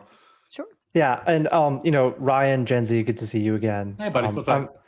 I just wanted to make this point, and then I'll drop because I know there are other people waiting as well. But I did want to ask about this, because I wanted to engage on the debate prompt on your terms, Ryan, which is that the American moral proposition is the Declaration of Independence, right? And so one of those is that all men are created equal, right? Mm-hmm. Like you would agree that that is the objective truth under the American moral proposition. Yeah. So my first question is, why do you think liberals and Democrats support DEI policies? Like, what is it? What are they after? Oh, are you asking me to guess what they're thinking or to explain why I think they're thinking it? Because those are two different questions. Well, why don't you tell me what you think they think? Okay. I think that the way our education system is set up right now, if you look at like the work of Jonathan Haidt, it strips or vastly reduces certain aspects of moral thinking and enhances other aspects of moral thinking, in particular fairness and equity concerns, which primes people to believe in a certain Answer the way. fucking question. He asked you what they believe, not why they believe it. Hold on. I'm working on it. So I think that you have a collection of beliefs. There are some people who just think this is more fair and haven't really thought about the philosophy at all and don't see the contradictions. I think there are other people who are, overt collectivists, and they ascribe to, some form of like neo-Marxism or socialism or other form of collectivism and would prefer that system, and it's overt. So I think it's a mix of various things, but that's my best guess. Would you agree with me that the Democrats are focused on at least outcomes when it comes to DEI, right? So that the Democrats see a disparate outcome, right? They say like black people make up X percentage of the population. Yeah. They are disproportionately disadvantaged in this way. Okay, so if you believe that all men are created equal, wouldn't it follow then that if black people make up X percent of the population, we would expect to see a proportionate outcome? No. And if we see that's fucking good. Yeah, that's good. Yeah. No. Allow me to if all men are created equal, let me stab at that. Allow me to interject real quick. I'm just shutting down on the tomato side. We're going to raid over to the gauntlet if you already know where you go and get there. Otherwise, I'll drop the link in the chat or follow the raid. Back to you, Ryan. Oh, this is great. I didn't even think of this. Let me stab real quick, and Ryan, you can build off of it. I think we're in agreement here. The statement, all men are created equal, is not a statement that everyone comes out of the womb with the same characteristics, attributes, mindset, all this stuff. It's a statement about the moral value of each person, and that each person is entitled to the same level, the same amount of negative rights that the government is now constituted to protect. And so, because this is the whole thing, humans are so vastly diverse, of course, in all different types of ways. And just because we're equal in the eyes of the law does not mean everyone's going to end up in the same place as they started, right? Maybe not everyone, but at the macro level, right? If we're looking at 330 million people and we're looking at 30, 40 million black people, and we see a disproportionate outcome, I'm not saying that every single person needs to have the same outcome, right? But at the super macro level where we're looking at millions and millions of people, if we accept that all men are created equal by God, right? That black people aren't inherently dumber, or that black people are not inherently more violent, or that black people are not inherently worse at business, and we see a disproportionate outcome, right, where we see black businesses failing at statistically unacceptable rates, then isn't it consistent with the moral proposition? Maybe you disagree with the goals, right? But isn't it consistent with the moral proposition that all men are created equal for Democrats to try and pursue? For example, it doesn't worry me. Yeah, go for it, Ryan. It doesn't worry me that Ashkenazi Jews are underrepresented in the NBA. There are. I'm not talking that's about not responsive. That's not responsive. No. Yeah. There's a discrepancy there. There's tons of discrepancies. I mean, if you look even within a family, children of the same parents raised in almost as close a way as possible are going to have wildly different. He's already addressed this at the macro level. Address it. The choices they make. No. So what happens is that there are any number of multivariate factors that impact success over time. Moral dignity does not imply that you're going to have equal outcomes on any level. Because the races are created differently? Well, in this specific case, we are looking at a group that not only has these disparate outcomes, but also was the target of hundreds of years of oppression. I agree with you. Yeah. Legal. So it's no coincidence that we see this group having these. I'm not saying it's a coincidence. I don't know if you know my background at all, but I agree with you about all of that. So to give you an example, pro-critical race theory, my king. So to give you an example of this, I was in Teach for America, and I taught specifically in underserved Black neighborhoods for 7 years before I went to law school. The reason I did that was expressly because I wanted to help people in those communities. But in so doing, I didn't violate any moral principle about treating people as individuals or life or liberty. You can recognize that there are things in society that you would like to make better without violating a moral principle. Can you address the heart of Mike's question? Do you think it's possible that God created Black people or the different races with features of more violence, with features of greater rates of tendencies to do certain things that you would consider bad? You think it's possible that God created the race of Black people with those different disparities? Are we really saying? I'm asking the question. When Jefferson said, I asked the question. I want an answer to the question. I'm asking the question. I have no reason to think that is true. Okay, but I'm just objecting to the framing of the premise here, because who in their right mind is thinking that when Jefferson wrote all men are created equal, he was writing that they were specifically genetically height, weight. And who thought when Jefferson wrote equal, he meant no slavery? When Jefferson wrote equal, he meant all the things that you're saying. If we're taking an originalist frame of what Jefferson meant by equality under the law, it doesn't include that stuff. So you're taking now a subjectivist view on what Jefferson meant. Did mean that it would eventually lead to the abolition of slavery, which is exactly why fucking shots quote from Lincoln. No way. It was the time bomb that destroyed slavery. Was the word you think Jefferson, when he said all men are created equal, that what he meant was that eventually we would get rid of slavery, and that women would have the vote, and we would make sure that we'd have, for example, school integration. Wait. So school integration is another example. Do you think that that's what he meant? This is so simple. Did he mean that? Yes or no? Just read the Declaration. Shit, somebody bingo card. Pisco, yes or no? Wait, how many was that? Wait. Can you stop doing this fucking... Why don't you just engage with the conversation for once? Don't dodge. Do you think that Jefferson meant integration of schools when he said that all men are created equal? Yes or no? That's the question. Pisco, he articulated a moral principle which resulted in those things. Some of them he likely foresaw. Some of them he likely didn't. So when you're mean when he said the rights that you are saying, right, like you're taking a view that equality means a particular thing, and Mike just presented to you a fucking mic drop moment where equality for for the Democrats might mean something else, and intrinsic on the notion of your vision of the creator, which there wouldn't be really a reason to separate the races and give them these different tendencies in a way that would negatively affect one. And you're saying, well, no, he didn't mean that, because the vision of equality that Jefferson describes, that vision is tailored to what he understood equality to mean and what he was referencing. But if that's your vision of what equality means, that it's specific to Jefferson's, like an original interpretation of what Jefferson meant, then obviously it can't capture the nature of God's infinite, moral weight. It's equal or what you're meaning. No, come on. But he didn't mean that. Did Jefferson mean women are equal?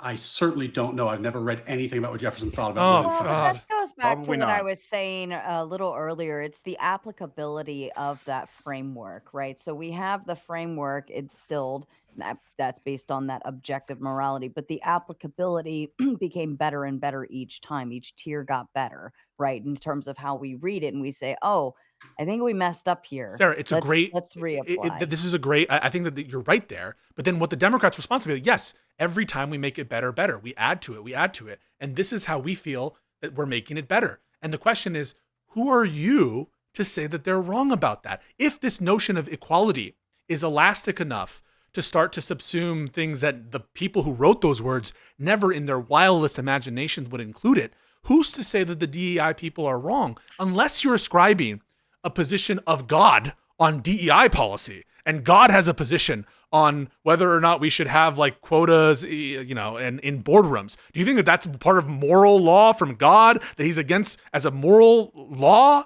God says no quotas in boardrooms? Come on, give me a break. I think, Pisco, as I've explained to you, I think 5 or 6 times in this conversation, what ends up happening is that people discover and learn more about the moral law, and as a result, they have better and better understandings of it. My criticism of DEI and equity is not that it's worse than slavery, it's that the people who are doing it know better and are rejecting an Is it contrary to God's law? Is it contrary to God's law to have quotas on boardrooms? Probably, yeah.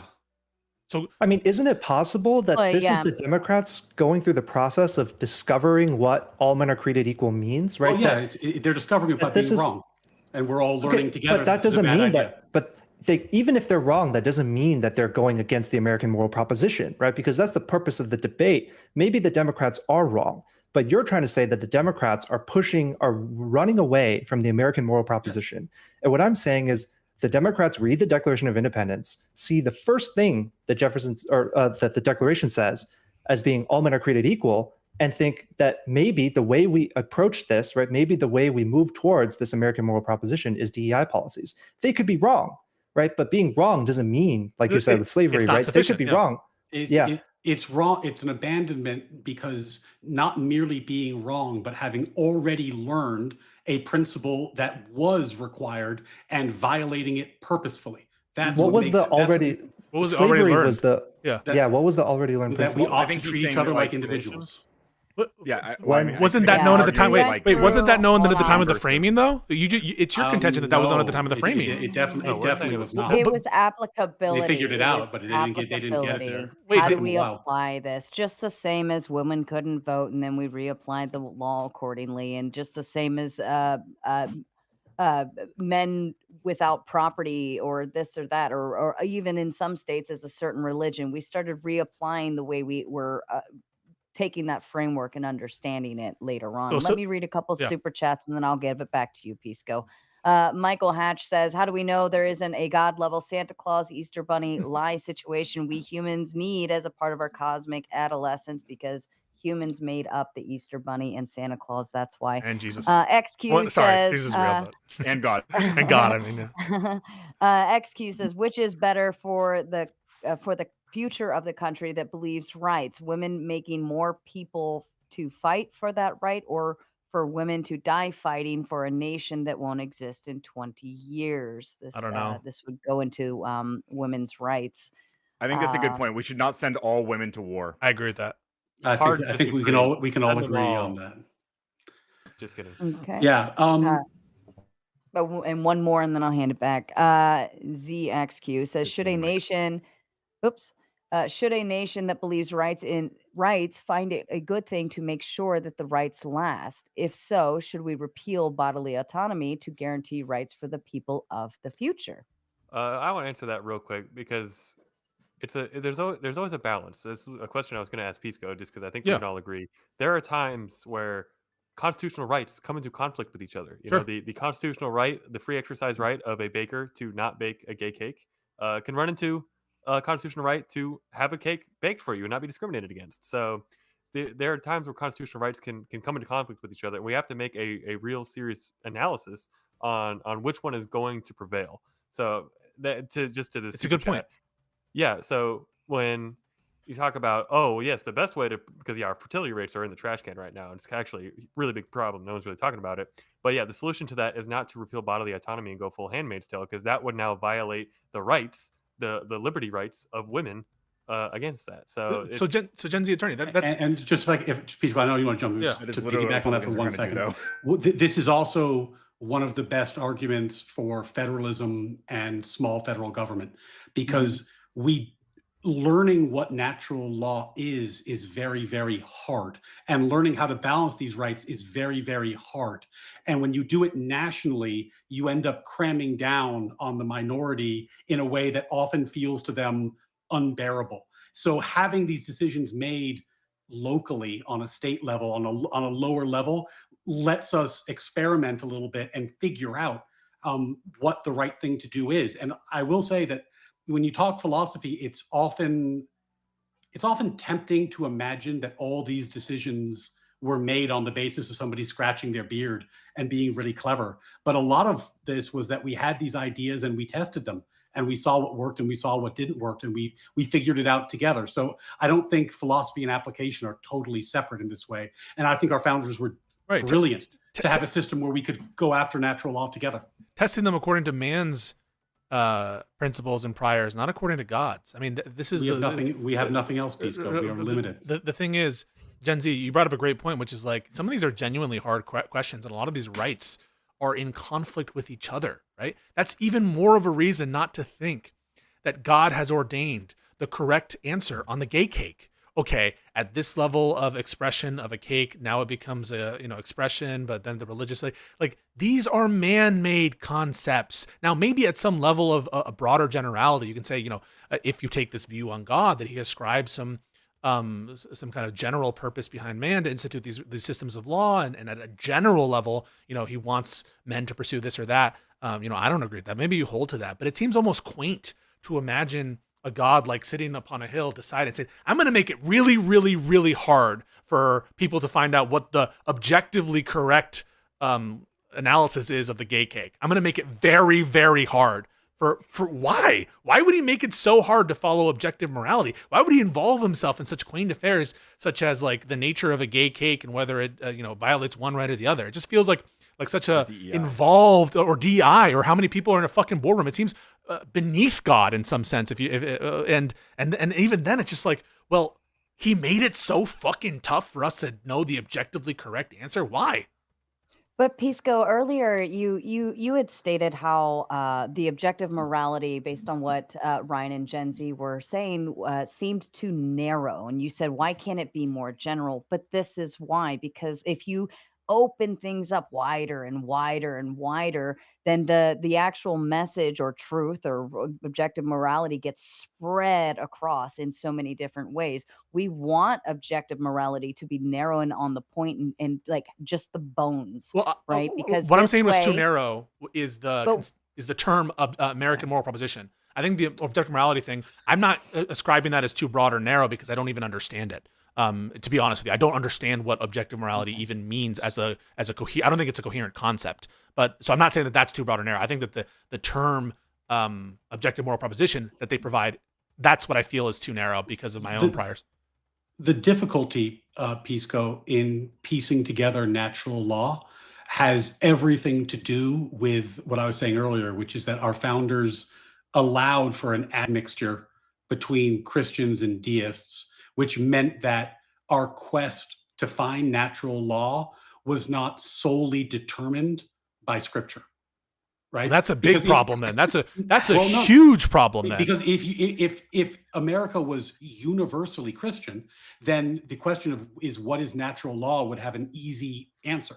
You would point to Scripture, right? But because America was not universally Christian, and the American moral proposition was phrased in a more general way, it does lead to us having to figure out some very, very tough questions. Yeah, we're relying But on like our sense data of like our hearts and revelation. Our experiences, our logic, the same way we figure out anything else. But that's grounded Well, ultimately think in about this. subjectivity. That's ultimately subjective. Why is it ultimately Well, subjective? This is why, though. Have you ever tried to template something or stencil something again and Yes. again, like 100 times? I have Okay. done that. Now, if I take the original stamp and I stamp the thing, right? But then instead of using that original stamp, I take the one I made and then I try to make another one from that. And then I take that one I made and I try to make another one from that. Eventually, the original stamp or template or whatever it is that I'm using is going to get maneuvered across the board because it's not the original. And that's why that whole objective morality, the bones of everything, has to maintain one singular piece. It has to stay there because you are going to read it differently. Ryan's going to read it differently. Nonfon's going to read it differently. And if you go outward and tell everyone, well, I read this and this is how I interpret it, and I read that and this is what I think. Now we get into Sarah, even if I subjective grant play. that, I don't grant it because I don't think it's coherent. But if I grant that, because I understand what you're saying it's essentially just because people could disagree on the objective morality doesn't really mean that it's not necessary to the foundation of everything. So I understand the concept of what you're saying, even though I don't understand the underlying concepts. But if all they can tell us is that we're bound to just need to subjectively interpret the commands of our own heart and what we take from revelation, then on what ground does Ryan possibly say that his determination that DEI is counter to this objective morality is any better than mine? He's relying on the same kind of subjective interpretation of Scripture and of natural law that everyone else is. And so why is he in a better position to judge that the objective morality and natural law, since he's limited by his own subjective perception and his own interpretation of either revelation or his own heart or the nature of his own heart? Why is his position on objective morality any better situated than mine or the DEI people?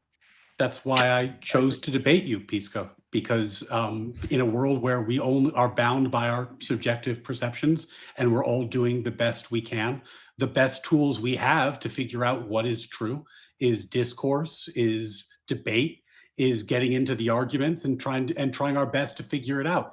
I think I am in position to do this because I happen to be right. But the way that I'll prove that I'm right, I know you think you're right. I know you think you're right. And you're making the counter arguments. I know you think you're right, but the question isn't whether you think you're right. I grant that you think you're right, and I grant that I think I'm right. But I'm asking is, how can you justify? What is your justification that you're thinking you're right makes you right? Yeah, Can I I think add a clarification in quick? You guys are talking past each other with the word objective. I think Pisco, is it Pisco? Sorry. Yeah. Okay. I think you're using like the modern framework, like it's got to be quantified in some way from a third person perspective, observed by everybody. But how the natural law theorists are using it is as an object grasped by the intellect. And those are the first principles of natural law. And that tells us what virtues are. And so we're not saying like if we bake a cake or not is some objective thing. We're saying human nature has objective fixed ends because they have powers like So it's intellect and will. intersubjective among the human, some class of human. Is that what you're saying? Yeah, that morality for natural law is still going to be intersubjective in some way. Oh, so but it's that's counter grounded to what in a- Ryan is saying. Ryan is saying that it's No, objective. I think you're just talking. He said it with the Kant and Hume stuff too, which is another point I want to bring up later. But all I'm saying is when you're applying those first principles that you're grasping as a precept or object with your intellect, then you apply those intersubjectively to a particular situation, right? A moral situation, and then you have circumstances that you're applying the first principles to, and the first principles are generally like prudence. So seek and do good is a first principle of the intellect. Render to each his due is what justice is. And those are going to look different. And there are others, but those are going to look different. But in with respect, the classical view and the modern yeah, view. I think Can we make sure we do the Kant and thing you were talking about, because that sounded really interesting. Yeah. I think I understand kind of what you're getting at, but it sounds like what you're suggesting is a little bit removed from the conversation we're having, because like do good, we're trying to find what good is and where the good come from and what it's made out of. Every It's theory has trouble with that, right? Yeah. Right. I mean, So it's a in human what problem. sense, Yeah. if you're going to ground out, maybe this would be helpful. Like, let's try to reframe natural law without reference to God, because I think that might be a sticky wicket. okay, Like, imagine natural law like Platonic forms. Like the number 3 exists. It's an abstract object. You can't find it. You can't touch it, but it exists. The laws of logic exist. Goodness. I don't know what you mean by the exists. laws of logic exist. I don't know what that means. So I don't the okay. Well, focus so on the number. Focus on number 3. Yeah, I don't know what it means to say the number 3 exists. Same. I don't know what you mean by that. that the number 3 is like pi is a true fact about this universe that we exist in. Pi does not That- seem like a fact. It Okay. can't be true or false. Pi is not like how Yeah, can pi's pi? not a I'm proposition, not it can't trying be to true or false. convince you that abstract objects exist. I'm trying to explain how you could view natural law without reference to God, because that seems to be bothering you. But if you reject God and you reject abstract objects, you will actually have a hard time getting to natural Well, then law. I just didn't. I It don't know what you becomes mean by pretty you say tricky like at that point. when you say 3 exists or pi exists. I just don't know what you're talking about. Yeah, Like it just, I did a good conversation with this with a guy on X. Maybe I'll forward it to you. But yeah, it's the question of like, and it's debated amongst philosophers. Like there are debates, arguments on both sides, whether like 3 is a true fact about our universe that exists not as a physical object, but just as an existent property of this universe, or whether the number 3 is a construct of human minds. And that's a very serious distinction in the way you view the world. yeah. If I you would say it's the latter. go for it, Yeah, sorry. and there's arguments on both sides, but like if you say that like the number 3 or the laws of logic are constructs of human minds, you're committing yourself to a view that everything is ultimately subjective. Well, yeah. Right? If Like, I say the laws to avoid I feel like subjectivity, you have to anchor in something objective eventually. I feel like the laws of logic, right, are like norms that humans created, but they don't like they don't exist absent their normative value to individual humans. I don't understand in what sense. Yeah, It would I be would like accept limits that of because conceptual- you do not believe in objectivity No, in the way that I don't even Andy know or what it Gen Z or means I to are say describing, like but- the laws of logic exist absent a human mind to conceive of the norm. Like what does that mean? They'd be the relations within the metaphysical, whatever the metaphysical framework of the world is. Does anyone know what that means? I truly have So, no. but I like think- Bertrand Russell, as an atheist, is going to say that there's a metaphysical foundation of the world as well, and he's going to say, like, so he might say, okay, grammar is the appearance, how we speak, but logic is the underlying structure. And he's an atheist. He still has a structure to how things are related. You have to have that, otherwise, how do you get parts and wholes? How do you get anything interrelating with each other? Right? You have to have an answer for that. As the idea. I'm totally lost. Someone help me. Explanations are kind of like, I feel like these explanations are kind of like poetic in a way. Like it sounds nice but like when I think about the laws of logic, I'm just thinking about like the limits of human conceptualization, right? Like what would it even mean for the law of non-contradiction to not be true?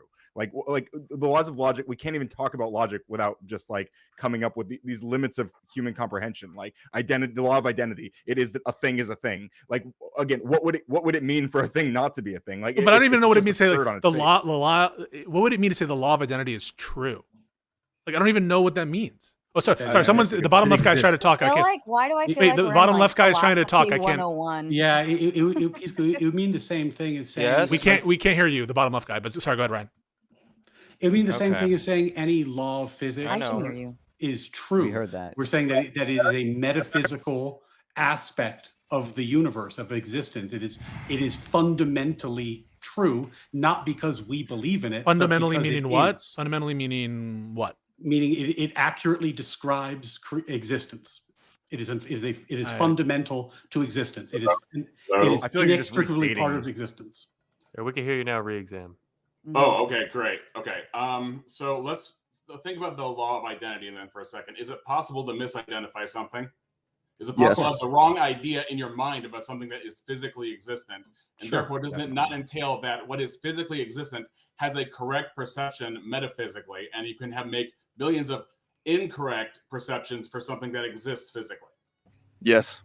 Right. But Well, does I it would say- change wait, what what is it it- is? So that's a reference to the law of identity, because Well, hang without on. the law of identity, you can't make sense of misidentifying or identifying something. No, I Right. don't agree. I I think see the we moon. can change what parameters we assign to what identifies something, right? Like we can be pointing to a different set of like facts that we're identifying as an item, but Right, then but we those can are also still we can metaphysical, metrics reorganize we're those to using point to to- a different thing. But that doesn't Right, mean but that those we're are still pointing to metaphysical metrics. doesn't mean one's more correct than the other necessarily. Yeah, it does. Let's Yeah, set but- that- but- well, let's set that aside for a second and just agree that these are all metaphysical metrics in reference to things that are physical. Can we all agree on that? No, I don't. I think that's gibberish. I don't know what that means. Can I know you think that's gibberish. No, but can I also just drop drop this this one one I'm blind being marker honest. can't Hold lie. up! I- Stop! Yeah. Stop! I'm sorry, Ryan. Did you say Yeah, something? re-examination. I'm not trying to break your flow. Sure. I want to make sure you can keep doing your thing. I just want to point out that in terms of my opening statement, we would eventually move to it's happening and it's a good thing. We are now officially in it's happening and it's a good thing, because now we're arguing that objective morality and natural law are incoherent concepts, and abandoning them would be good because they're wrong. I'm not So saying that. I'm glad we finally got Hang on a to this second. point in the conversation, but here we are. Wait a The second. bingo card. This- I got a yes or no. I The was bingo hoping- card- So maybe I just want to say Yeah. I think the reason why Ryan you're so condescending is you think everything you believe is like endorsed by God. I think maybe that's why you're so condescending, is because all of your beliefs, when you say that DEI in the boardroom is an an attack on abomination, character. you're just saying no. What the fuck was that then? What did he just do? What was what he just did?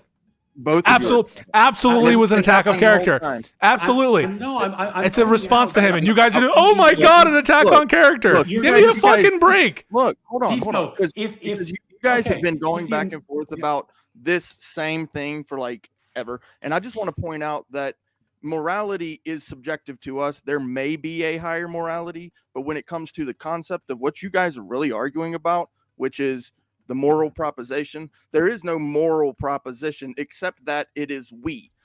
When you read those two founding documents, it says we, the people. It is the unanimous declaration. That is the proposition, that we collectively put it to a vote. This high idea that morality is that proposition is a farce, because morality can be subjective. It can be subjective. And when you put it to the higher test, maybe we can get to a place of natural rights. I appreciate you guys. Thank you. Okay, but then if see you, buddy. morality was subjective or majoritarian, it can't be totally collective, because nobody in reality is going to all agree on everything in a population. So does that mean that if we vote to oppress a certain people group, that it becomes morally subjectively correct within that population? He Are left. you asking that would follow. if are you just asking if I are was you- I was thinking we springboard off what the last guy says. We can hear you now. We can hear you now. Great. Is what he was saying related? Wait, I want to this- hear what he said. Are you asking? You just said something. Yeah. You've been trying to Yeah, speak so for a if- while. Yeah, No, it just sounds like the guy with the it beard. sounds No, like no, you're- Brandon. Yeah, me. Yeah, It go just ahead. sounds like Okay, you're my asking bad. if cultural relativism were true, would this proposition be true under cultural relativism? Is that all you're asking? It's circular. Me? It's trivial. It's tautological. Yeah, if cultural relativism is true, then the American moral proposition, as I defined it, is false. No, that's not what he just said. They're- What he- they're- no, they're- That's not what he laid out. That's not what he just laid out. Are you, okay, are you talking about what I said? Yeah, you're like, Yes. if cultural relativism is true, then this proposition under cultural relativism, its own strictures, would be true, and that you're just Well, I'm restating. talking about the collective claim he was making before he left about, well, we collectively made this true, therefore subjective morality can be subjective. It's possible for it to be subjective. Isn't that what he said? Yeah, that's Well, what that Right. seems trivial too. I mean, it could be Okay. true, right? That's logically possible. Okay, so are we all accepting the idea that if a population votes to do something, then that necessarily makes it true within that No. subjective threshold? No. Oh, within the No, sorry, that sounds like a explain. totally different. Within that their sounds like sub- a stretch. wait, are you saying Let's say you take a country and they vote to oppress somebody unanimously or whatever, and Yeah. then does that make it objectively true? Sorry, subjectively true within that country? I don't know what you mean by true within that country. Do you mean good That's- according that's to the trouble with subjectivism. do we no That's- but we can just cash it out. Like, do you mean by it's true with that country that it's according to their moral desires? Are you just saying most people in that country have those values? Well, Exactly. the That must the be what problem he's is saying, when you, I have a trouble with objective morality. Wait, can you answer that because question sorry, first? Hold on. So- I think sorry, go ahead. I think he's working through it. Go ahead. Yeah, Reed. so the question I think needs to be unpacked, and that's why I'm having trouble with it, because I think when I have a problem with like squared circle, married bachelor. Are you subjective saying if morality. everyone agreed, we like this law, we like this rule, we like this, would that then in turn make it objective versus subjective? Because they, Right? as Do you collective, think other cultures who would judge it would have no standing to judge that culture? Let's say you have multiple cultures. One culture says something is right, and then all the other cultures say something is wrong. Is nobody correct in that equation? What do you mean by no? Grounded- I don't- wait, real quick, I don't- grounded in history. It's Okay, not- so you got a country, and that's the only country doing something wrong, and they believe it's right, and you got other countries surrounding them, and they believe that that one thing that one country is doing is wrong. Is It's everybody Nazis. equally It's- correct? I don't think Nazis and so. I don't Nuremberg. think that, but That's it sounded like what irrelevant. you were asking earlier, which just is that true if cultural relativism is true, which it would be. Sure, go ahead. But I'm not a cultural relativist. If so- you're Yeah, I asking don't with think any of us Even are. if you're not, I'm going off of what the last guy said before he left. and I okay, but didn't no, know who but agreed with that if or you're not, just but- asking whether it would be true under the view that takes the cultural relativistic view that you're doing, then that's just trivially true because that just is true. It's- Go ahead. Sorry, go ahead. Well, It just okay, sounds even like if it's truly there's true, a I just Papua needed New for Guinea. clarification. There's go a whole forward. Papua New Guinea. Anyone Andrew Wilson fan know the Papua New Guinea story statement and in the culture? Okay, Cannibalism Andy, or you something. know- I don't know, something like Yeah, that. well, even at that, if I believe it's I don't even want to say it; it's too gross. But Let they, me they try do. one. Let me Now try listen, one. this other Okay. country does bad thing to boy. Okay, Right? yeah. Does bad thing to 12-year-old boy. You could probably Does that make it? envision. Does that make it good? Is that what But you're To asking? them, hold on. To them, everything good, everything fine. This is how their culture is. This is what they grow up to do. They know, they understand it. Every man, this is like their way to entry into manhood, something along those lines. They're good. We, as the USA, look at that and we're like, nope, that is definitely not good. Right? Right. Do we have the ability to go in and say, stop this, you wrong, get out of there?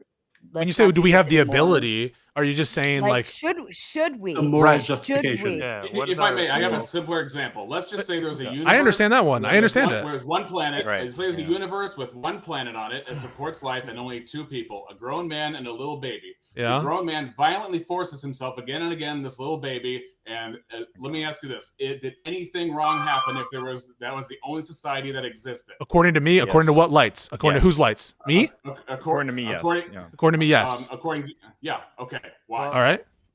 Because it's against my preferences. values. No, I Okay. think And why is Yeah. it against your preferences? Moral Is that subjectivity. valid I reason? don't Well, know when that you I say- can. I don't know that I can like explain the full reason why I have you the want- values that Okay, I so do. you can't Right. account Do you for want a human causal value. explanation of his preferences? When you ask Yeah, that? I want a justification. of Okay, his so I was preferences, born in yes. like the 90s. I had good parents, or I had parents who raised So me in that's a certain ways. justification is where you were Well, born. that's- Well, no. but this You're is asking. You just why- asked for a Yeah. causal. Values. You asked for a Yeah. causal explanation for Not why. a causal, but a grounding. That's a difference. Wait, no. But What do you what's mean by grounding grounding? then? What do you mean by grounding? Right. He means something Objectively. other than me no likey. Well, I don't know what you Right. mean by me. Wait. Like, What? he's- What do you mean by okay. grounding? If not a causal Well, explanation? Let me Okay, explain it to you, objective grounding. Pisco. Let me explain it to you, Pisco. You and I were raised in two probably different environments. We could agree with on wonderful that. parents, I'm sure both. We both had amazing parents, but you're a man, I'm a woman. We probably were raised very, very differently. My concepts of things are going to be one way, yours are going to be something completely different. How do we find a grounding between our morality? Where can we ground it to where it is one basic thing that everyone can say, this is the basic thing, this is what it should be, aside from Pisco, how Pisco feel, and Sarah, how Sarah feels. The trouble we're having is we don't understand what you mean by grounding. That's the problem. Well, can I say? I mean, I feel like what you're really describing. Establishment to the exclusion of all other. Wait. Sorry, say that again. You was too fast. An objective establishment of an idea to the exclusion of all other moral frameworks in this position. So one that's mind independent. One that because it have to be the mind of God, and that's why I said it. Objective. They're looking for a trump card. It has to be personal because you can't be objectively accountable to rocks floating in space. They want a moral trump card. You can't use society as a grounding for the exact example of the planet with two people that I just made. So that's why objective morality has to be personal in foundation, and that's why it has to be I'm a non-natural moral. What you guys are asking for is a solution to all moral. You can have like a stance. You can have like a stance independent reason. So like I would base it on what I would just say is like the maximization of positive quality, like net utility. Now, like you could argue that's just my preference. But what gives like, God's wait? What gives God's nature value? What gives God's word value? Because he's the foundation of truth. Wait. He's not, why does being the just a moment, Pisco. Hold on. Let Nonfon finish his point. I know the temperature's going, but let's at least, I can't hear what any of you are saying because you're talking over each other. That means the audience can't either. Be mindful, slow it down, re-examine, and Pisco, I think. So the guy, so he asked, so I just want to give it, because Sarah didn't hear it. Yeah. So you asked, what gives this qualia that you pointed to value? And then I asked in response, what gives God's nature value? And then you said, well, because he's the bringer of truth. And I'm like, well, what makes it that if you're the bringer of truth, that you're... I didn't say bringer of truth. I didn't say bringer of truth. I said foundation of truth. I'm going to explain why it gives value. Because if the foundation of truth is a mind, then the mind's thoughts of a thing are necessarily that thing. What's the argument for that? What's the argument for that? Because the impossibility of the contrary. That sounds like Darth Dawkins garbage and fucking precept bullshit. What do you mean? Can say that, but what's the argument? The impossibility of the contrary? What does that mean? You're just restating so you understand you're just restating the conclusion. When you say the impossibility of the contrary, you're just restating. Yeah, because you can't establish otherwise. Okay, but then that's not an argument. You're just restating your conclusion. Because do you understand that? The foundation of truth. That's the nature of the foundation of truth. If I say x equals x and x represents a foundation of truth, then circularity is not a problem. What does foundation of truth mean? Let's get clear on that. What is foundation of truth? Hold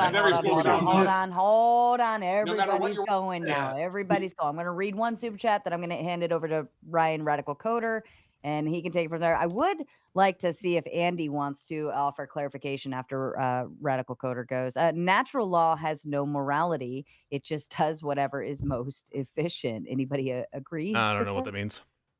It's conflating like evolution or like how animals behave with the concept of natural law. Though luckily he didn't capitalize either letter, so maybe it wasn't an error, but just a pun. I want people to understand what just happened. Like when I asked, like, what's the argument that like for that whatever the relationship with truth that you expounded justifies the fact that this is like the correct moral attitude or whatever. He just said the impossibility of the contrary. Well, that's just restating the claim, right? The claim is that it's impossible to do otherwise. If you're talking about the foundation of truth, you necessarily have to use the foundation of truth as a. What's the argument for that? We asked. What's the argument for that? Radical Coder. I know you wanted to jump in. Go ahead, Ryan. This is relevant to what I want to say. Okay, so to Sarah's point earlier about what she was describing about not being able to resolve these things with like. You are looking for a solution to all moral quandaries. You're complaining that without God, there's no solution to these things. The reality is there may not be a real solution to these things, and this is the problem of morality that we deal with on a day-to-day basis as human beings. And yeah, it sucks that there's not like an easy answer we can just all outsource to. And many of you guys do outsource it, which is your preference to do. You decide that you want to outsource your moral decision making to God or whatever, right? But in reality, like the rest of us who don't believe in that God, we are we still have to exist and deal with moral realities that were moral decision making on a day-to-day basis. And yeah, it's complex and it's hard, and there's not always a good, easy answer. And sometimes we are going to fundamentally disagree to the point where we can't land on common ground. But like, that's fucking life. It's when you're not a child. Like, that's even when you're a child, that's life as a human being. Like, fucking sorry. I agree that moral realities exist. Sarah, can I jump in real quick, because I'm gonna have to drop. Yeah, I have to sure, drop it Ryan, a second go too. ahead. Yeah, so with apologies, I'm gonna have to go real soon. This Wait, was Ryan, fun. can you stay for my Kant explanation quick? I just want to see what you think of that after this. I'm so he so can't. intrigued. I do can't, want to that's hear fine. this. Okay, God Do you damn want it, to do got it me. now? Do you want to do it now? Okay. I said, Yes. Andy, get it out. Andy. Yeah, Okay, sorry. Andy, This go is the ahead. reason I I'll stay came for up that, here. Andy. God, you I just paid wanted to me. ask you, because this is the reason I came up here. So you were talking about Hume, and I agree that Hume is part of the problem. But on the classical view for Aquinas, knowledge and belief are going to be modes of participation in being and truth. And then by the time you get to Hume, he drops a skeptic atomic bomb on philosophy. And Kant is the response to Hume. And he says, okay, there's no necessary cause and effect in the world. There's no metaphysical structure in the world. And he just goes with impressions. But then Kant comes along and says the mind doesn't participate in being like the Aristotelian, Thomistic kind of natural law. It structures experience. So then you have truth is no longer correspondence between intellect and reality. It's coherence within the categories of reason, the categories of your mind. So it's taking those external categories and placing them into the categories of the mind. So the world is more like input that comes in like cookie dough, and the categories of the mind are like cookie cutters that stamp that. But then metaphysics changes. You no longer have access to reality itself. You only have access to the subjective states of the mind.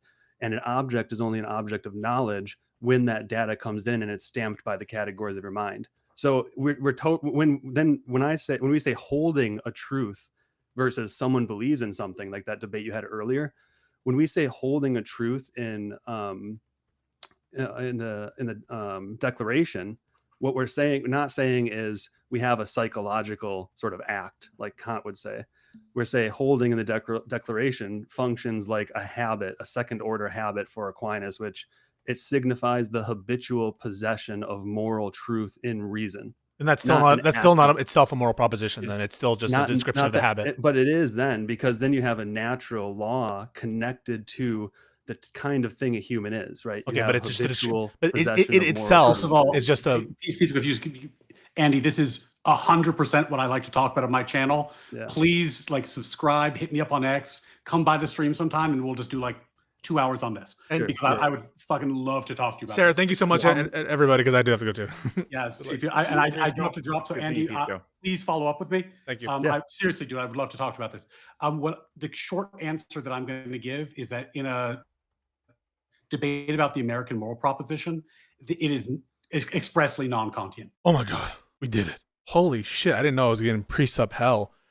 What an absolute destruction. Fucking annihilated on every level.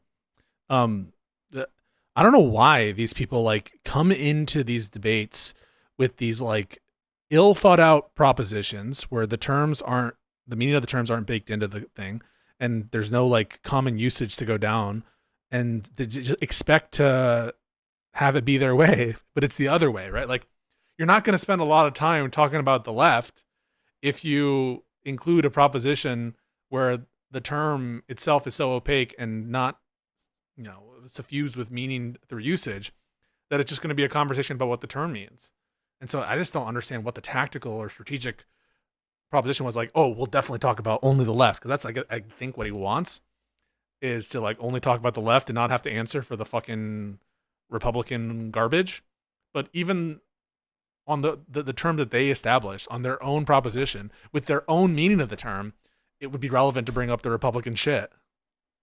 And the thing that they can't really get past is the the thing that turns whether or not you're abandoning the moral proposition has to do the directionality, whether you're directionally in favor of something closer to objective morality, which isn't clear and it's impossible to suss out, and even the framers didn't know. And so that's why DEI people are abandoning the moral proposition of America, but not slaveholders. And then the fucking scumbag tactics to be oh, Pisco doesn't believe in American moral. You just heard me lay out what I mean by the term, and then you lie about that. And then him to be oh my God, you think that the American moral proposition includes slavery when that was just trivially true based on the definition I gave and the meaning that I ascribe to it, but it doesn't mean I'm in favor of slavery. So he's just purely, it is the worst. And I think I understand it is because he thinks all of his moral attitudes are God's law.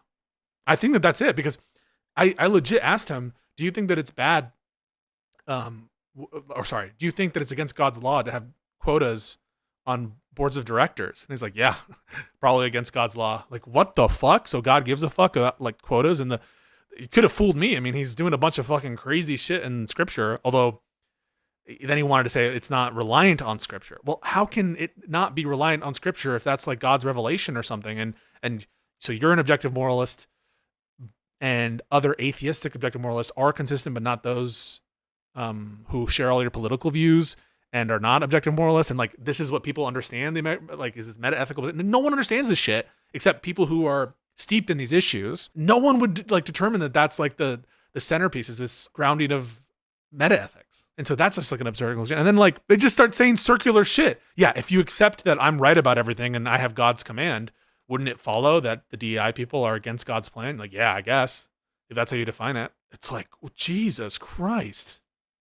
And then he admits like, it's like nearly impossible to know the objective. Like, and it's all funneled through our subjective. And then hold the fuck, like, how do you know you're right then? You're coming in with this like condescending attitude, and you can't even ground why your objective morality take is more justified, because you acknowledge that it's all funneled through your subjective lens. And so who are you to say the DEI people are less wrong about the meaning of the term equality and what the framing generation meant about that? Especially because they tried to have it both ways. Because on the one hand, they're like, this is what the framers meant. Oh, but not really specifically, because they would be against getting rid of slavery immediately. They'd be against women voting and integration of schools. And so it's God's will. So it's God's version. But when the framers strayed from the God, they weren't straying from the underlying moral principle. But the DI people are, because they're woke assholes. Like, this is like one of the, and I'm so glad actually that I spent time over the course of years listening to these precept shit, because like once you see it, it starts to rear its head and all these different, I'm like, oh my God, this is why Andrew Wilson won't debate me, is because the foundation is literally nonsense gibberish. It's literally nonsense gibberish. And all these people actually buy it, that in order to have intelligibility and the rules of logic, you need to have God. It absolutely delusional. And then to say that that's the American moral, like, they were disagreeing with each other, right? Because one of those assholes, Gen Z guys, like, belief in the religion is a necessary American value for the American moral proposition. Oh my God. Oh my God. Every time, like, they get aggravated that will you talk about DI yet? Holy shit. Well, why don't you make a proposition about DI then? Why try to sneak in is DI right or wrong conversation into a debate where the proposition is something else, right? Like, if you want to talk about my ethical view, why don't you structure a debate about it? Why have this weird proposition where you can like bootstrap and sneak in? It's because they want to say everything we believe is backed by God and backed by the framers and it's all objective, and these people are fucking crazy, and everything you believe is bad and sucks and slavery and this and that. Like, and Gen Z was like not even understanding the slavery point at all. He's like, you guys are saying that we believe in slavery and we support slavery. That's just wrong. That's just wrong. Like, no, that's not the point.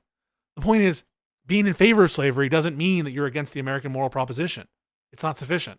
So going against the American moral proposition is not enough to be abandoning it, right? So there's something else that needs to be in conjunction with going against the moral proposition for you to abandon it. And so that is directionally, are you like, well, what does directionally mean separate from are you against it, right? Like, is there a directionality separate from being against something? That's a concept that wasn't sussed out or clarified. It's gibberish. It's fucking gibberish. Nonfon, I think, had some great responses there. Oh, and I love, because I think he has like this particular normative view, and Ryan was so you could tell he's so fucking uncomfortable, where he's like, I think you're a utilitarian, and so it's like, dude, you can be an objective moral realist and be a utilitarian. What is your argument that they're not objective moralists? And he literally admitted, I don't have an argument for that. I don't have an argument for my whole fucking thing. It's absolutely wild. Yeah, I think Nonfon did a good job. You were doing a good Jordan Peterson. What do you mean by that? Yeah. Well, hang on. I think this is taking a stab at me. Like, they were so condescending on this point. I think this guy is too. As though I'm in bad faith trying to be like, well, what do you mean by the American moral proposition? To see if I agree that the left has abandoned it. Well, if you mean by American moral proposition, MAGA, yes, the left is abandoning MAGA or something, right? If by American moral proposition you mean racist views or something, yeah, I think the left is abandoning that or something, whatever you want to say.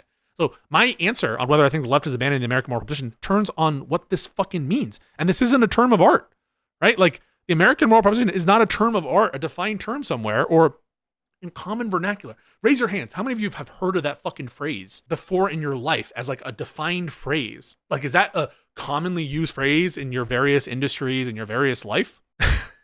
It's like, no, it doesn't have like a specific meaning that, and so why do that? Why not just like cash in the meaning of these phrases in ways that people understand? And the one time when Gen Z lawyer was like, you guys rejected the commonly understood meaning of American, like, really? What's your case for that, dipshit? That this is the commonly understood. Where's your dictionary? Where's your poll that you took? Where's the meaning in a textbook of American moral proposition where you're going to establish it's the commonly used definition is the moral realism entailed in the Declaration of Independence, not the whole document, just that a basic, meta-ethical view. You did amazing not trying to catch and frame the debate and doing meta commentary as a weasel. Yeah, no, because I saw it right away. And then they do this kind of thing. Oh my God, you're attacking my character. Like after they drop bombs, they're like, so Ryan goes at the start, he goes, oh, I knew you would try to do this, Pisco. Ready? I knew you would try to do this. I knew you would try to clarify what we mean by the term American moral proposition. I knew you would try to argue that it's relevant that left is taking certain views on certain actions by certain people. I knew you would try to do that. Didn't I call it? And then pretend like, oh, I'm not implying anything. Pansy shit, and multiple fucking falsehoods and attempted lies. And so yeah, I'm gonna call that shit out because that shit is so fucking aggravating. And these guys, and every time it's pulling teeth to get a fucking, like, I didn't even ask the question, well, you agree literally this isn't a moral proposition, right? I didn't ask that to just be like a dig. I'm just like, can we just agree something baseline that you're not speaking literally, right? And they won't even give ground on anything. Immediately, by the way, I buy bullets, right? So they're like, would you agree that slavery is compatible with the American moral? I'm like, yeah. As I defined it, yes. I immediately say, yeah, bite that bullet. That's what I understand. I understand that it seems bad to us. But just because something is bad doesn't mean it's not consistent with American moral proposition. Immediately bite the bullet. But getting them to like agree, like it's the Patrick Wallet meme. I'm like, so you agree if Paul holds these truths to be self-evident, that's a statement about Paul's beliefs, correct? Yes. And you agree that that's different than a moral proposition? Yes. So you agree, therefore, that when they say we hold that, literally, I understand there could be something else implied, but literally, it's not a moral proposition. No, I'm not going to grant that. And this is what I was trying to say before, Pisco, about Hume and Kant. And you just perfectly demonstrated it. You just perfectly demonstrated, like, I hate that shit too. And it's like, I'm going to bully Wick a little bit here. I love Wick, mean it. But there's that thing that Wick did in that one Live and Learn panel, which was like, guys, this is the problem. This entire exchange is the problem, where you have to have this kind of meta side commentary about like, you see, this is what we're up against. This is the problem. And it's so fucking performative, and you're trying to dodge the point of the discussion. The problem is, it's hard to get into the meta, or not to get into the meta, when they're accusing you of doing something like that's incompatible with good conversation. Like, I knew you would try to do this. And we all understand. And then he's like justifying his terminology. Like, this is the terminology as found in the Declaration of Independence. Oh, okay. Point to me where in the Declaration of Independence says American moral proposition and where you can cash out the meaning of that term to justify, like, you're saying that that's like a better definition. And everyone seems to have this like intuition. I don't have it. That words have this like objective meaning to go discover. And you find out as you ground it out and as the open conversation showed that it's all premised. It's all kind of premised on this precept garbage. And I'm like, wait a second, are we doing a religious? And yes, it turns into a religious debate and a precept debate because it's all fucking gibberish. Did you understand that guy's like, there was one guy there who clearly understood what was going on. He's like, it's just trivially true. Whenever they kept saying like, wait, you're saying that subjectively, a group of people who subjectively thought that it was good to do horrible things would subjectively think that? I'm like, well, yeah. If it's circular, like you're saying, if it were the case that they subjectively believe that, would it be correct subjectively to think that? I'm like, yeah, that just obviously, like, these guys have worms in their fucking brains, dude. They've all been like, I don't know how they've been converted by like the least convincing dialogue tree in the history of the world, Darth Dawkins, Andrew Wilson type people, that they think like the rules of logic, that the number 3 is a proposition. I don't even know what the fuck that means. Did you hear Ryan say that? The number 3 is something that could be true or false. I don't even know what that means. Does any of you know what that means? The number 3 is true? Fucking tell me what that means. And all the little side commentary, because they get fucking cooked. They get fucking cooked. It's like, they're like, oh, we'll have to schedule another debate when we can fucking, fuck you. You get crushed. You get and you can tell by how fucking uncomfortable they look. Immediately crushed on all these substantive points. Your shit makes no sense. You're saying that like being in favor of slavery is, I guess, being in favor of slavery, more in keeping with American principle than being in favor of DEI. Like, you just sound like fucking clowns. Both of you sound like clowns. Gen Z especially. I'm like, Ryan, yes, for sure. But Gen Z especially, like, not even understanding why I'm raising points, dude. Like, come on, man. You think that I'm ascribing that you're in favor of slavery in the context of the conversation? Don't ask him about Nazis, because that was, if Sarah let us get down that trail, holy shit. That would have been so productive and juicy. Oh, really? You believe pi is real? I didn't even know if he was referring to an actual pi or like the number pi, like the ratio. Like, what does it mean to say the number pi is real? What are you talking about? And that to me is always like the funniest little mental image I have of God with a beard and the sky being like, okay, there's a morally true fact about what the Supreme Court should rule on about how much of a gay cake is too gay of a cake to be protected by whatever, right? And it's objectively correct at this level of gayness for it to be contrary to natural rights, but I'm not going to tell anybody. I'm just going to write it in all their hearts, and they're going to have to discover it in totally unpredictable and inconsistent ways all the time for the rest of eternity. Okay, great. Thank you for your system. And it's just a way for them to think that they're better than everyone else. I have God on my side. I have objectivity on my side. I have everything. You are ungrounded. You're just subject to the whim. Like, dude, if all your objective grounding does is make it subject to your own internal fucking navel gazing and monologuing, rubbing your belly as to what you think your heart says, then in what sense are you in a better position than anyone else who's relying on their own intuition? You're relying on just as much as your fucking chance in hell throwing a fucking dart at the wall to understand the imperceptible and conceitedly impossible word of some lawbringer or giver or God himself or themselves or herself. And let's all cut the crap. What the fuck is going on here? You think Ryan would be talking shit about the left if they all had his view but were ethical subjectivists? So if they all had the same view about DEI, the same view about fucking quotas and shit, and the same shit about race, the same everything, but they're just like ethical subjectivists, do you think Ryan would be like, oh my God, we're in a crisis? No. Obviously, what's motivating Ryan and what's motivating Gen Z are their political views. That's what's causing them to be against the left and to do all this fucking talking shit about the left. It's the political views themselves, not at the level of meta ethics. And everyone fucking knows it. Everyone knows that shit. That what's really fucking ticking them off are the policies themselves, not the meta ethical positions of the left, especially given the fact that they can't make an argument. They can't make an argument for why the left holds one ethical view, meta ethical view over another. Just deranged, totally deranged, crazy, but predictable, frankly, and in line, I think, with the condescension of Ryan generally. I mean, Ryan likes to think like I'm arrogant, I'm this or that. Every word is dripping with I'm better than you. I have God. This is so like you, Pisco, did this or that. Like, give me a break. And then the minute you call him on it, they're like, whoa, we're going to tone it down here, folks. Hey, we have to tone it down. Let's go to the questions when you give it back. Because they're used to fucking people cradling their ball sack and accepting their being rude as fuck. Well, I'm happy. If you're going to throw bombs, I'm going to throw them back.